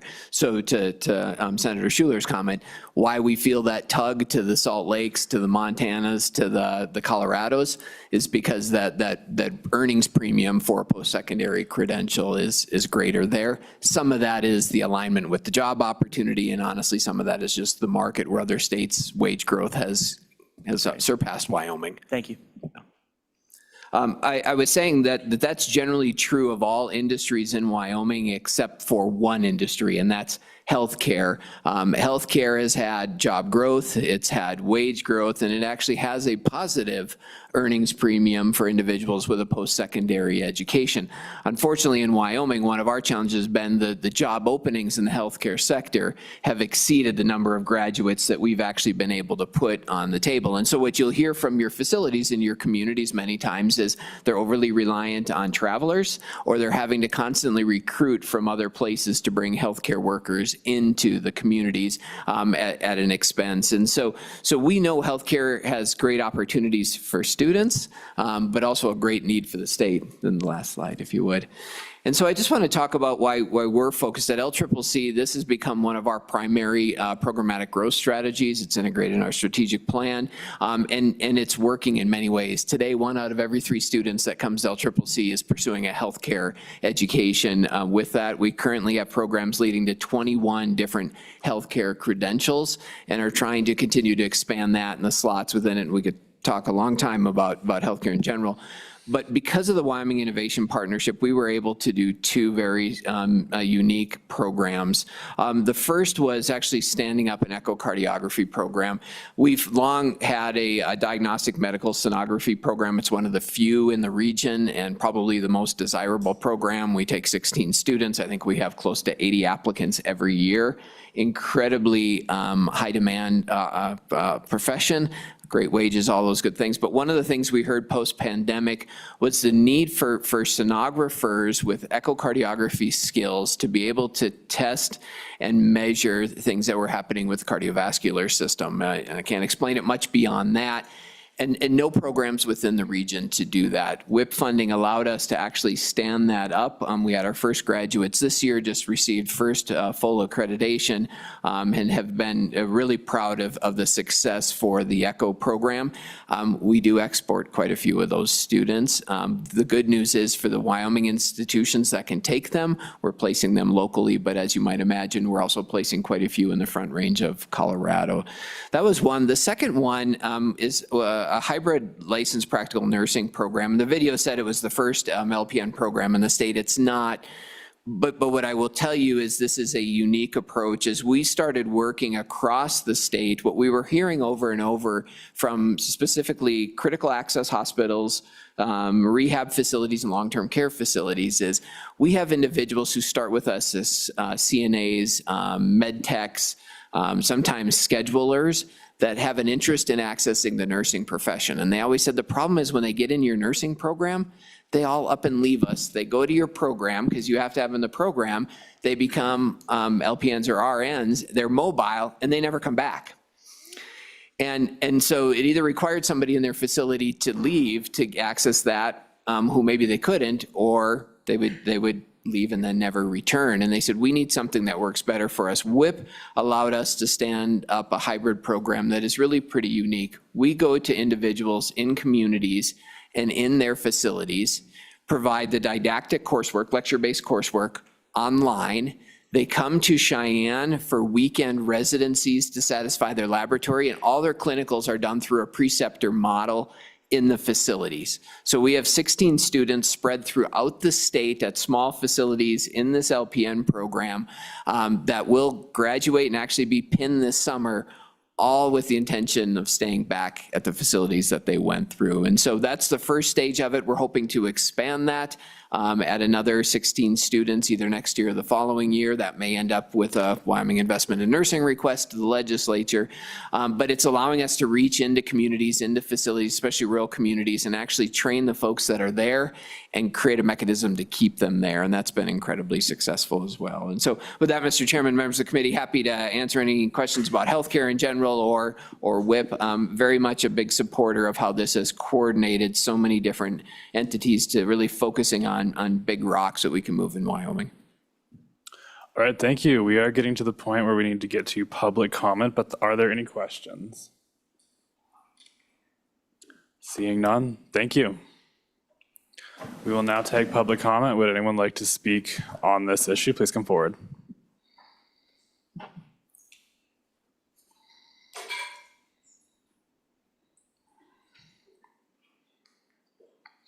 Good morning. My name is Dr. Lucas Preble. I'm with Wyoming Catholic College in Lander, and I oversee the admissions, financial aid, and enrollment of the college. My colleague, President Washut, was here yesterday, and he's on Zoom today, and he'd like to provide a testimony if that's agreeable.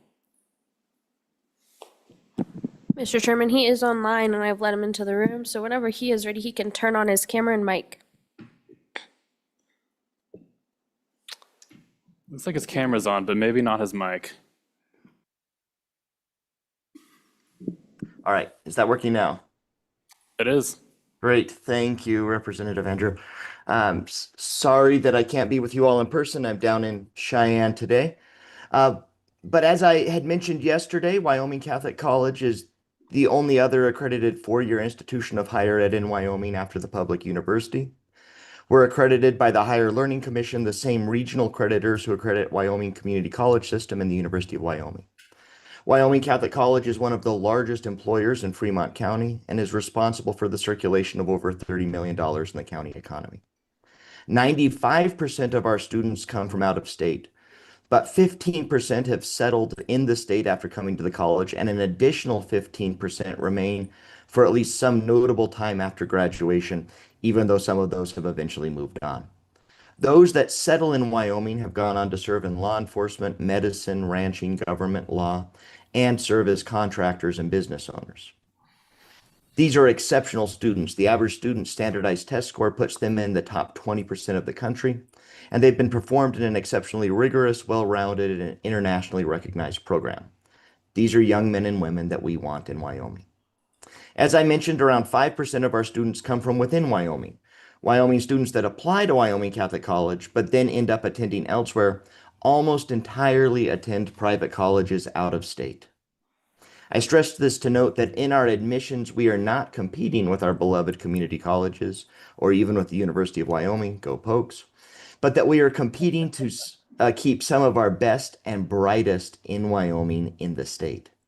And students leaving the state for college, as statistics show, are far less likely to settle in their home state than students who remain here. Further, Most of the out-of-state students at Wyoming Catholic College fall in love with our state. They've come to embrace its way of life, its cowboy ethics, and its wide open spaces. In fact, we give our graduates a black Stetson instead of a mortarboard as a graduation hat, knowing they're committed to the cowboy ethics that drive our state and believing that the world really does need more cowboys. While I won't be able to go into as much detail here, I'll note that the other accredited private institutions in Wyoming, such as Wyotech, have noted similar enrollment trends. They have high out-of-state enrollment. They see that Wyoming residents who enroll are not generally looking at other in-state options, and the alumni as a whole evidence a growing love for Wyoming. Given that, and given the state's ongoing desire to prevent the proverbial brain drain, it is in Wyoming's interest to find a way to incentivize Wyoming residents to attend its in-state private institutions of higher learning, as opposed to attending out-of-state entities, and to encourage out-of-state private school attendees to remain in-state after graduation. Many want to stay, but economic incentives can make a big difference in this regard. So I want to just propose a set of thoughts for the committee to consider.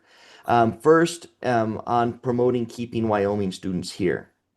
I'd ask the legislature to consider creative ways to allow for Wyoming residents to utilize Hathaway funds, the Wyoming Tomorrow Fund, and even perhaps the Wyoming Works program at accredited private institutions of higher learning.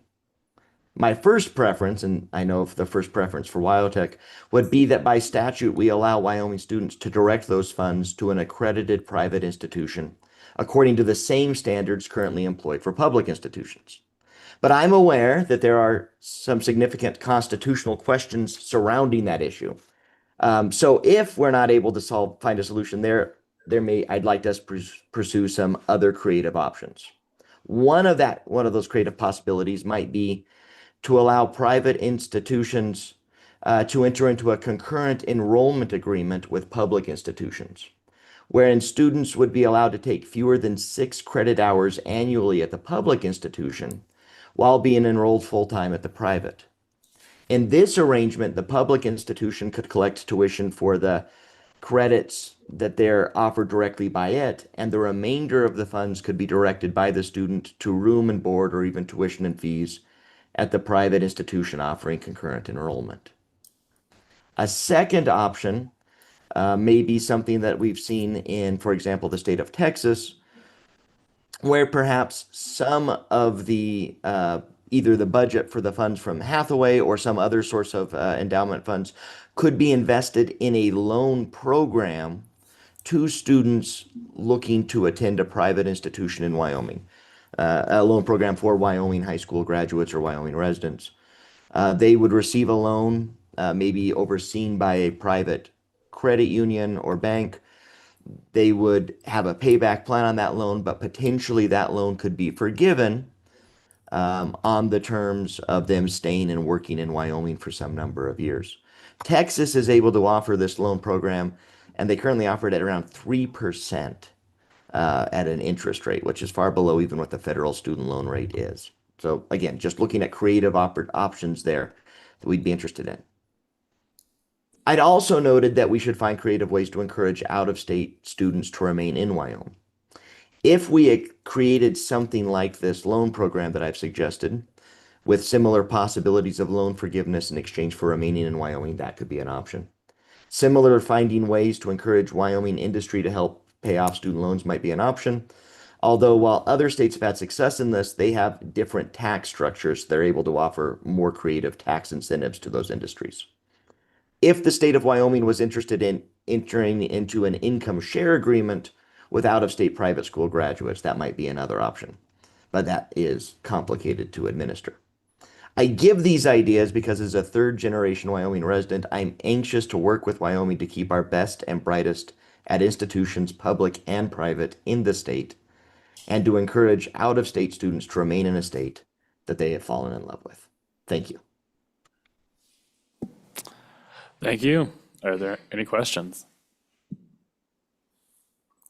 Seeing none, is there any other? Thank you very much. Anyone else who'd like to testify on this subject?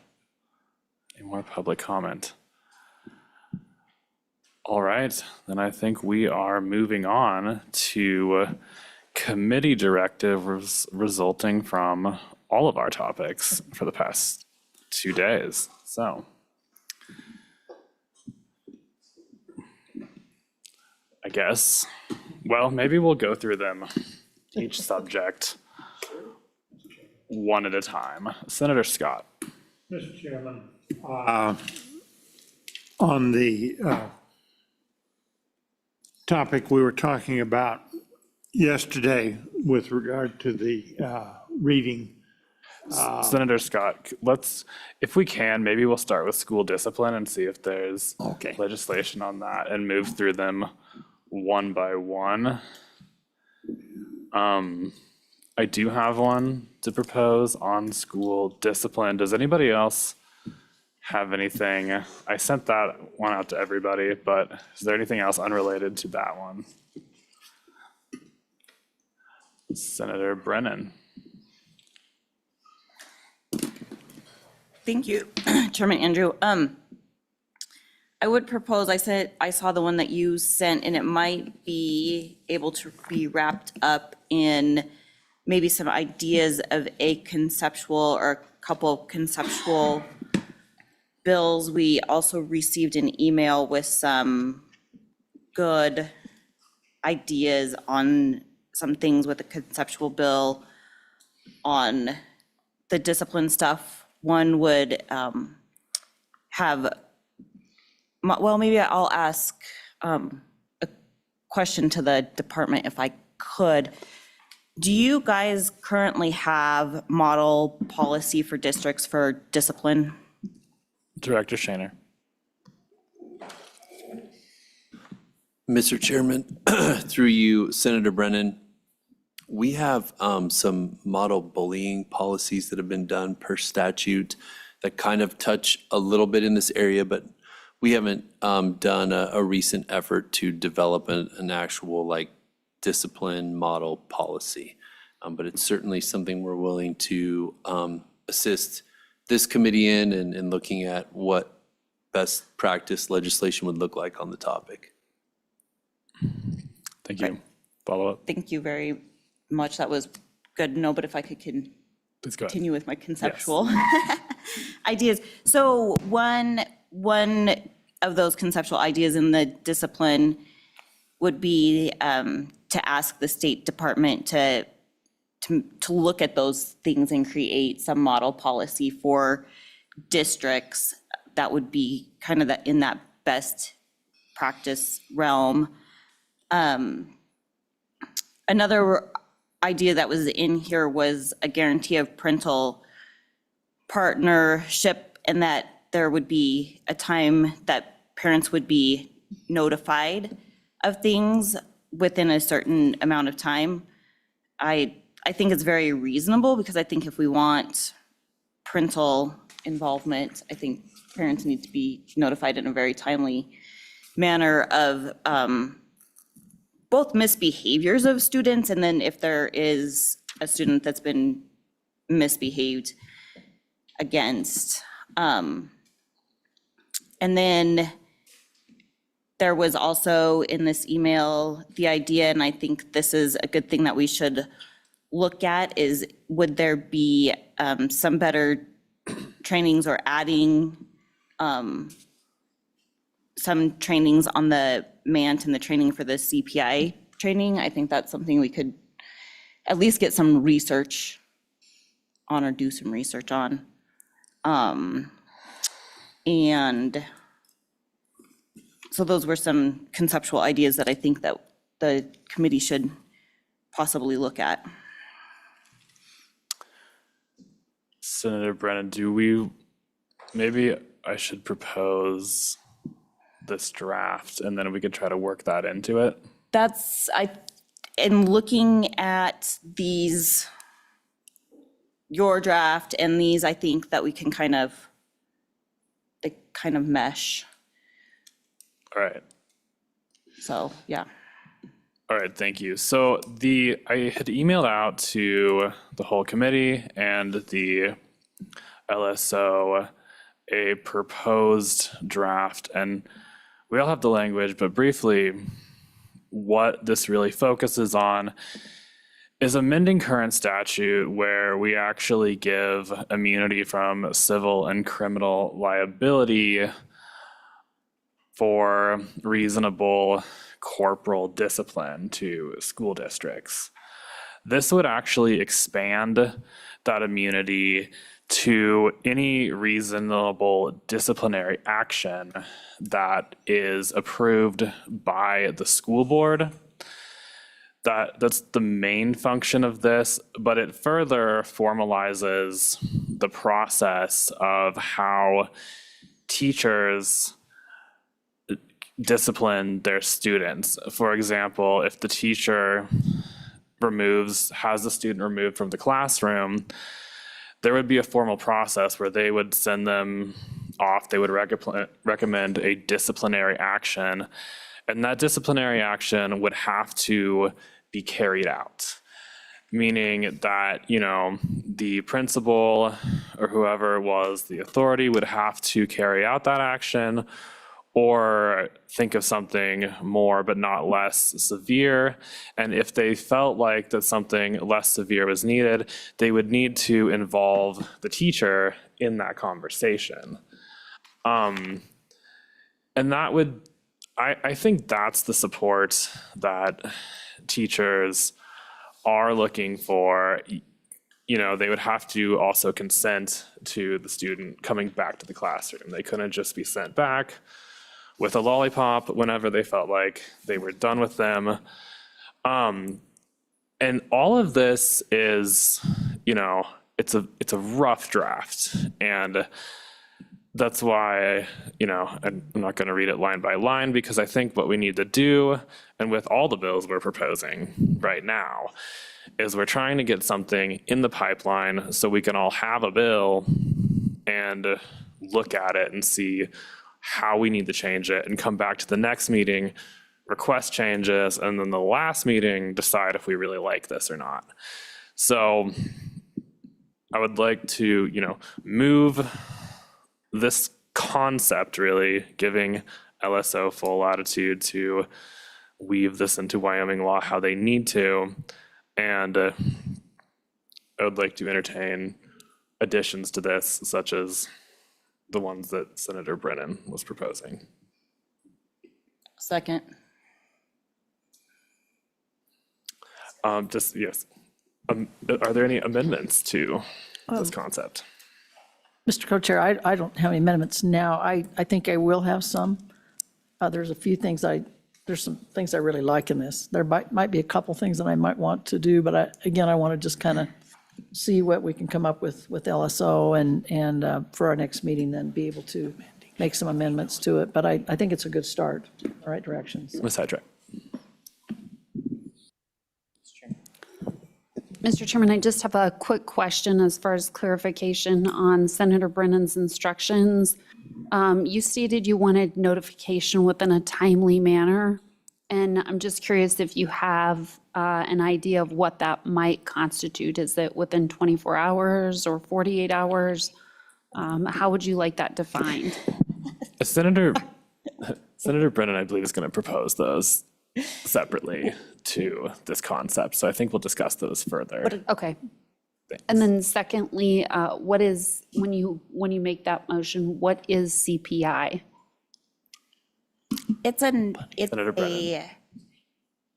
another type of training for like de-escalating situations. And I'll look more at that because while I am familiar, I'm not an expert, and get you more like information on that one. And I'll send you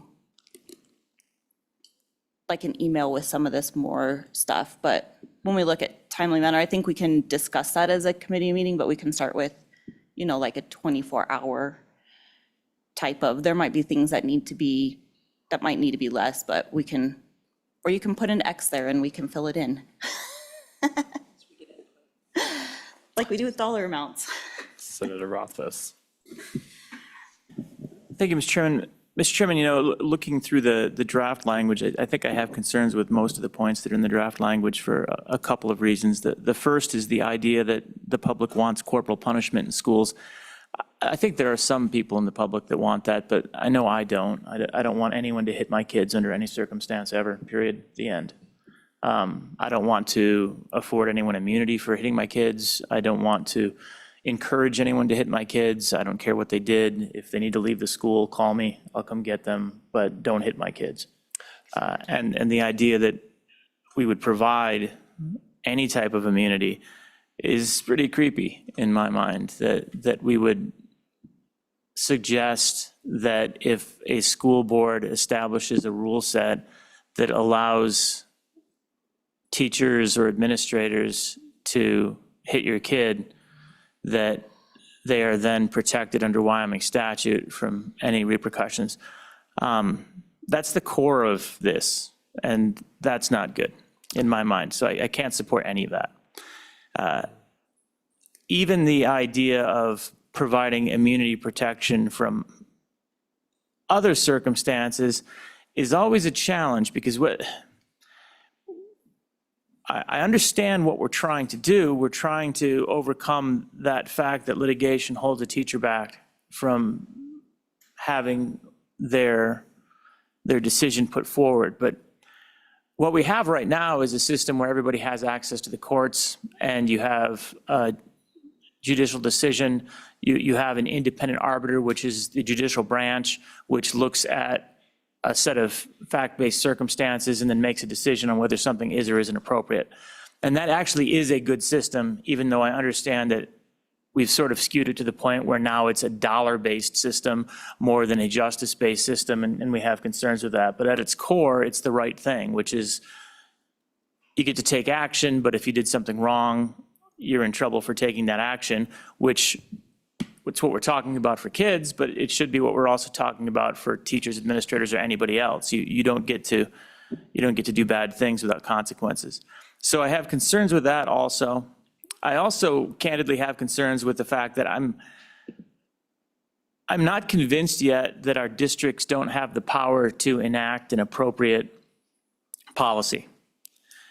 The fact that they haven't yet doesn't mean they don't have the ability to for school discipline, and they are the elected authorities that are supposed to be dealing with education for a local school district. I don't hear, and maybe I'm wrong, maybe they need to come out and ask, but I don't hear districts asking for specific statutory changes. I actually made that explicit request yesterday. If you need changes to statute, what are those changes? I haven't heard yet what those changes are, and I don't want to make them unless the school districts come to us and say, hey, statute holds us back in this way, and we need you to change something. And then the final concern really is just extending that to the rest of the bill, or the rest of the proposed bill is very, very detailed in terms of what it calls for schools and school districts to do.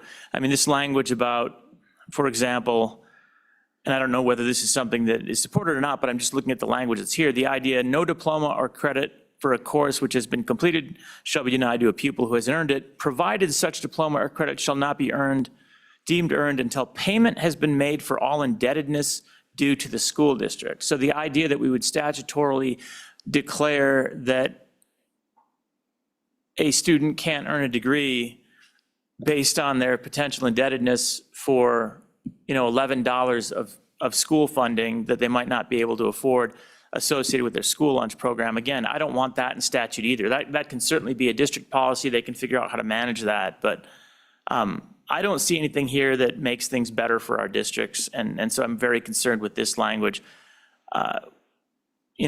Looking at what Senator Brennan's talking about, trying to find ways to encourage some of these better programs to be utilized by districts, I think that's great.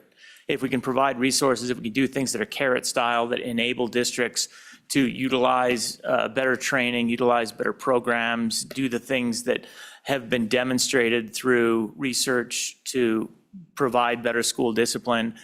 If the districts choose to, I'm totally on board, but this prescriptive, top-down, stick-based approach from the state scares me. So that's where I'm at. Thank you.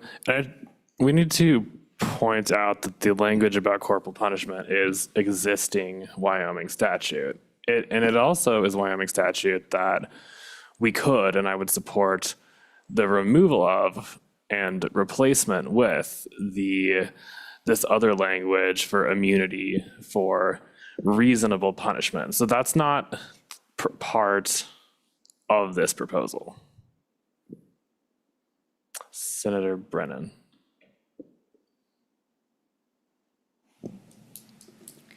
Thank you, Chairman.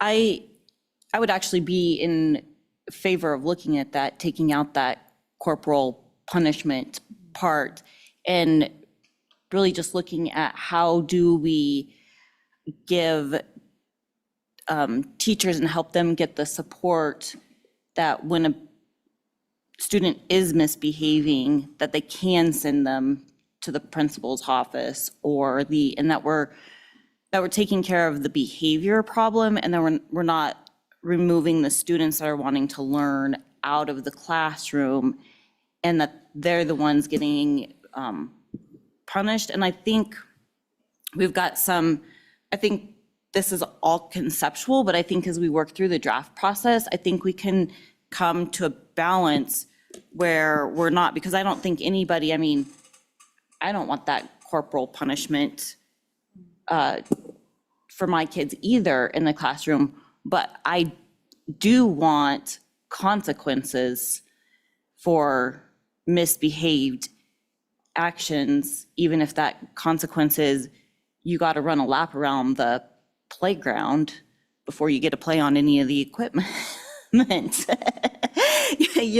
Like dual purpose type of things. So I think we can strike a balance in this, while also looking at some of the other things to maybe help prevent these things, and I'll make a proposal towards that later. But I would be in favor of working through something that would have a balance and taking out that corporal. I think we looked at that a few years ago and it didn't make it all the way through, but I think it's time that we relook at that corporal punishment thing again in light of all of these things. Senator, are you proposing that as an amendment?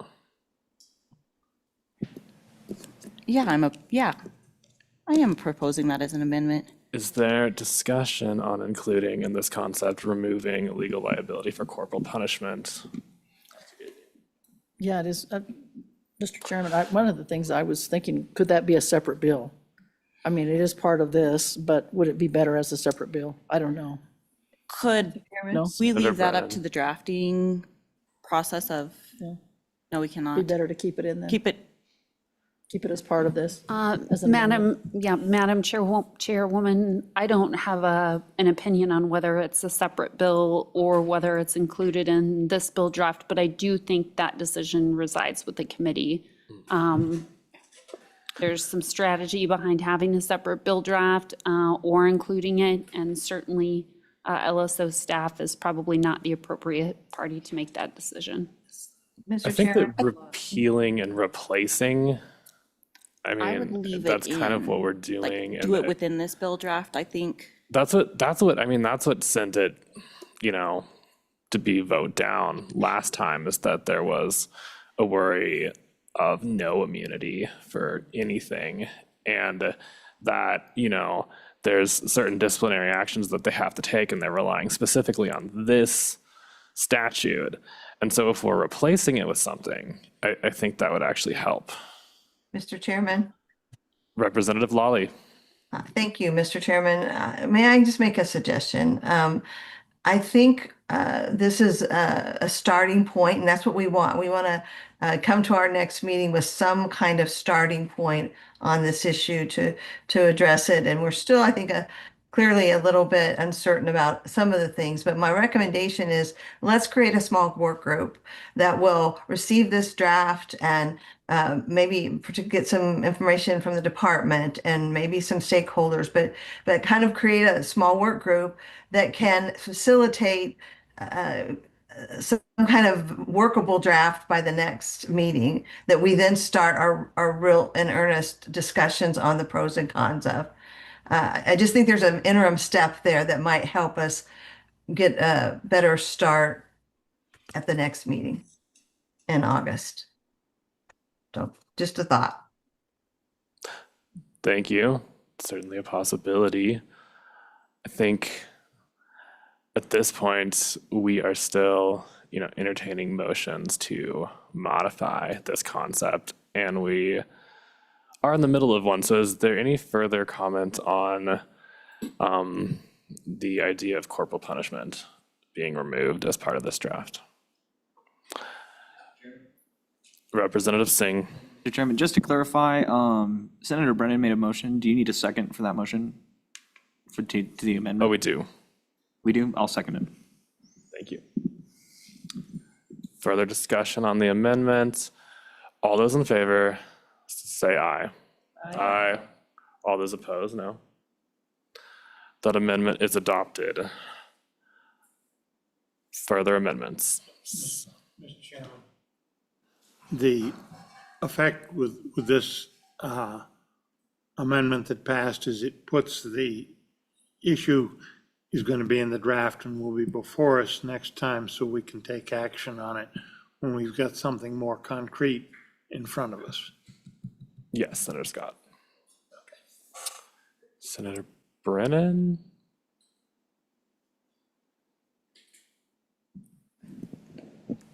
Thanks, Mr. Chairman. Yeah, I was just thinking on the things I think probably, when we're talking about notification within a time frame of, I really think that needs to be within the school day probably that it happened, but I think that would probably fit into this bill draft. So I would propose that be put into this bill Senator draft. Brennan, can you clarify what the effect that the amendment would have on this concept?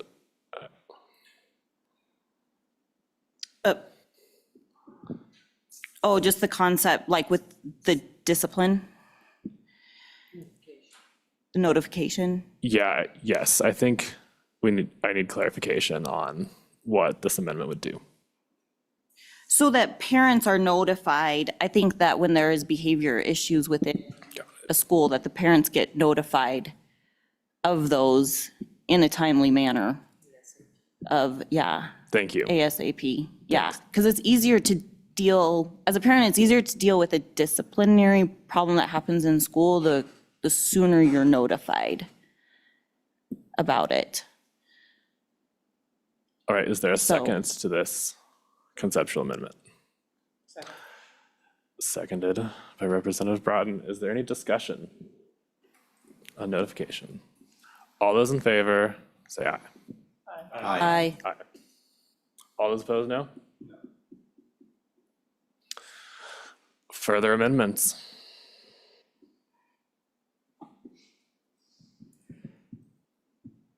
Seeing none, is there discussion on, or was there one? Sorry. Go ahead. Sorry, I thought you were beginning to say something. Is there any further discussion on this concept? Draft concept? Of the behavior Yes. type things? Senator Brennan. Yes. Yes. So, I would think where I want to go first. I would propose that, that the superintendent's office would maybe develop some model policy for districts that would be more current to some of the things that are going on, and with the research that is here, I would propose that we would draft a bill towards that end. Senator Brennan, this discussion is on the first. Oh, the first bill, sorry. No, I'm good on this one. Sorry. Jumping ahead. Discussion on this bill.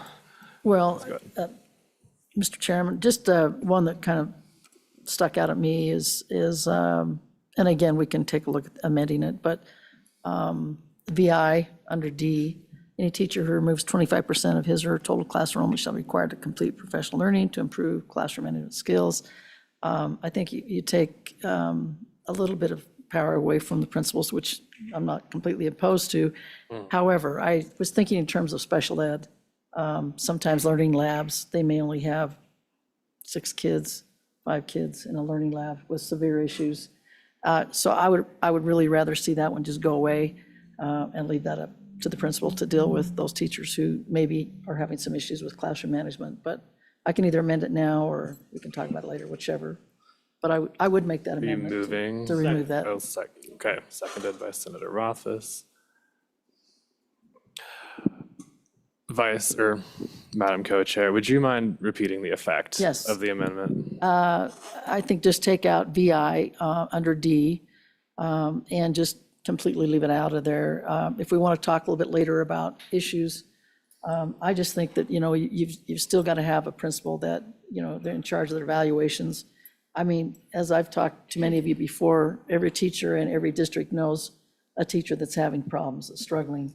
And to me, the professional is the principal that is the leader that tries to help them get better, and other teachers can also help. But where you have a specific number here, 25%, there are issues particularly with special ed, and I would just rather see we take that one out and leave that one alone for now. And if we want to talk about some other things later, that would be all right. So. All right, we have a motion and a second. Do we have discussion? Seeing none, all those in favor, please say aye. Aye. All those opposed, no. I have another amendment on this. I do agree with Senator Rothfuss that the concept of having to pay debt before leaving it, before graduating is foreign to this concept, and I don't actually think it made its way into this intentionally. So I would like to move that we remove that from this draft. Seconded by Representative Kelly, I believe. Discussion. Seeing none, all those in favor say aye. Aye. All those opposed, no. Further amendments or discussion on this concept draft? Representative Lawley has her hand up, I see. Sorry if I've missed that. Thank you, Mr. Chairman. That was just up for the comment about possibly using a work group to kind of polish this up slightly. And there's a lot of conceptual ideas we're working here. And we've used this in other committees before. We use them a lot in the Minerals Committee to kind of help us get from where we are right now with a lot of concepts to a draft that represents what this group just decided, especially on the conceptual side. But that's up to the committee. Obviously, they want to do that. But I just neglected to put my hand down. Representative Lawley, I think that you are free to propose that as an amendment to how we're going to carry this out at this time. I think that's how we would deal with that. Would you like to propose that? Well, thank you, Mr. Chairman. I would say that I just think we ought to talk about whether that might be helpful. Like I said, having been through this with some bills that are like this, and we get to the second meeting and it's a little bit more difficult than we are imagining right now to really get where we're wanting to go, and the possibility of using a small work group to kind of begin to work through some of that, or at least propose some possibilities, options. There's possibly this. One of my concerns has to do with timelines, for example. I don't have any problem with clarifying, especially in places where we're using like reasonable timeline. Not that the reasonable standard isn't a good one in other situations, but it's not that instructive here.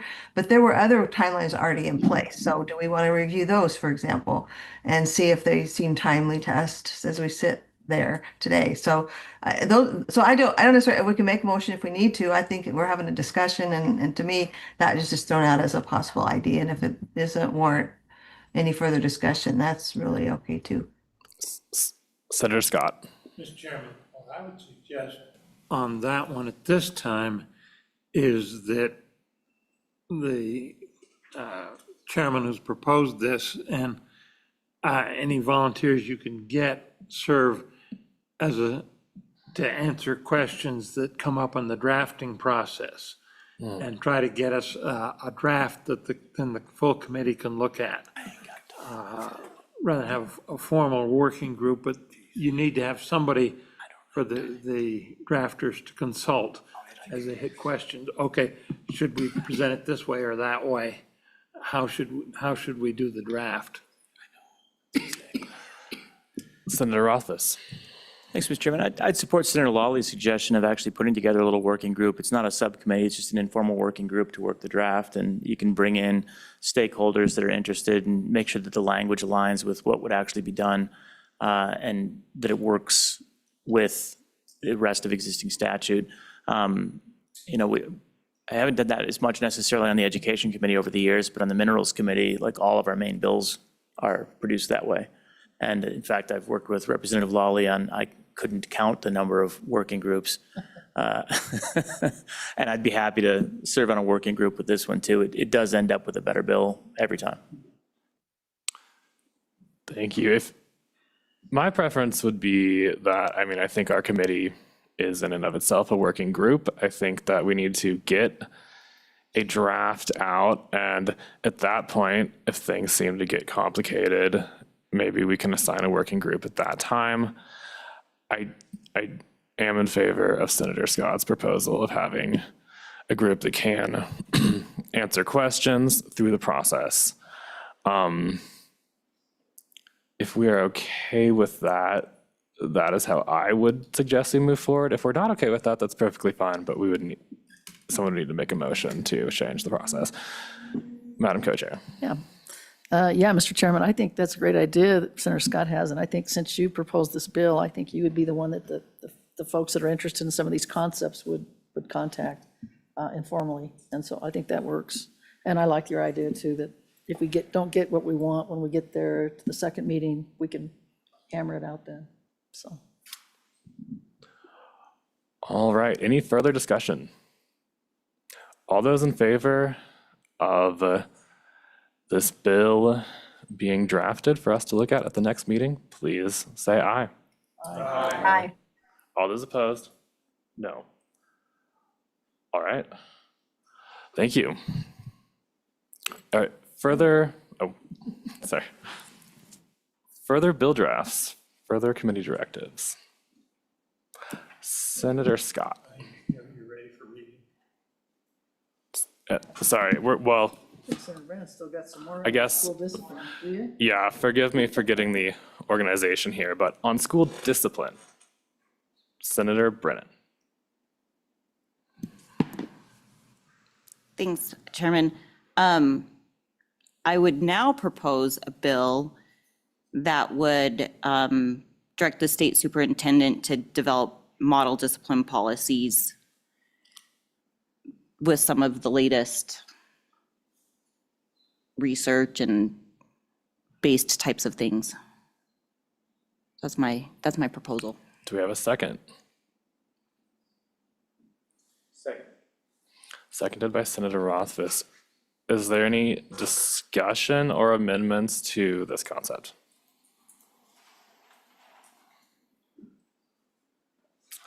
Seeing none. All those in favor say aye. Aye. All those opposed? No. In doubt. All right, all those in favor of the motion, please raise your hand.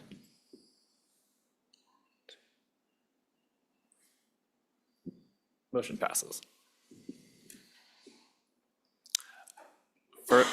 Further drafts or further committee directives on school discipline. Senator Brennan. She's busy. I'm busy. I didn't say much earlier, but I took lots of notes. Now I'm busy. I would propose a amendment for a bill draft for funding for schools to implement a program that would be focused on students' strengths and helping them identify their strengths and their barriers and helping them reduce the risk of things within the school so that they can concentrate on learning within the school. The seconded by Senator Rothfuss. Discussion. Senator Rothfuss. So assume that this would be structured as like a categorical training grant. Is that kind of the intent, to provide training through the department where districts could apply for that training? Mr. Chairman, if that's the case, I think this is a good approach. It would provide an opportunity for districts to be able to engage in some of the programs that we heard about that have been demonstrated on a pilot scale to be highly effective. I think that is a great carrot to get districts to improve their discipline systems in ways that have been demonstrated to be positive for the district. So I think drafting that for consideration would be a great way for us to consider that possibility. Further discussion? Mr. Chairman, do you have an amount, Senator, that you would like for the categorical grant? Senator Brennan. I will get you, I have an idea, but it's not on me right this second. I think we can look at that X's.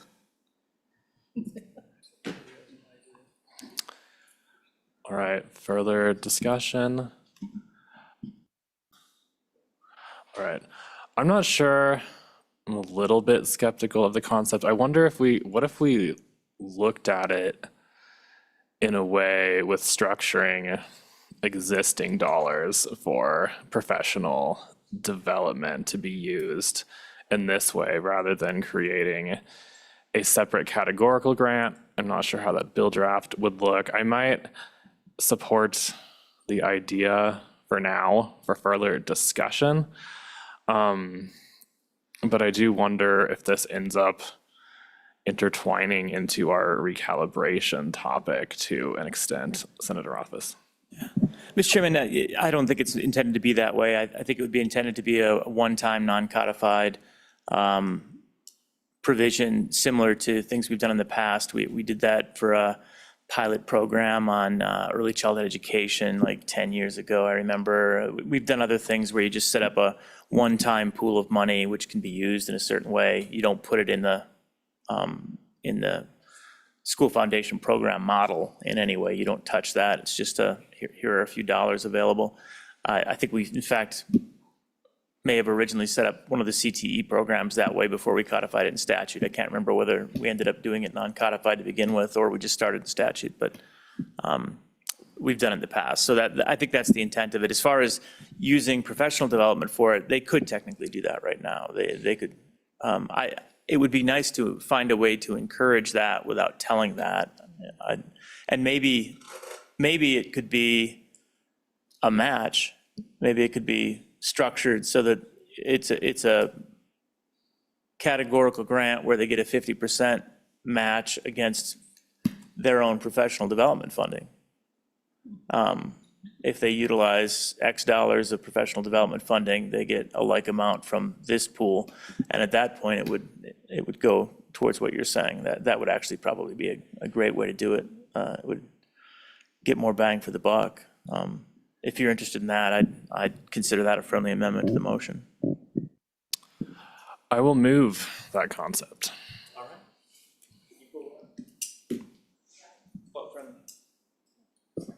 Second, I think it's second. Someone seconded it. Okay. All right, discussion on the amendment. All those, Senator, Representative Pratt, you're over on that side. So. Down on the senator end, but no. Could you clarify what the amendment to that is? Summarize. So the amendment essentially treats this grant as matching funds. So they would get a bonus of professional development dollars if they were to be using these specific programs that Senator Brennan has, this types of programs that Senator Brennan has outlined in her concept.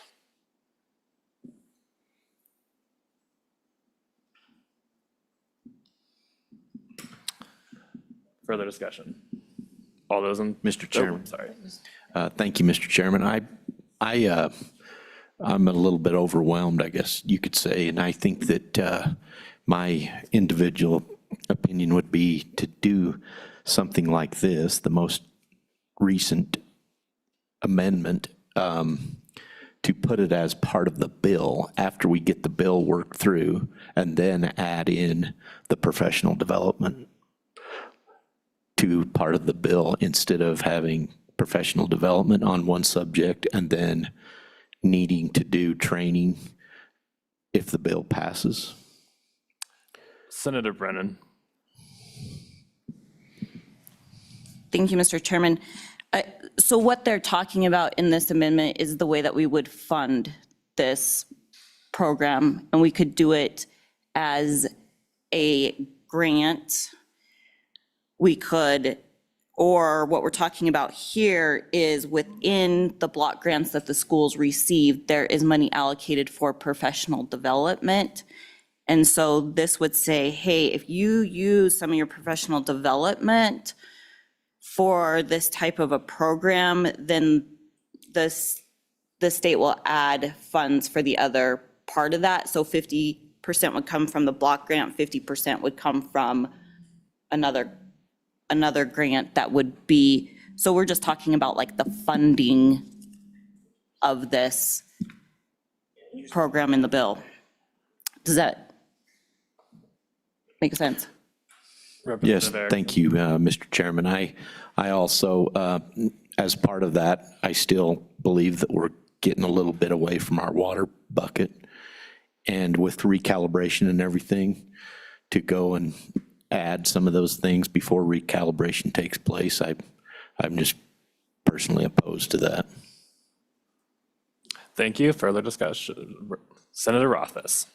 I just did want to reiterate, though, that even with this amended motion, it doesn't change anything for recalibration. The professional development dollars that we come up with would be the same pot of professional development dollars. This is just an incentive to try and hook in one of these discipline programs through that separate one-time categorical grant of whatever it is. So the matching funds always provides a little incentive to steer in the direction of matching funds. So we would expect more districts to take advantage of it if that were available. That's the concept. Thank you, Mr. Chairman. Further discussion? Seeing none, all those in favor, say aye. Aye. All those opposed, no. No. The concept is not passed. The amendment, oh, we're on the amendment. That was the amendment. Was it clear that we were on the amendment? Because that's my fault. All right. Okay, the amendment has not been adopted. Now is there discussion back on the bill concept? Seeing none. All those in favor of the bill concept being drafted for us at the next meeting, say aye. Aye. All those opposed, say no. No. The motion is passed. Anything else on school discipline? Mr. Chairman, Representative Lawley. okay, thanks. Again, I just want to throw out here, and this really may be one that is in the area of recalibration, but I think it's worth mentioning the significant discussion we had about the importance of behavioral specialists. And the fact is that those are primarily found in special education. There's not really funding in the general ed area, although the educators we heard from, see the value of that, and certainly special education is seeing great value in using behavioral specialists. So again, I think that might be more of a recalibration issue, but I want to raise it because we heard a lot of testimony on it. And I do think it's part of a larger solution to getting a handle on our behavioral issues, and in ways that also don't just punish, but help families to understand the issues that, and then the school help work through the issues with them about, ways they might respond and how they might develop a plan to help with those particular issues. So that's really wanted us to again put that out on the table. Senator Rothfuss. Mr. Chairman, a reasonable solution to that, even though we have many of the members of the recalibration committee here, is to send a letter from the education committee highlighting that as an important thing to consider. And I had one actually later on charter schools where that was going to be the approach that I was going to make a motion on, was to let the recalibration committee know that we have an issue that needs to be considered during recalibration. So perhaps we start a letter now with Representative Lawley's concern, and maybe there's a couple of other pieces we end up tacking on, dear recalibration committee, so that it's kind of on paper and we can feed that to Dr. Pikus and the recalibration committee can consider those issues and make sure that they've checked the boxes. So if that's acceptable for Representative Lawley, that might be an approach to just highlight these disciplinary specialists. Representative Lawley. Yes, thank you, Mr. Chairman. I think that's a great idea and approach, because that's really what I was wanting ultimately, is that we communicate in a formal way with the recalibration committee. And because we did get testimony that there's not really a provision in the block grant. It's not a matter of, well, just move around your money. I think we're going to probably, you're looking at how much they should be able to move around. But my point is that it is a gap. The general ed is a great deficiency in this area because of the way the model's basically designed and how it's funded. So I really do support the idea of a letter, and even more that we have other things we might put in there. Is Representative Lawley, is that a motion? So moved. I'll second it. So the motion on the table is that we are going to start a running letter that we will add to throughout this process and then send it to the recalibration committee as we finish it up. Can we clarify what the first section of this letter is going to say for our staff? Mr. Chairman, I think what I have in mind is drawing attention to the lack of resources in this area for discipline in particular, but in particular the lack of the use of resources for, I guess, the use of these behavioral specialists. Again, that are commonly used in special education, but not general ed. So, Behavioral specialists for general education. I'm sorry. Representative Lawley, he was clarifying. Is there any further motions on school discipline? If not, we'll move on to K through. Motion. If there's a motion, you got to have a voice vote. Yeah, voice vote. All in favor? All in favor. Drafting the letter. I believe that, and forgive me, but I believe that is still on the table because we are trying to amend and complete that letter. Mr. Chairman, I think we'll probably just add to the letter, because otherwise we can't have more than one motion on the floor, so we need to close this motion. So we vote on this, and then we would add an additional, through additional motions, we would add to the letter later, would be my recommendation. Thank you. Let's vote on adding that to the letter. All those in favor say aye. Aye. Aye. All those opposed, no? No. No. Motion passes. All right. Are there any committee directives on K through 12 recruitment and retention? K through 12 teacher recruitment and retention. Senator Brennan. Thanks, Mr. Chairman. I would propose that we have drafted a teacher bill of rights. I do think that we should entertain the idea on this one of having a small working group to put this one together and then come back hopefully with a good draft for us to work from in the next committee meeting. Do we have a second? Seconded. Are there any amendments to that concept? Is there, or discussion? Senator Scott. Chairman, discussion item on this. Yesterday, there was a request made by some of the members to the representatives of the Wyoming Education Association if they could work up something based on what was done in other states and point out where the flaws were and the risks were. I think a working group that consulted with that organization specifically we might get a start on where to go from that process. So I think the working group is a good idea, and that's one of the places they ought to go to take a look at what's going on in other states. All right, thank you. Senator Rothfuss. Thanks, Mr. Chairman. And I agree with what Senator Scott said as being a good approach, working group, and then have consultation. The one concern that I do have is that most of what's in a typical teacher Bill of Rights is actually what was in that first bill draft. So I don't know exactly how that's a remedy. There'll be a lot of redundancy, but at the same time, maybe there would be other components.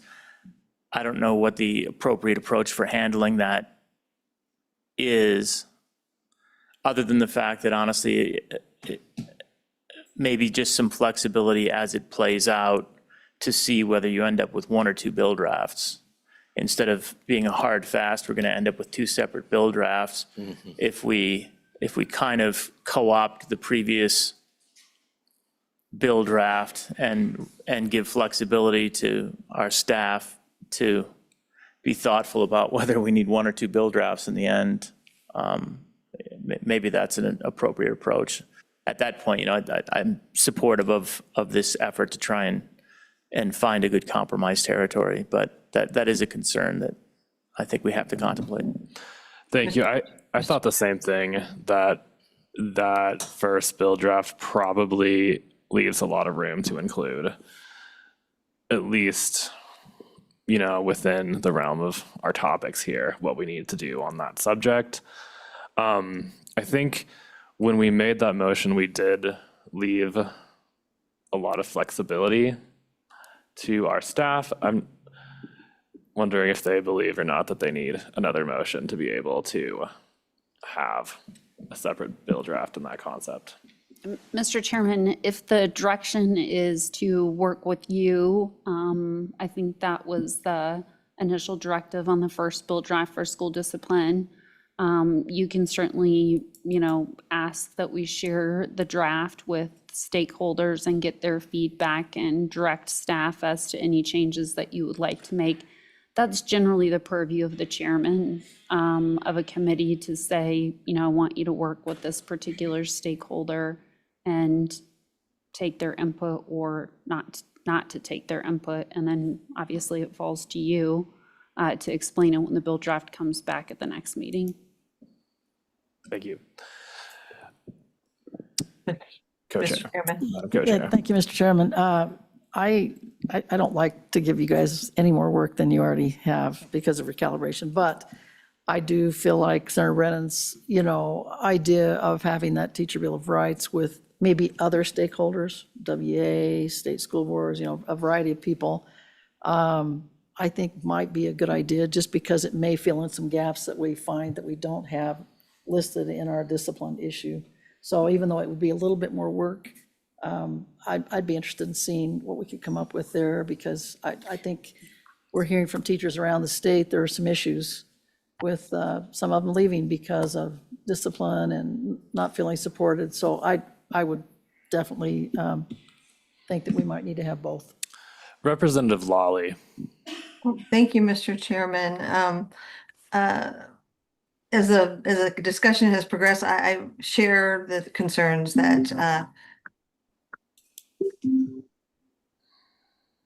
Sorry about that. I share the concerns that Senator Rothfuss raised. And again, I guess it's just more of a process question, whether we do it in this sort of divided way, which I don't necessarily have a strong objection to. It isn't efficient, but would again renew my, these are all actually some of the reasons I felt the need to suggest a working group for the first bill draft to try to take in some of those things and make sure we're not leaving out things that we might find important. But that was my only comment, is that we can do it this way. Have two things going on at once. But I do think a small work group for the second bill would be helpful to really get some input, and especially concerning what we've already learned from other states, what sounded like a good idea but didn't work well, those kinds of things. So those are just my thoughts. I right now I'm not even sure what I think about it, other than I think we need something, and if it's not to dedicate a work group to the first bill and spend the time through a work group that's non-binding, they just do the work. They can present alternative possibilities within a bill, option A, B, C, whatever, or to have this one that has a work group. I'm concerned about that there's more that we might want to know or understand, and have shared with us by the time we get to the second meeting and start making some decisions. So I don't even know what all that means, other than I would support a work group for the second bill. Senator Brennan, I'm sorry, Representative Bratton. Thank you, Mr. Chairman. My question is, what is the vision what's different that would be in this Bill of Rights that's not the protection from discipline? I believe that's a question for Senator Brennan. Thanks, Mr. Chairman. I think I'll attempt to answer that, and I may or may not do this question justice, but I'll do my best. I think one of the reasons that it's important to have a teacher's Bill of Rights, we've worked in the last several sessions and we've got some good we have a parental Bill of Rights, and we have a lot of strong things for parents. But our teachers are working really hard in their classrooms today, and they're encountering a lot of problems. And sometimes those problems are from a lack of respect that comes from students, that comes from parents. And I think that this is a really good way to look at what is it that a teacher has the right to in their classroom, so that they can really provide that safe learning environment that students need, and that they can get back to actually teaching our kids in the classroom.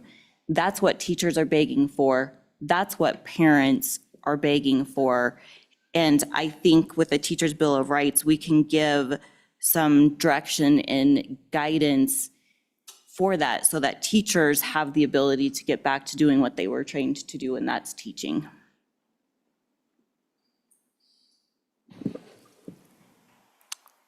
All right, further discussion. Is the motion on the table to add a working group to this concept? I'm pretty sure that's where we left off.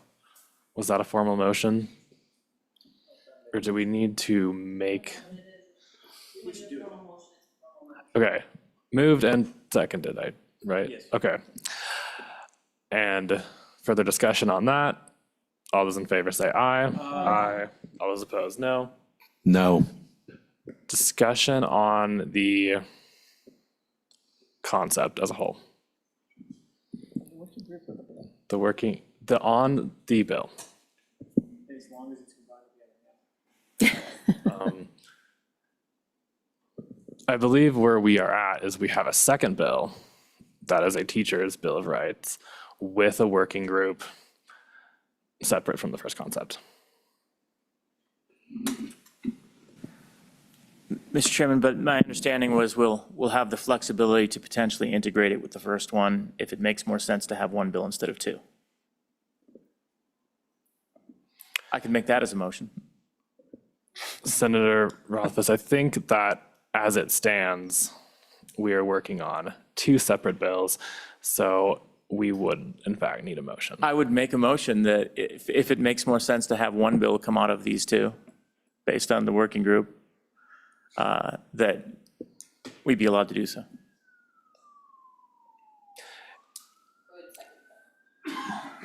All right, moved and seconded. Discussion. Would that not be something we could just vote to do in the next meeting when we come back with these bills, rather than how, I mean, Mr. how does Chairman, the motion work? I guess I just don't want the staff to have to produce two bills that are largely identical just because we made a motion that was awkward. And so this is my attempt to solve that, because I think there'll be a 90% overlap. Which I will offer an amendment to your motion that the first bill stays to the concept of discipline, and that the second bill looks at anything else we need to look at. May add on, and perhaps add on around the other one. Yes. Yeah, sure. I think that works. It still gets to the same point. Amendment I think so. I think that's conceptually okay, yeah. Sure. Perfect. As long as we have some flexibility. Yeah. So we're not duplicating bills. Sure. And Mr. Chairman, Senator Scott. I would suggest that maybe we give the co-chairman discretion to limit it to one bill if in their judgment, that's the better way to proceed. Sure. All right, that's friendly, okay. Friendly amendment, friendly amendment. The layers to this. All right, all those in favor of the amendment, please say aye. Aye. Aye. All those opposed? No? No. Amendment passes. All those in favor of the bill draft, please say aye. Aye. Aye. Opposed? No.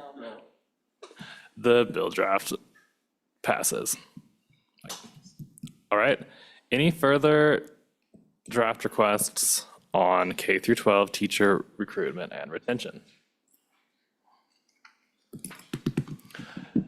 Were you guys able to get all of that? Okay, do we need to clarify anything? Sure. We talk later. Okay. All right, moving on to literacy. I have a feeling we have some drafts. I feel like Senator Scott's got that. Senator Scott. Mr. Chairman, I'm going to ask that we have a bill drafted on the literacy area, and it would be amendments to WS 21-3401, which is the statute we've been working with on that. And it's, Mr. Chairman, it's a mixture of substantive corrections, mostly based on the testimony we heard yesterday, and some just plain cleanup that's needed. So I'll try to go through it. And I've got it, a handwritten version that I gave to the LSO staff, but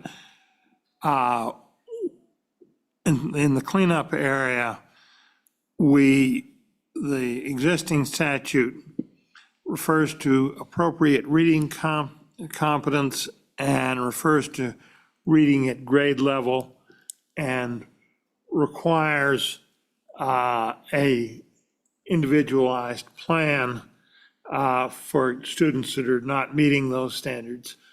Couple of problems, we used two different terms. One came in with the original bill in 2001, one came in at a later date, and they're the same concept, but they're different. Want to have a single definition for both of them because neither one is defined in with any clarity in the existing statute. So we would define those terms, and the existing statute does require for third grade competency to use the YTOP exam. And basically, if we modified these definitions, I would use the advice we got from the recalibration consultant at the last recalibration, was the same one we're using this time, but the advice was that the student had to read, if it, student read it at basic or below basic levels, they weren't going to be adequately reading. So this would define it in a positive way that they've got to be proficient and advanced at that to not need to have an individualized plan. The existing statute does make an exception for the IEP, and it wouldn't touch that.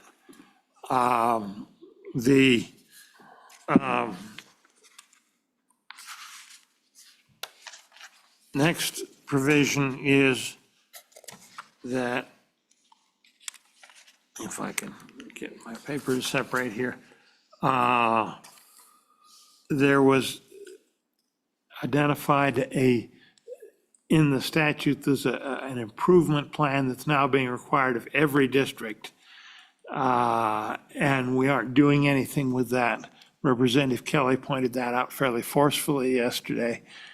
What I would do is in this draft, say that improvement plan will be required only of districts scoring 5 percentage points or more below the statewide YTOP third grade average for students scoring proficient or advanced. That will essentially knock out about 2/3 of the districts from doing this plan, and it would put it before us so we could then say, okay, we're going to fix this plan, or we're going to just repeal it. So that would be a provision there. Get that in front of the committee for next time. Then I would put in a new report, which LSO I would time limit to just do it for, say, the first 3 years after enactment or something like that. So that the districts would tell the WEDA for their students who failed to score proficient and advanced, what percentage were placed on an individualized plan, what percentage were placed on an IEP or were on an IEP that meets the criteria, which is it has to have a reading related component. The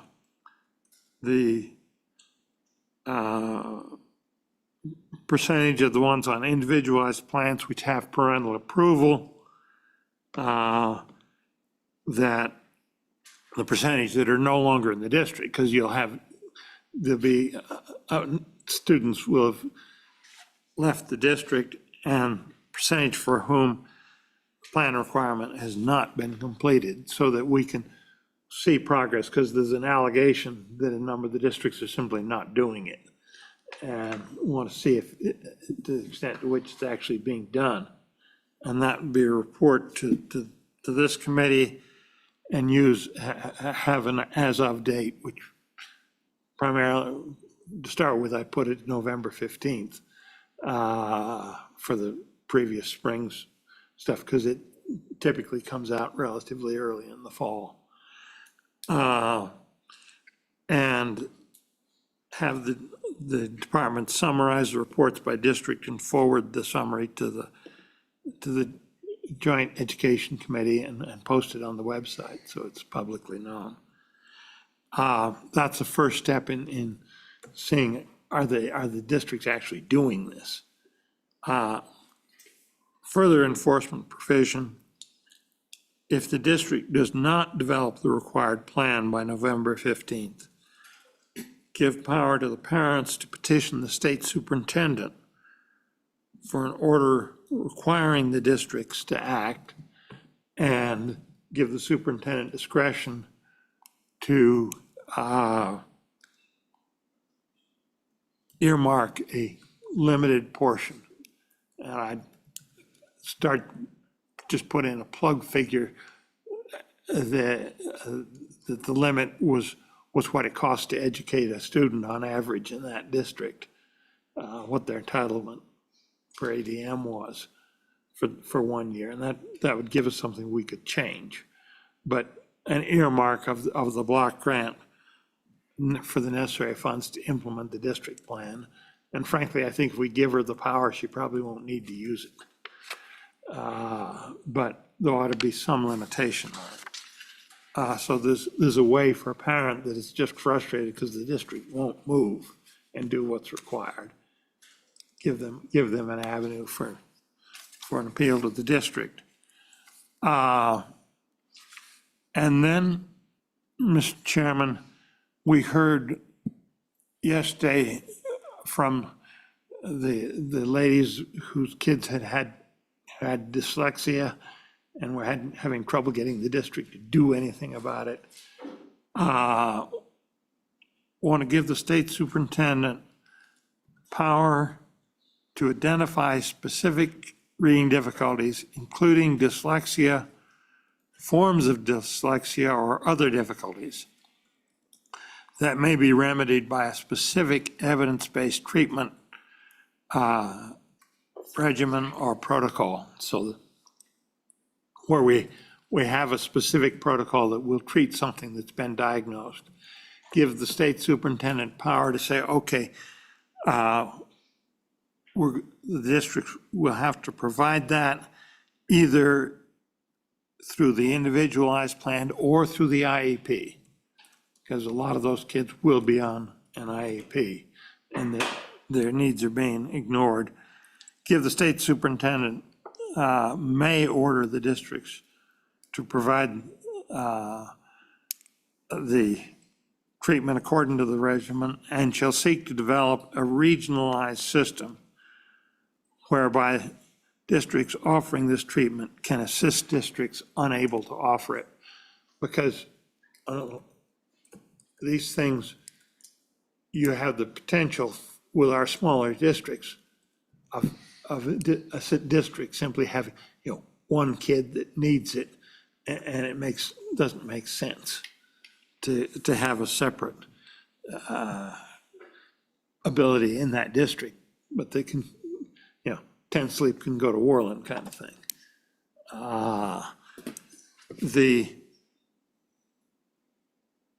Allow the state superintendent to approve, where appropriate, limited credentials for trained individuals to assist in implementing these treatments. That was discussed yesterday as a possibility.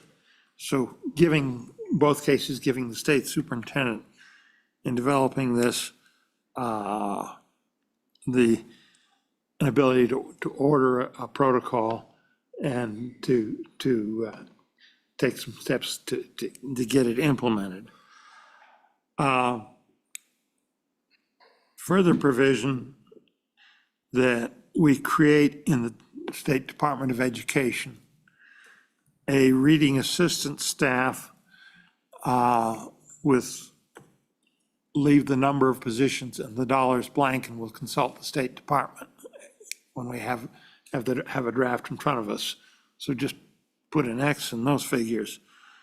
The staff serving at will and placed on state salary schedules determined by the state superintendent without further regulation by Department of Administration information. Give the state superintendent a small staff, charge them primarily with assistance in developing and implementing improvement plans for the districts that are required to do them, and assisting with other duties in improving the literacy and performance of the districts, so that the State Department would have a literacy staff they could turn to and say, District X has got a problem and has asked for our help, give them some help. And I think that would solve a number of our problems. And Mr. Chairman, that would basically be the bill.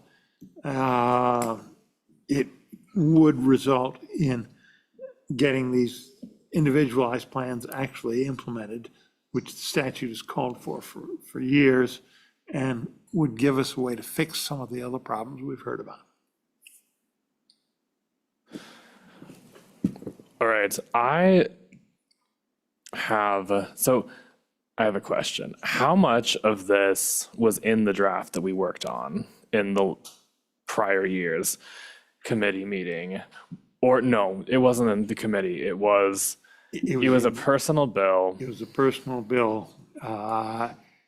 The pieces of it, but that bill had a mandatory retention provision in it, which is not present in this at all.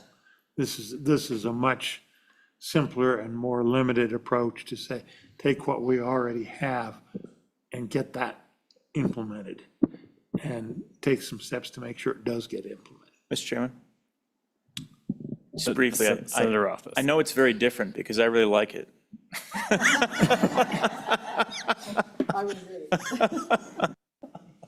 So it will copy some elements of that. The staff provision was in that other one. There was a different enforcement provision, went to the courts instead of the state superintendent in that other one. So it is very different. So it's aimed at some All of the right, same well, we problems, have but it's much a more. motion. Is there a second? Yep. Seconded by Representative Strzok. Mr. Chairman? Yes. So I do have some concerns with it, but I think most of it is very good.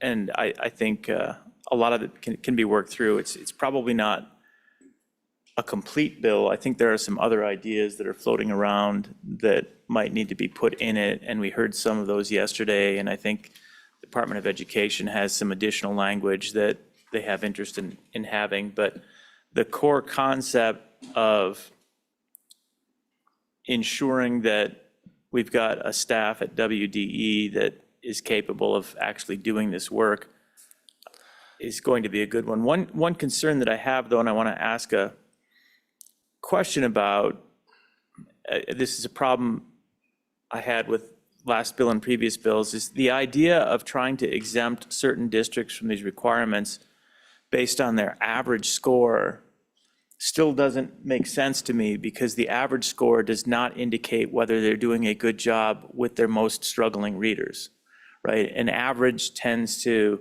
cloud over effects that you might have either at the high end, the middle, or the low end. And when we have a situation where our most struggling readers are a population below 20% of the population, that's typically where they'll be at, somewhere in 20%, 15 to 20%. Every one of our districts has more than 15 or 20% of what you would call struggling readers. So I don't see any district in the state that you can point to, even our top performing districts, where I would point to it and say, wow, they must be doing a great job with dyslexia and reading difficulties because their average reading score is high. And this is supposed to be focused on those strugglers. I wouldn't let anyone out yet. So that, I don't know what number it was there, but the required only of districts 5% below the average concept is one area I really have concern. Can we take one more question? Or do you want to? Mr. Senator Scott. That's, if we put that in there, and the way I've done it, it's 5 percentage points in terms of the ones that are in the proficient advanced categories. That is there and available for amendment. If we need to add a provision, what you're talking about in the struggling readers, essentially what the bill draft would do would be to tee that issue up as one to consider. Okay, Mr. Chairman, I understand that. I just think it's entirely the wrong indicator, and I don't know what the right indicator would necessarily be to replace it with. I understand the interest. It's just we're taking a measurement over here which says, yes, your average reader seems pretty good, as if it were a proxy for how are you managing your lowest performing readers, and it isn't a proxy for that. Okay. And Mr. Chairman, one of the things we do if we put that in the bill draft, you could say, no, we're going to require it of all the districts, and this will be the focus. But we'll tee it up. If this one is not being used, we got to do something. All right, Representative Kelly. Thank you, Mr. Chairman. Just to clarify, well, Senator Scott and I did see an issue with reporting just for the sake of reporting. My answer to that was to just eliminate the reporting rather than enforce it. But however, that being said, I do like some elements of this idea of drafting a bill, so I'm going to support it.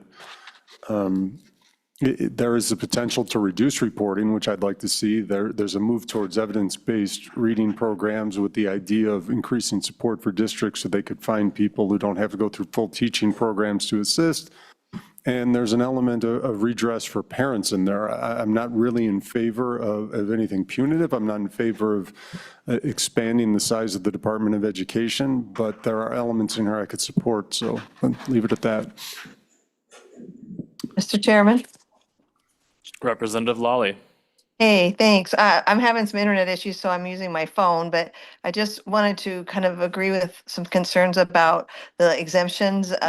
And I agree with everything Senator Rothfuss said in terms of the limitations of that, but I also just have a general concern that, you know, it's kind of built into these exemptions as if what they're doing now is some indication of future success and continued success. And we would have to be finding some things happening and too late for a group of kids at a crucial time. So I just don't know about the exemptions, but I want to proceed with something to start working with, much like Representative Kelly said, that, you know, hey, we need to look at something and this might need to be tweaked, but I really appreciate the lack of the provisions concerning mandatory retention. And so there are some improvements from the last go around.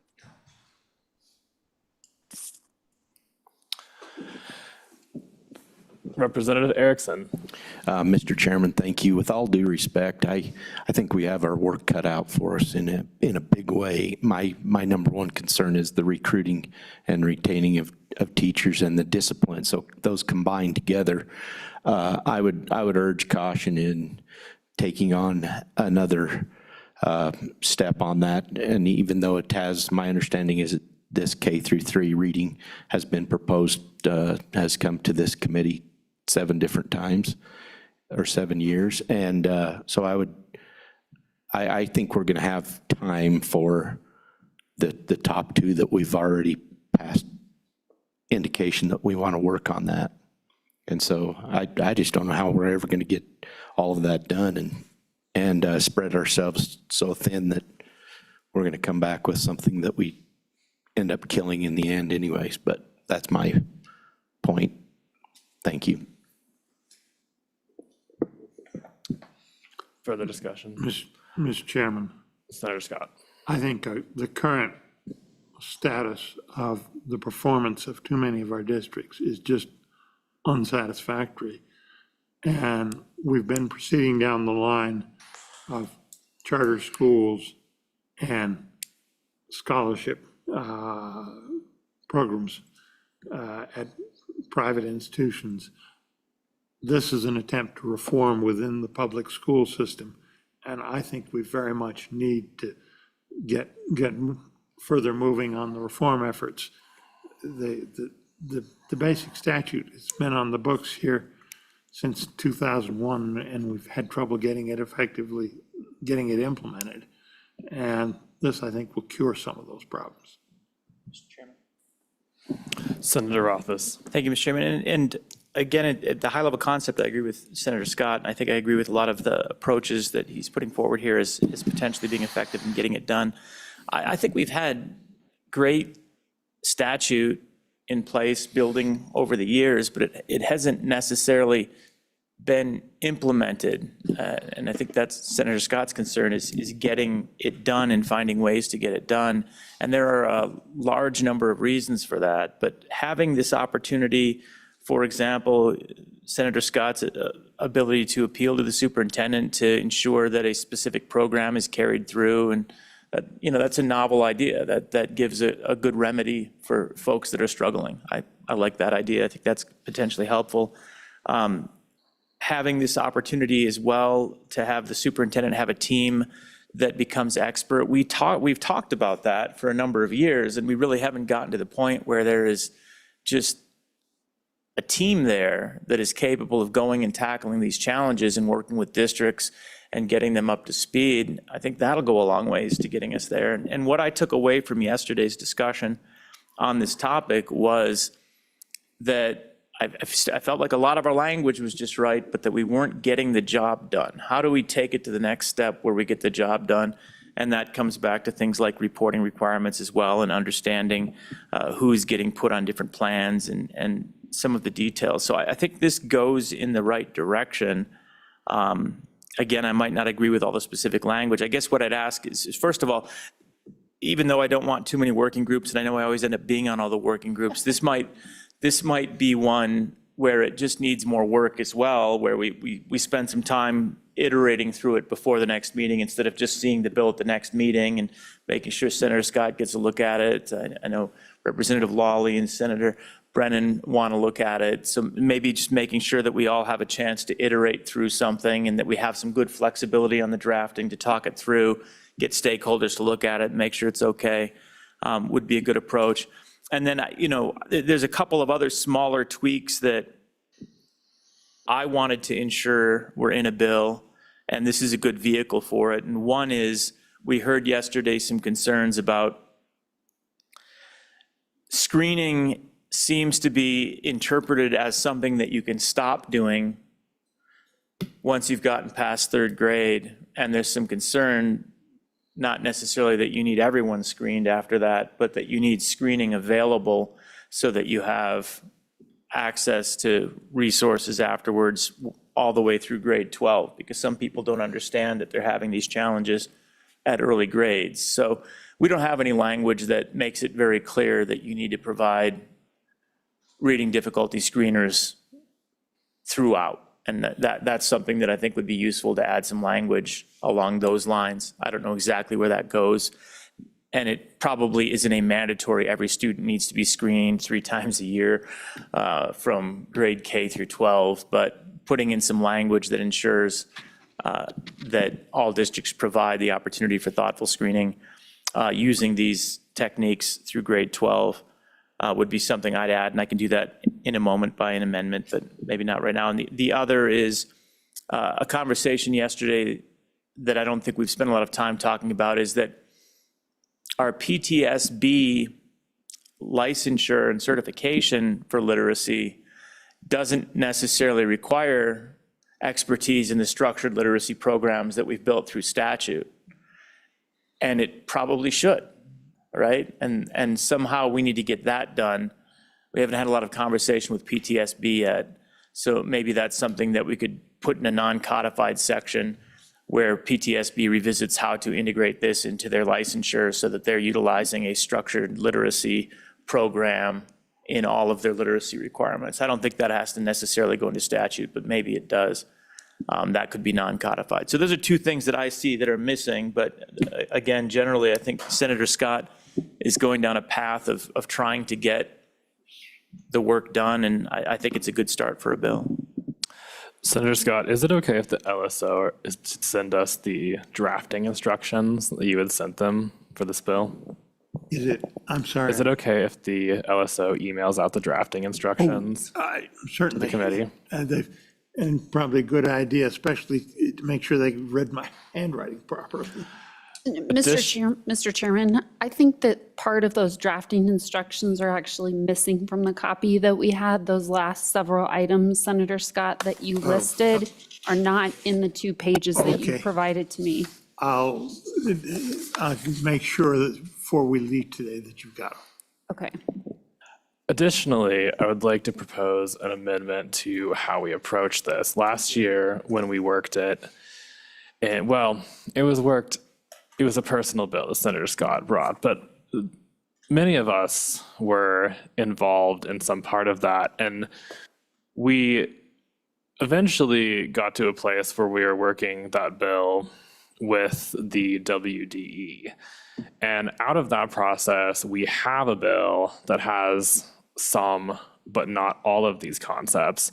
And I'm wondering if we could ask the LSO to take that, use it as a base for this, and then we could add concepts that are not in there, but that this committee wants to that bill.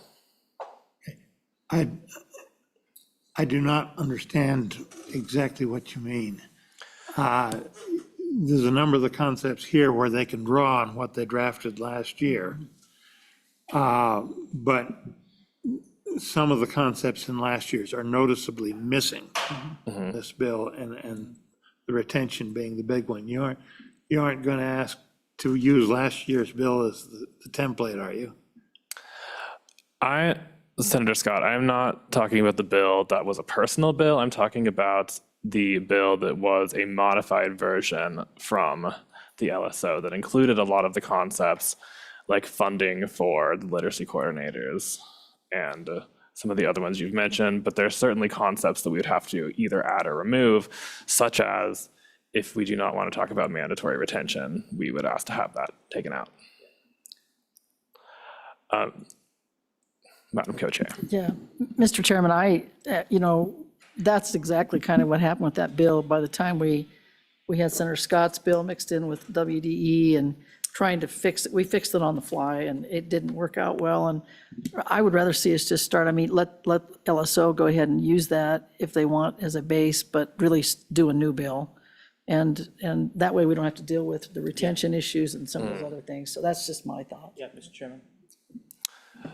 Senator Office. And I think so too. I think starting from scratch, coming up with language that's appropriate based on existing statute, but incorporating the ideas that we've got here, ideas that, and potentially even proposed language, but looking at the language from the WDE draft last year, seeing what ideas in there might reflect some of these ideas and carrying those into the draft is all appropriate, and then working through those and iterating and getting to the point where hopefully, this is the kind of draft where it would be great if we could get to the point where everybody on this committee is an aye and that we don't have it being contentious, because it's a complicated issue and it's really a critical issue.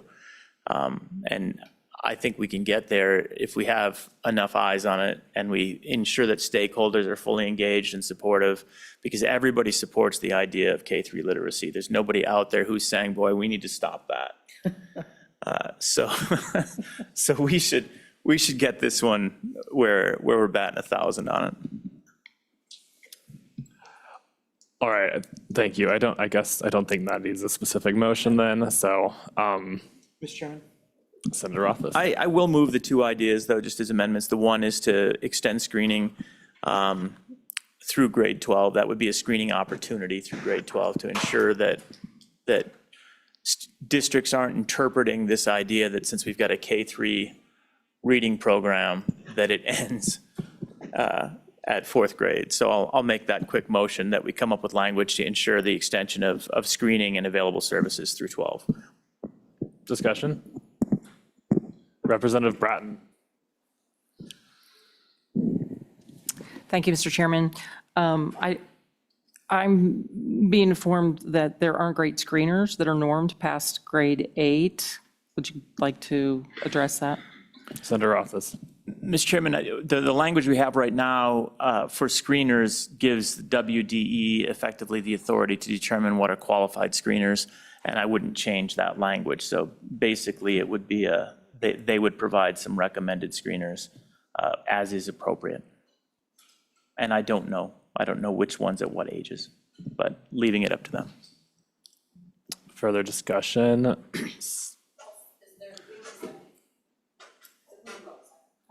Seconded. Thank you. Further discussion? All right, seeing none, all those in favor of the amendment, vote, say aye. Aye. Aye. All those opposed? The amendment has been adopted. Back discussion on Mr. Chairman? Senator Office. And on the PTSB, I don't think we probably want to amend that into the bill at this time. That might be something that we amend in, but I guess I would just ask perhaps that we have PTSB report back as we're looking at this bill next time on how we can incorporate structured literacy into the PTSB certification process so that we teach at the university based on what is required for certification, but statute is kind of different from that at this point in time. And it seems like certification should align with statute, and then the university and the colleges should be teaching to that for the certification. So we can ask about that, but I don't think we need it in the bill at this time. Senator Scott. That's fine. If we do put it in the bill, I would say we ought to include the University's College of Education. In that discussion. Yeah. Yeah, let's do that. But let's not put it in the bill just yet. Okay. Agreed. Further discussion? Seeing none, all those in favor of the bill draft, please say aye. Aye. All those in favor? No? Or all those opposed? No. All right. Mr. Chairman, if I could just get clarification on one element. Of course. In Senator Scott's instructions, it directs that appropriate reading competency is measured by the statewide student assessment. And appropriate reading competency as utilized in the statute is what triggers an individualized reading plan. And if it is the statewide summative assessment, the only instance where it would be measured is in grade 3. So we need clarification on that, particularly given Senator Rothfuss's motion, which also passed, which implements screeners through grade 12. That's why in the draft language, there's a provision for using what the screeners define as competence, because you don't have anything but the screeners in the very early grades.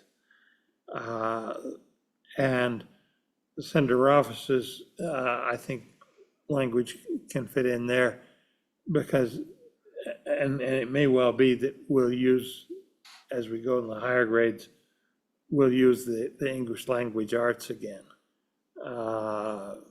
which is basically, as I read it, what's in the existing statute. So I hope that answers the question, but the language tries to deal with that. Senator Rothfuss. Yeah, and I may have misunderstood. I actually thought, Senator Scott, that you said basically not to use the summative assessment for that reason and to look to the screeners and the approved tests when you were describing it. I don't have that document, but that was the interpretation I had. The statute already says we're going to use that summative assessment in grade 3. Okay, interesting, okay. So does your language provide flexibility to use better materials later? It certainly could be amended. Okay. Don't worry about it now, it sounds like, yeah. All right. Further directives on K through 3 literacy. Seeing none, we'll move on to charter schools. Co-chairman, Madam Co-chairman. Thank you, Mr. Chairman. Yeah, I have just one quick one. Won't take but a minute, I don't think. We heard from our charter authorizing board that the issues with the applications coming to them and the amount of time they had to review those. And so I would like to propose a bill draft that initial application would go to the State Department of Education for their review, and the state authorizing board would be a secondary type, checklist once it's gone to the State Department and they've okayed it. And I don't know, State Department, if you feel like maybe we need to increase that time for review, if you think that's something we should put in there, I'm happy to add that as well, but. Director Shaner. Microphone. Thank you, Mr. Chairman, Madam Co-Chairman. I believe what Elaine said was it would be better to just not have a deadline in statute and just say set a deadline, then we can put it in our own rules or policy or whatever. Your help on that.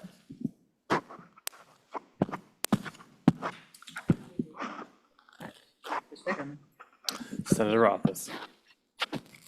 I think the idea that Janine, was there a second on this? I guess there probably is a second. Anyone seconding that motion? Second. Okay, we've got a second, good. The concern I have is a couple. One is you're providing a circumstance, unless it's written as sort of a shall review or shall update, the superintendent now becomes an additional gate for any charter school, which at this point in time, I know our superintendent kind of likes charter schools and is going to support state authorized charter schools. So I think in this particular moment of time, that's not a problem. But we actually talked years ago about having the superintendent, in fact, be the authorizer for charter schools this long ago, and didn't do it because that ended up making it political, where you had one individual who was then, do I like charter schools? If yes, all the charter schools are approved. If no, there are no charter schools for that period of time. And so that became awkward. And so Ms. Bateski was concerned about the fact that they didn't have flexibility really in a rapid denial, even though you've checked all of your boxes and you gave us all the pages, this isn't even in the ballpark, go back and do your homework again. That it seems like that aspect of it is more important for us to resolve, where they have more say in a back and forth discussion with a prospective state authorized charter school than just having WDE be an additional gatekeeper, unless WDE was somehow in a role where they weren't supposed to say no, they were supposed to work on a process or something where they were facilitating preparation of it to get it up to a good standard, maybe before saying, hey, we're ready. But I guess I'm just worried about that gatekeeper. And I'm even saying that as somebody who's been concerned with the increase in charter schools in recent years. Co-chairman and I have been concerned about that, but I want the process to be fair, equitable, and right, not just this year, but 20 years from now. And I guess I have concerns with that. I don't know what the solution is. I do think that Ms. Bateski was looking also for more flexibility. Whatever we do should probably provide a little more flexibility for the board to be able to provide a preliminary no based on it's just not good enough. And I don't know exactly how we say that. We do it all the time, as I said, with DEQ. DEQ comes back and says, not ready yet, try again. Even though you might have checked your boxes, this is not up to snuff. So I don't know exactly what my objections are, Madam Chairman, but it was your motion. Yeah, Mr. Chairman, I think you're headed down a path that's maybe a little different than what I was envisioning. I think the bottom line was the original application that goes to the charter schools, it is a check. And then they have to go through and then kind of do a deep dive and put it under the microscope.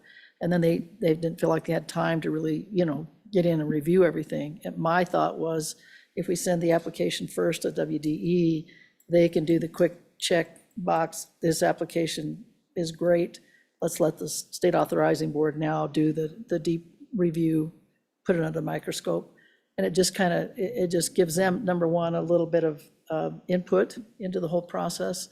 But it gives them the opportunity too to say, this application, no, it's not ready for prime time. We're not even going to move it to the state authorizing board. So I don't know. I mean, I do think it needs to be kind of a shared thing, but I just think that ultimately our State Department of Education probably, just with their expertise and with what they've done in the past and to get the charter schools up and running, and the state authorizing board, I'm not saying that they're a volunteer board. It's a little bit more difficult, I think, for them to go through that whole process and have the time to do the deep dive that they should. So this was just my thought, and it came from, again, their chair, thinking that maybe it would be better to go that route. So I don't know if that explains it any better.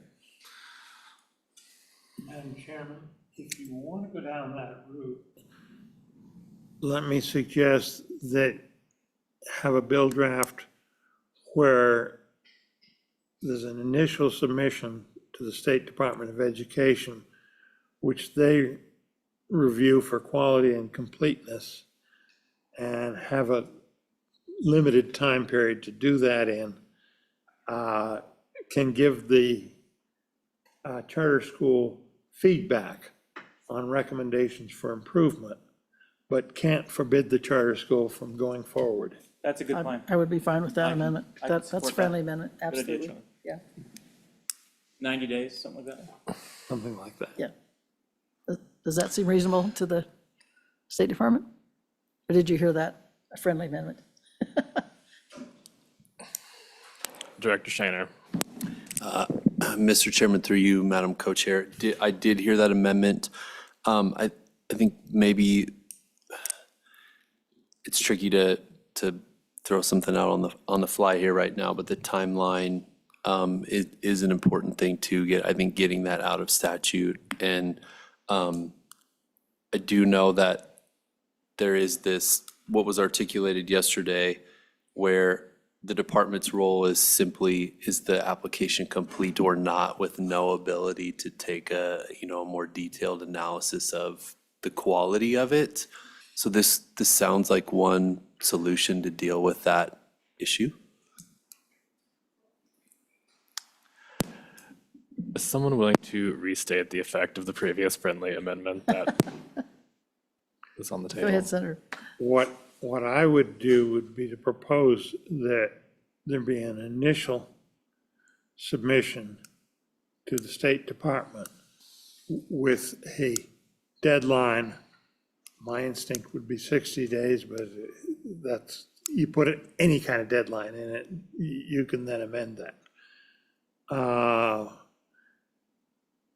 Where the State Department gives the applicant feedback on, is the application complete? Does the application need to be improved to deal with certain issues? And gets that back to the applicant, and then it's up to the applicant, whatever modifications they want to make to their submission. They go ahead and then they do it.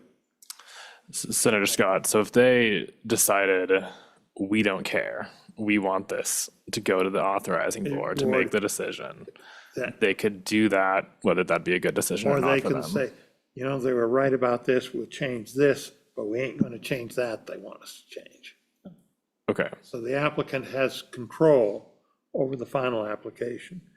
And essentially, you're using the State Department as an initial reviewer to catch the obvious errors.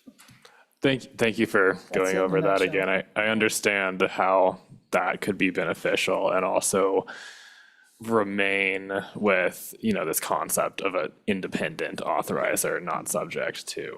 Yeah, Great. I think it's good. All right. And so we have an amendment on the table. So all in favor of the amendment, please say aye. Aye. Aye.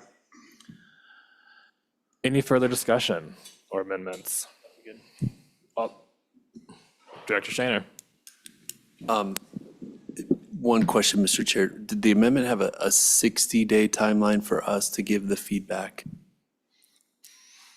I think you just threw it out. Okay. I think we could be flexible with that. Yeah, just, Yeah. just one thing for consideration, and I don't know the magic, whether it's 60, 75, 90, but, and I know it needs to be somewhat timely because we don't want to delay the applications, but some of them are rather large, several hundred paid. We had 2 at the same time or something, that might be challenging to do 60, so maybe just a little more. 90. Mr. 5 to Chairman, 90. Senator Scott. let me ask that the draft have it as X days, and then we can argue over the specifics. All right. Further discussion? Question. All those in favor, say aye. Aye. Aye. All those opposed, no. The motion passes. Any further requests on charter schools? Senator Rothfuss. Mr. Chairman, I would move that we add to our letter that is going to the recalibration committee that they need to consider a resolution for the ADM calculation for state-sponsored, or excuse me, state-authorized charter schools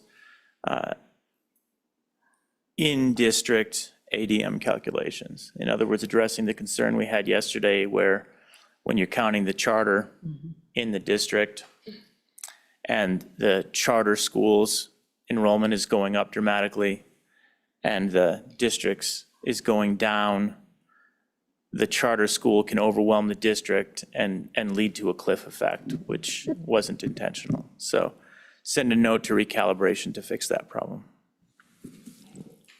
Discussion? Mr. Chairman and Senator Office, you indicated state authorized charters, and I don't know that the statute doesn't discriminate. I'll just say charters in the motion, and we can talk about that then. Further discussion? All those in favor? Aye. Motion say aye. Aye. Aye. All those opposed, no? Motion passes. Further directives on charter schools. All right, moving on to higher education and workforce programs. Any motions? Representative Strzok.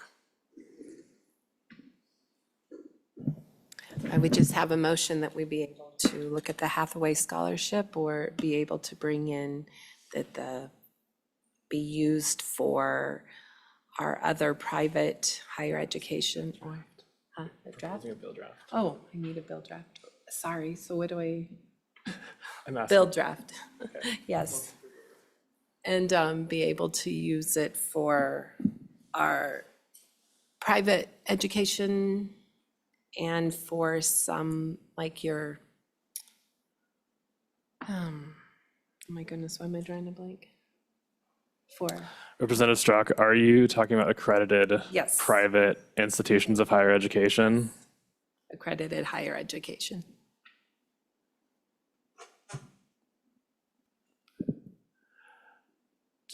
All right. Do we have a second? Motion to seconded discussion. Amendments. I would make an amendment that we include accredited institutions that provide CTE training as well. Second. Second. All right. All right, all in favor of that motion to add CTE training, say aye. Aye. Aye. All those opposed? No. Motion carries. Is there any further discussion on the draft request?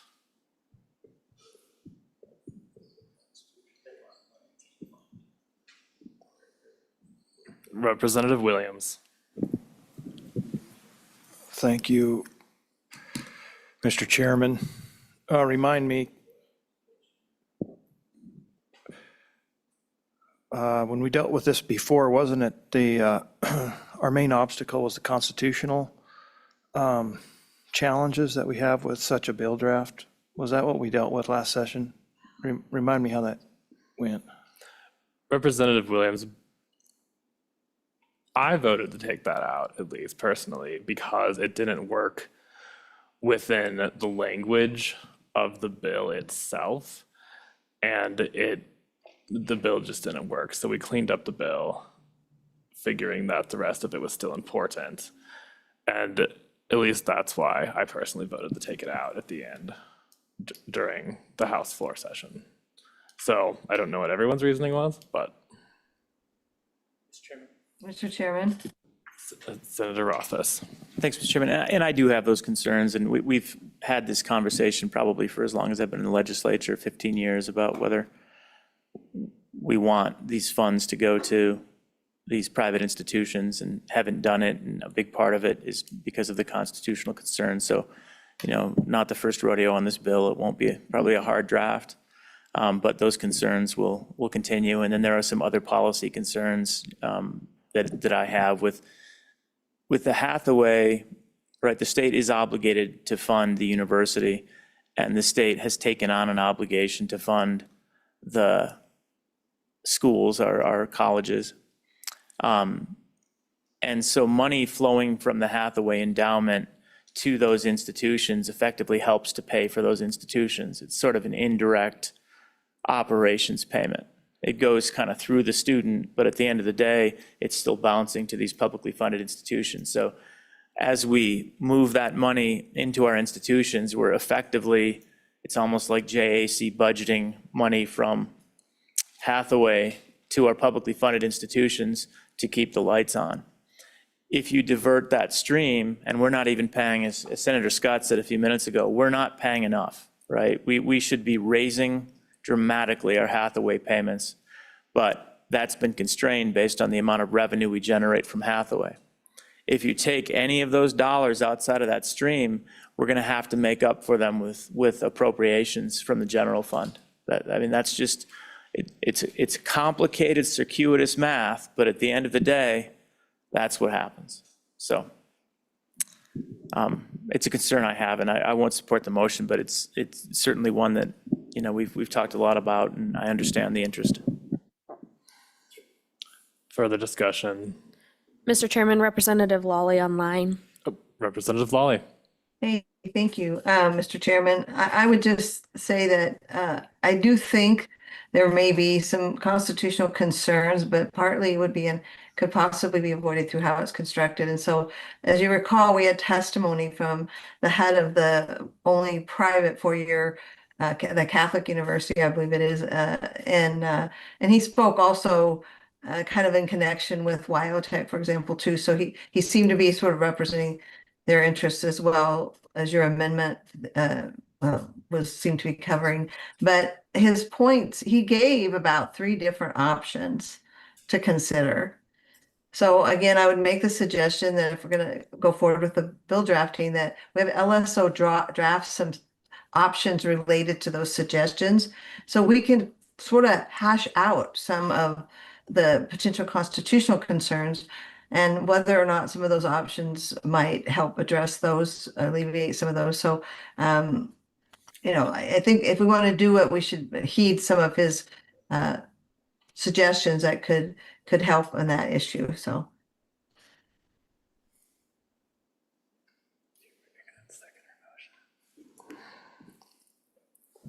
I would second that motion.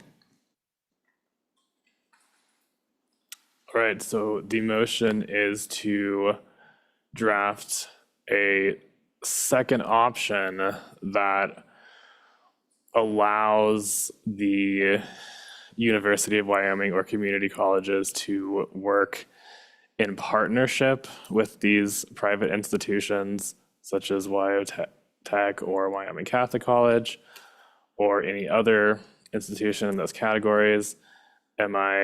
Do I understand that correctly? Yes, I think that the term that's commonly used is concurrent enrollment.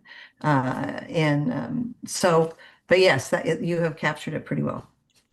All right, thank you. Any discussion on the amendment? All those in favor of the amendment say aye. Aye. All those opposed, no? No. Motion carries. Any further discussion on the main motion? Senator Scott. If we pass the main motion, can we also request the LSO, if they can't find a previous memo on the constitutionality and constitutional issues involved, to develop one for us? Senator Scott, I believe they would probably be happy to do that. Mr. Chairman and Senator Scott, it's our obligation as your attorneys to advise you of any potential constitutional issues. Those, of course, will be privileged and confidential in the event such a memo does exist or if it is produced. Thank you. Thank you. Further discussion? Mr. Chairman, Senator Scott. I couldn't quite hear everything, but if a legal memo has got to be privileged, and I would promptly move if we got such a thing to make it public. I don't think we ought to do that in secret.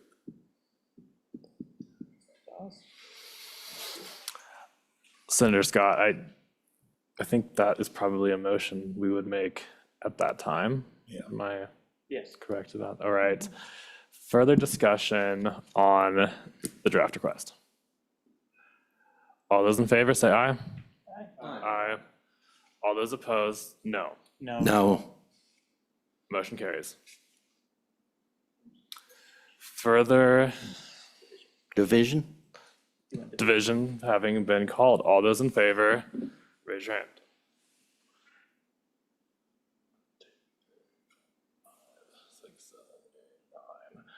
9 ayes. All those opposed? 1, 2, 3. 3 noes. The motion has been adopted.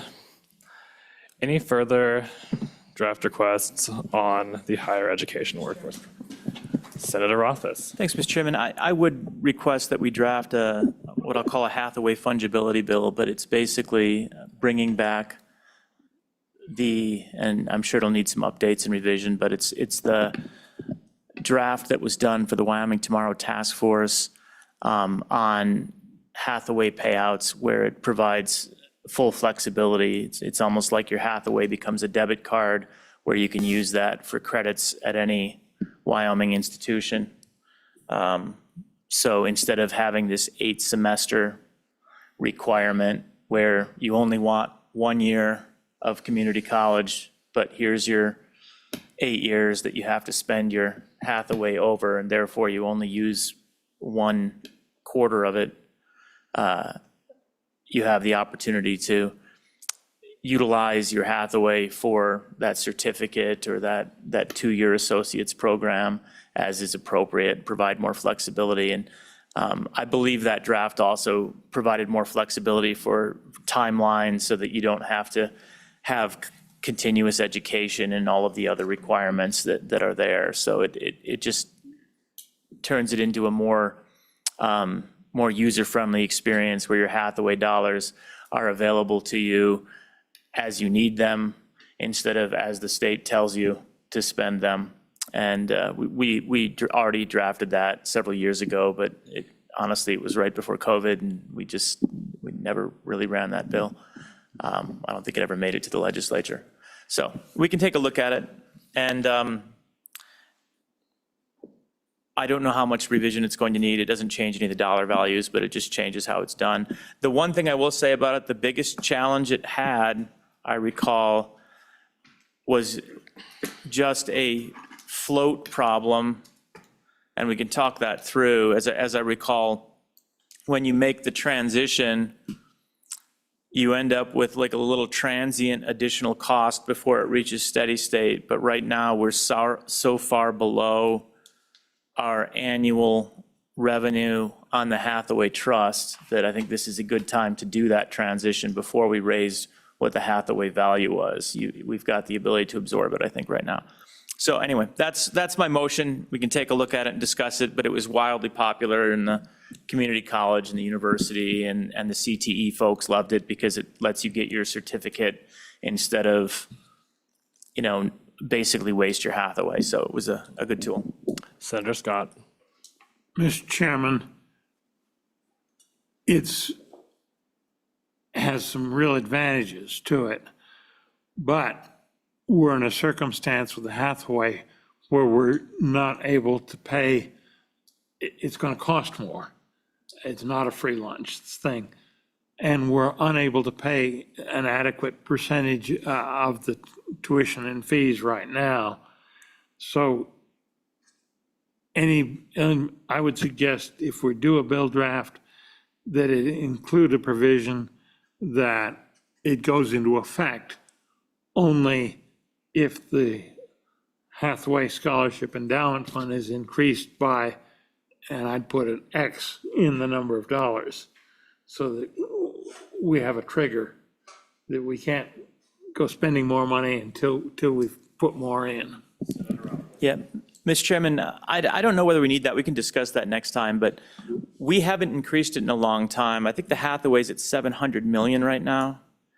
And it's been operating, basically paying out the same amount since it was 500 million. Let me see what that's actually at. We just increased it a few years ago and couldn't do it as much as we wanted. Oh, we only increased it 5%. We did it one time since I've been in the legislature. It was a pittance. So honestly, the fact that we haven't increased it would allow us to make this transition. And then as I noted, it has a temporary increase, but it's because of the cash flow timeline, not that you're spending necessarily a substantial amount more. Hathaway's I'm sorry, it wasn't at 700, it's now at $804 million. And we're paying out the same rate we were paying out when it was back at 500 million when we last considered it. So we've added 300 million. So I'd put the trigger in that Senator Scott was suggesting at 700 million. Actually, I won't do that. We'll just go with the bill draft. Mr. Chairman.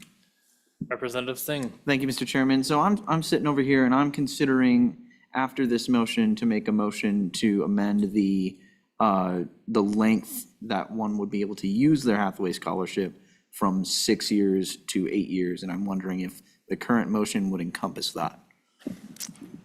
Mr. Chairman, we can definitely put that in the bill. I thought we had it in there, honestly. So I guess and not necessarily 8 years, I thought we took out some of the language around that continuity requirement. But if we didn't, then let's just go ahead and add that so that you have no continuity of education requirement and that you can complete it over an 8-year period of time. I actually think it's in there, but just in case, it's been a number of years since we worked it. So if it's not in there, 8 years. I think it was 6. So. Mr. Chairman, That's a friendly amendment. I believe the bill draft Senator Rothfuss is referring to is from 2021. And under that bill draft, the timeline is increased from from 4 years to 20. And I believe it's actually 6 years in statute now. Yeah, that sounds right. I think we did, that's right. We changed it to 6 years in statute after that. We took it to 20 years for exactly this reason, which is we don't care when you get your education. If you want to go, if you do 2 years of Hathaway and then you get a job because you have a family and then you want to go back and use the rest of your Hathaway. When we were talking about it, there was nobody that could figure out a reason why we shouldn't leave you with your Hathaway. That just seemed like a good plan. So yeah, that's right. Thank you so much for that. I had forgotten exactly how that worked out. Is that satisfactory, Representative? Mr. Chairman, I believe this is satisfactory, and if it is not so, we can change it in the next. Perfect. Thank you. Representative Bratton. Thank you, Mr. Chairman. All right, just tossing out another idea since we're discussing ideas. What if they made the Hathaway a per credit scholarship rather than a semester scholarship? I don't know how that fits into the rules, but that would definitely give some additional flexibility as far as some of the other things that we discussed. So just tossing it out there for contemplation. Senator Rothfuss. So that's something that we considered as you have this many credits, and I think it works the same. We just went with dollars because the university costs a different amount of money than the colleges. And so you end up getting more bang for the buck if you use some of your dollars at the colleges, but it doesn't count against you on a semester basis. So what it kind of ends up encouraging, and this was popular, was that idea of, all right, we're going to do 2 years at the college, and then maybe we go to the university afterwards, and we've saved some money by going to the college, and that was what worked best for me, and I was financially sensitive. So that's why we went with dollars instead of credits, but it's the same goal we were shooting for, was to ensure that you've got kind of some fungibility. It doesn't matter when you use it. So as it's written, I believe it was basically you're paying, it can go towards tuition and fees, and I think that's it. I don't think it can go to your room and board, but at any college, so you're basically paying the bills for credits.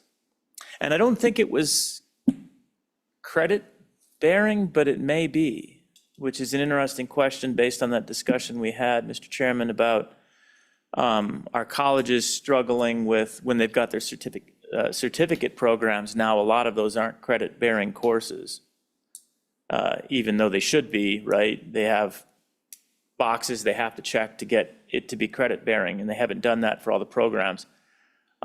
So I guess I guess I'd ask the committee. I would make it so that it could pay tuition and fees for non-credit bearing programs at the institutions also.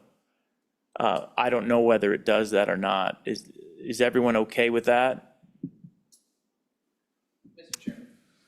Representative Singh. I just wanted to toss in that if we adopt a credit-based system, this would almost incentivize students to go to the university as compared to the college. It would, yeah, that's true. So let's not do that. All right, further discussion on the bill draft? Seeing none, all those in favor? Wait, Senator Scott has. Oh, I'm sorry, Senator Scott. Mr. Chairman, if we're going to do the bill draft, I would request that we also have a financial analysis as to how much income that Hathaway is generating that could be used for either purposes of this bill draft or for increasing the Hathaway scholarship amounts. Yeah. So that we have that and we can say, okay, Definitely. this is one way to use the money, and Yeah. here's another. And Mr. Chairman?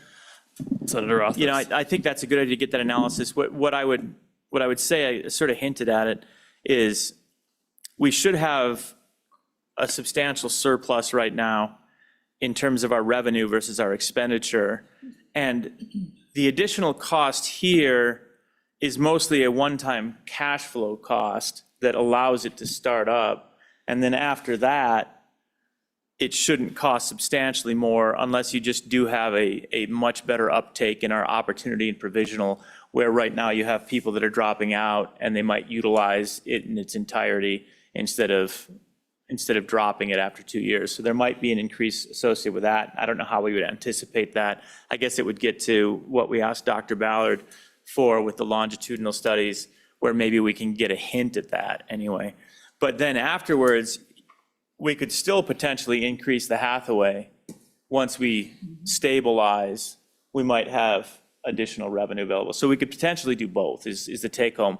But you can't do them out of order. You could make this transition and then you could increase it. But if we increased it now, you couldn't make the transition because you wouldn't have the available cash flow that you need to implement the alternative system. For Senator Brennan. Mr. Chairman. I just want to echo on that conversation, because that was going to be my next question, is what do we have that we can increase the Hathaway with? Because I think that if we can possibly do that, getting us back to where we were when the Hathaway was first created, as far as that percent, and putting it kind of at that same market value, I would be in favor of doing that. Mr. Wilmarth has a question, I believe. Yeah, Mr. Chairman, we're happy to provide financial analysis on the current investment earnings, projected investment earnings, expenditure rate, on the anticipated or estimated increases. What does a increase look like? Do you want 5%, 10%, 20%? Do you want it to pay for 91% of the tuition fees at the University of Wyoming, like it did in the inception year? You know, what type of financial analysis do you want?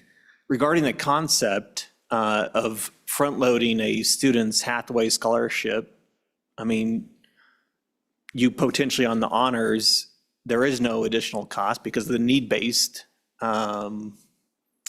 would take care of the total cost of attendance less the first $2,000.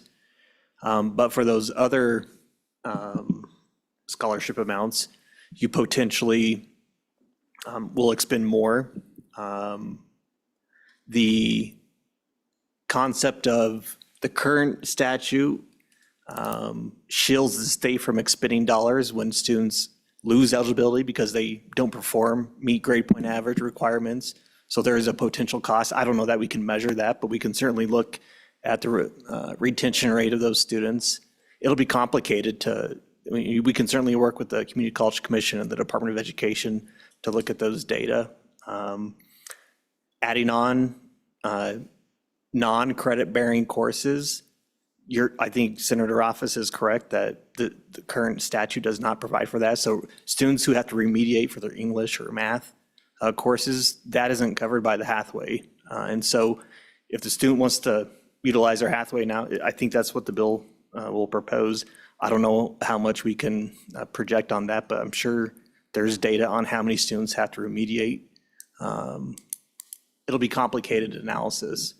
But I do think if you have to front load, there is that initial encumbrance, I think, that the Hathaway expenditure account will have to have now for each of their cohorts for all 4 years. You will likely spend down the reserve account, or at least encumber the reserve account of the Hathaway fund, that you may put yourself in a position that you might have to now prorate payments for cohorts later on because of those large encumbrances. I don't know. But we'll look at that as part of the financial analysis. Anyways, those are some of my stream of consciousness right now. All right, Senator Rothfuss. Yeah. And Mr. Chairman, that analysis, we looked at some of it previously, and I think it's important to look at again. With the non-credit bearing, it really is more about the certificates than the remediation, and that's one of the challenges, I think, in the conversation we had, is that there are substantial remediation coursework that isn't paid for by Hathaway. And I don't know that there's a desire necessarily to pick that up, but we don't probably have any statutory way to delineate between that type of non-credit bearing and the credit bearing when you're going for a certificate. I don't know what the solution is for that. Maybe we leave that out at this point. Maybe for the preliminary draft, let's leave that out, and then let's try and talk about it next time and see if we can tackle it, because you're mixing two entirely different creatures, but there's no clear delineation statute between those creatures. So let's not do that one. Further discussion? All those in favor of we're voting right now. No, we're voting on the draft. Yeah, the draft itself. Which was Senator Rothfuss. So the draft was this Hathaway fungibility bill, where you basically have access to all of your Hathaway funds to pay for tuition and fees at any university. Excuse me, not at any university or college in the state that is state. Makes sense? Okay. All those in favor, say aye. Aye. Aye. All those opposed, no. The motion is adopted. Are there any further committee directives on the higher education and workforce programs topic? Mr. Chairman, I have a small one, or two small ones. One relates to, there's the interest for the Kickstart program, and probably also for the Wyoming Tomorrow program. We have a continuous enrollment requirement in the way it's written in statute. That means that once you start, you have to keep going on the program, and that doesn't make any sense for either of those programs. So just a bill draft that removes the continuous enrollment requirement on that. And if you need a number of years, maybe we go to 8 years, like Representative Singh suggested for both of those programs. So that's Kickstart and Wyoming Tomorrow, making sure that we don't have a continuous enrollment requirement on it. Again, I think it's contrary to the interest of those programs, but I think we copied the language from Hathaway, and so it ended up in there. So a bill draft for that. Discussion? All those in favor, say aye. Aye. All those opposed, no. Motion is adopted. Final one. Senator Rothfuss. Thank you, Mr. Chairman. Wyoming Works has run out of money, and I think we should send one more letter, and I would move to draft a letter to JAC telling them to provide additional funding, that we support providing additional funding to continue the Wyoming Works program. Remember, we just heard the incredible success they had about providing up those startup grants and those tailored grants to our community colleges in the state, and what great work that did. So just a nudge to JAC that as they're considering their budget, we think that's a valuable program. Discussion. All those in favor, say aye. Aye. All those opposed, no. No. Chair is in doubt. All those in favor, please raise your hand. 1, 2, 3, 4. 7. 7 in favor. All those opposed? 1, 2, 3, 4, 5, 6. 6 opposed. The motion is adopted. Mr. Chairman, what amount do you want to identify for just? Whatever the seed funding was maybe, or something like that. I think it was funded for 2 years, or was it 4 years at $3 million? Whatever a consistent number is from before. And Mr. Chairman, is this just for the programmatic grants? This is the seed money for the upstart costs related to the programs. The Wyoming Works student grants somewhat are offset by the Wyoming's Tomorrow. I know there are different eligibility requirements based on age. That's the startup program, that quick start or whatever the heck it's called, I'm sorry. That we were briefed on for where they work with the colleges to develop new programs, and they're out of money in that account. Looks like Dr. Ballard knows what the name of it, the specific name of it. Knows what the heck. Dr. Ballard. Mr. Chairman, I think you're talking about the program startup costs. So for the colleges to start new programs, we still have funding available for students on the student side right now. Student side, but what about the program startup fund? The program startup fund, we do not have funds for. That's empty. Okay, that's Correct. in there, then specifically the program startup fund. Yep, sorry about that. I was under the impression both were empty from testimony, but thank you. Mr. Chairman, we'll review the appropriations. There was, I think, multiple funding sources. One was the initial seed funding, and then there was a supplemental amount from the WIP funding. So we'll combine those total to. Okay. And the co-chairs can review and do what they want. Right. Further committee directed. Sorry, Senator Brennan. I'm still rolling, and I probably should have brought this up earlier, but it kind of fits in discipline, maybe kind of not. So I would propose to have drafted a bill on cell phone use in schools. Senator Schuler had one last year. I think we can kind of use, but to give directives to districts that to have a cell phone during class time, a policy for those. Senator Brennan, there was language in our first bill draft about school discipline specifically pertaining to their authority to regulate electronic devices. There was not a specific, I mean, we could amend it in, but there wasn't a specific policy they had to have. It's just that they could have one, and they would have a lot more ability to enforce those policies. And I'm wondering if it would just fit into the context of that bill draft as we go forward with amendments. Sure. All right. Is that fine? Or, I mean, we can talk about another one too.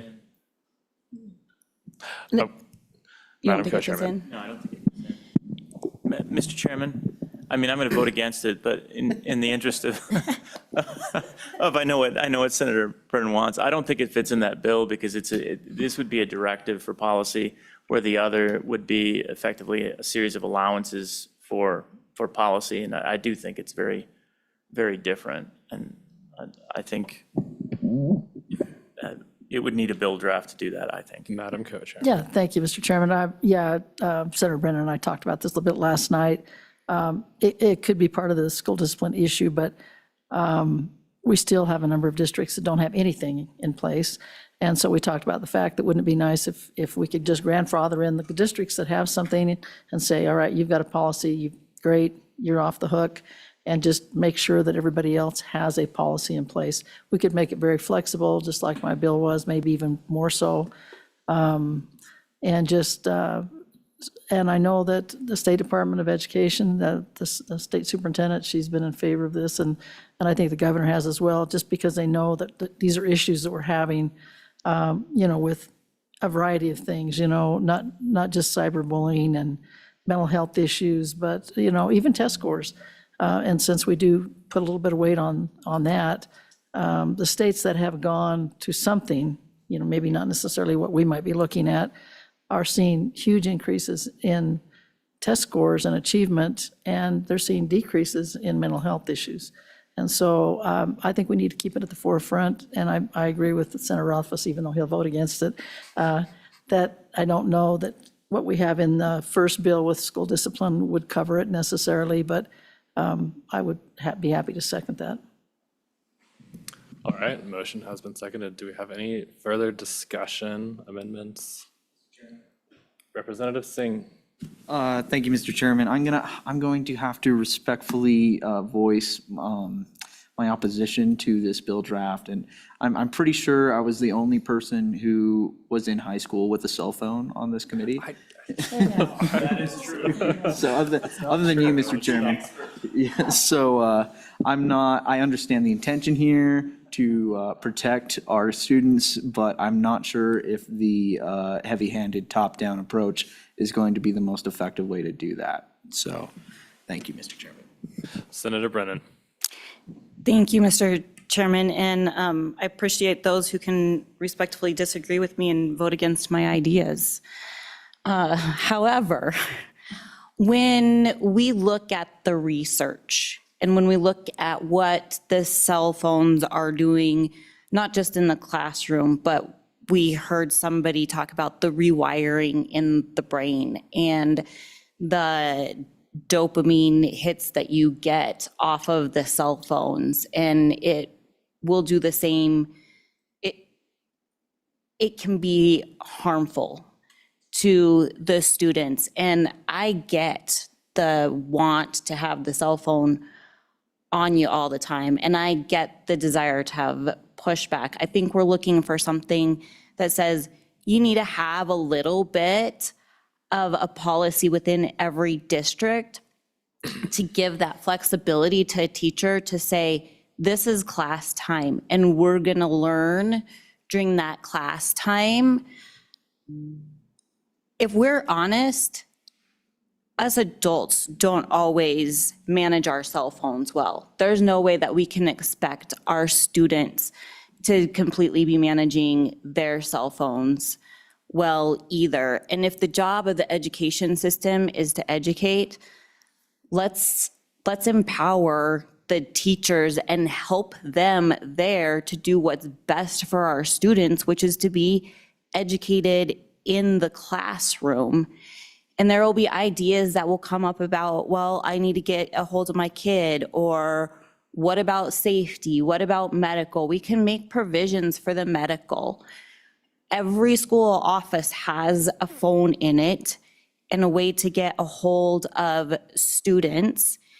And we can also, there can be provisions that you can take that cell phone into the classroom, just not have it out during instruction time.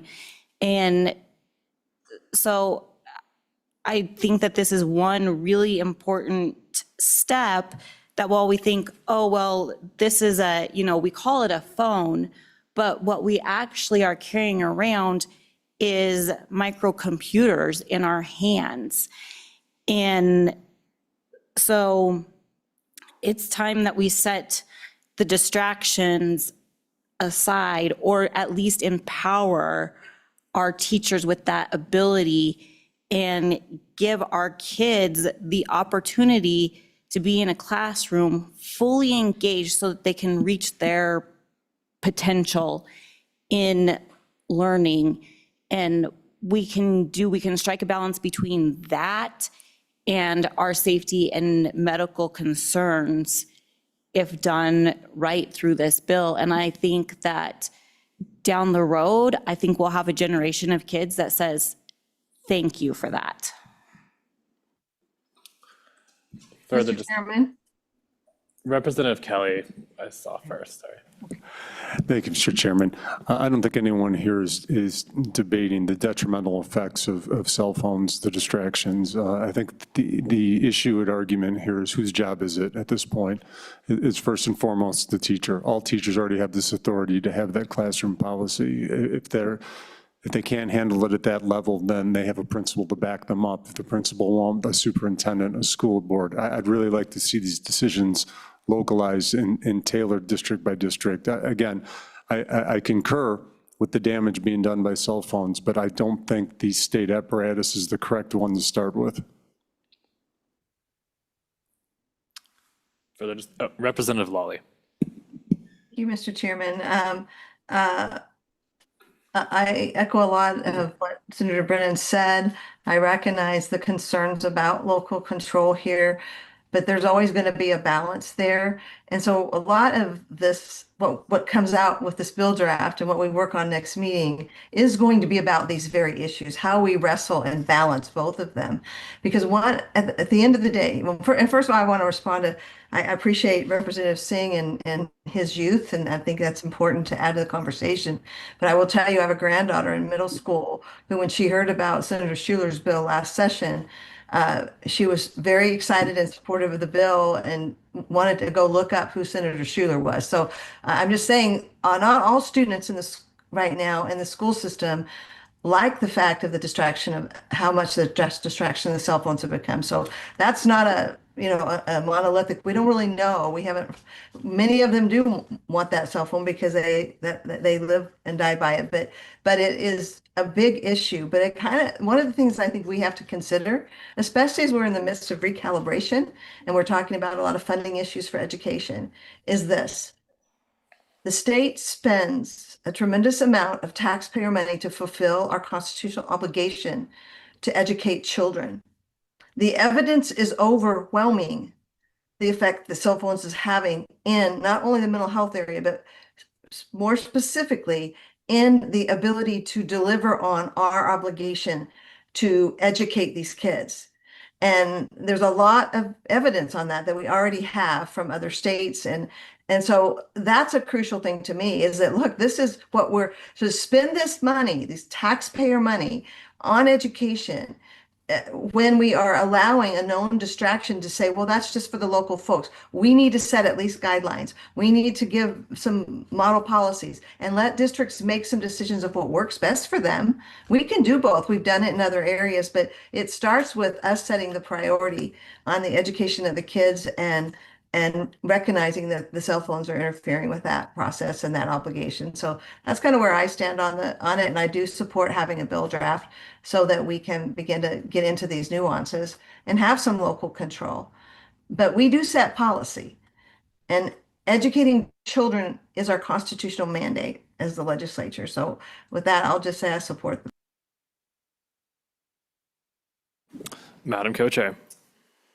Yeah, and just to tack on to not only Representative Lawley, but Senator Brennan, I'm one of those that I generally like to err on the side of local control. And I remember when we had our gun issue last year, and I still was getting emails for the last 2 years. Most of the educators did not want the guns in schools. Whether you liked that or you didn't, we as a legislature did the heavy handing. And now schools are having to go and come up with policies for that. Obviously, that's a different issue. It still is a safety issue, just like I think this is a safety issue. But I think what Senator Brennan and I both talked about is the fact that this is not only a safety issue, it's a mental health issue, which we're hearing about students that are committing suicide. Is it because of cell phones? I don't know. In some places it is.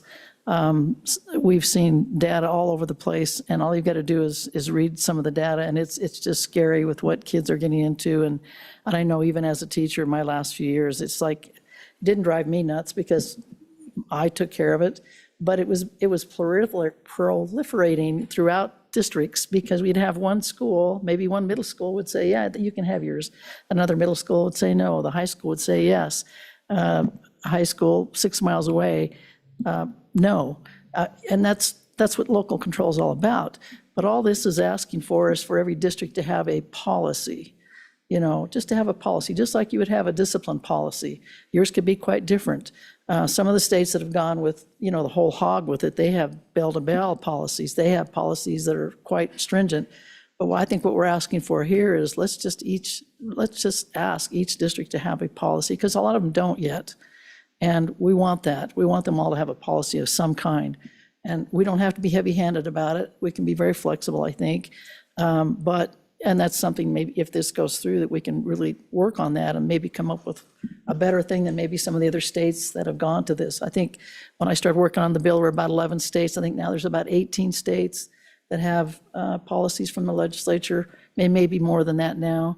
But I think we know that our discipline issues, some of those are a result of of this, as well as all the other issues I talked about. So if you think it's important enough to at least get some discussion and dialogue, and then I would say move it through, and if not, maybe I'll bring a separate bill anyway. But anyway, those are my thoughts. Senator Rothfuss. Thanks, Mr. Chairman. I think one thing that we could ask if we do move this bill forward, or even either way, is, how many districts have a policy? Because I would kind of expect at this point in time that literally every district has a policy, and I would be surprised if it were otherwise. But it doesn't mean I'm right. It's just that's my current arbitrary belief, and maybe I'm wrong on it. So that would be helpful to understand. Previous bills talked about what that policy should look like. If it is just a bill that says you should have a policy, that is a space that we frequently go into. So I'd be more comfortable with that if it didn't provide what that policy should be, but make sure that every school board acknowledges this is an important issue, prioritized by the state. That's not bad. But at the end of the day, I really do feel, for me, that I absolutely agree with all of the concern on this topic. I have 4 kids. I go crazy with the amount of time they spend on cell phones at various times. And yet, I still feel like this is one that we need to make sure is being left up to the local communities, because I don't think there is a magical solution that we could cast down from above and get things right at this point in time. I feel like we're better off with the kind of engine of innovation that we see in school districts coming up with their policies. One thing I will say, I know with my kids going through high school, and they're in college now, but going through high school, they had teachers that you didn't check your cell phone in that class. And they had other teachers where I know they checked their cell phone. And I mean, that's almost what you'd expect is if you have the appropriate management in place, those kids were learning and they were paying attention. And if the management isn't in place, but I just don't feel like we're going to be the appropriate solution for it. So this is one of those things where it just comes down to what is our role as a state legislature, not what is my personal belief. I'd ban all social media tomorrow if I could, with a magic wand, give it to me, I'll do it. But is that my role as a legislator? No, it's unfortunately not. Further discussion? Seeing none. Mr. Chairman, real quick, I want to point out one of the issues that's come up with some parents to me has been not so much is there a policy, but whether or not that policy is being enforced as written, or if it needed to be changed. So that also I would see is somehow addressed in the bill of the policies, or whatever they adopt, they should enforce, because that's one of the issues that's been brought to my attention concerning cell phones. Thank you. Further discussion?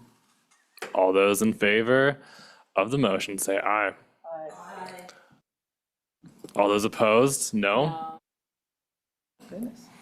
The motion has not been adopted.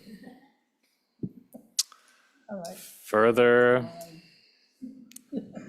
we are adjourned. Thank you for throwing that out quickly. Thank you. Yeah, adjournment.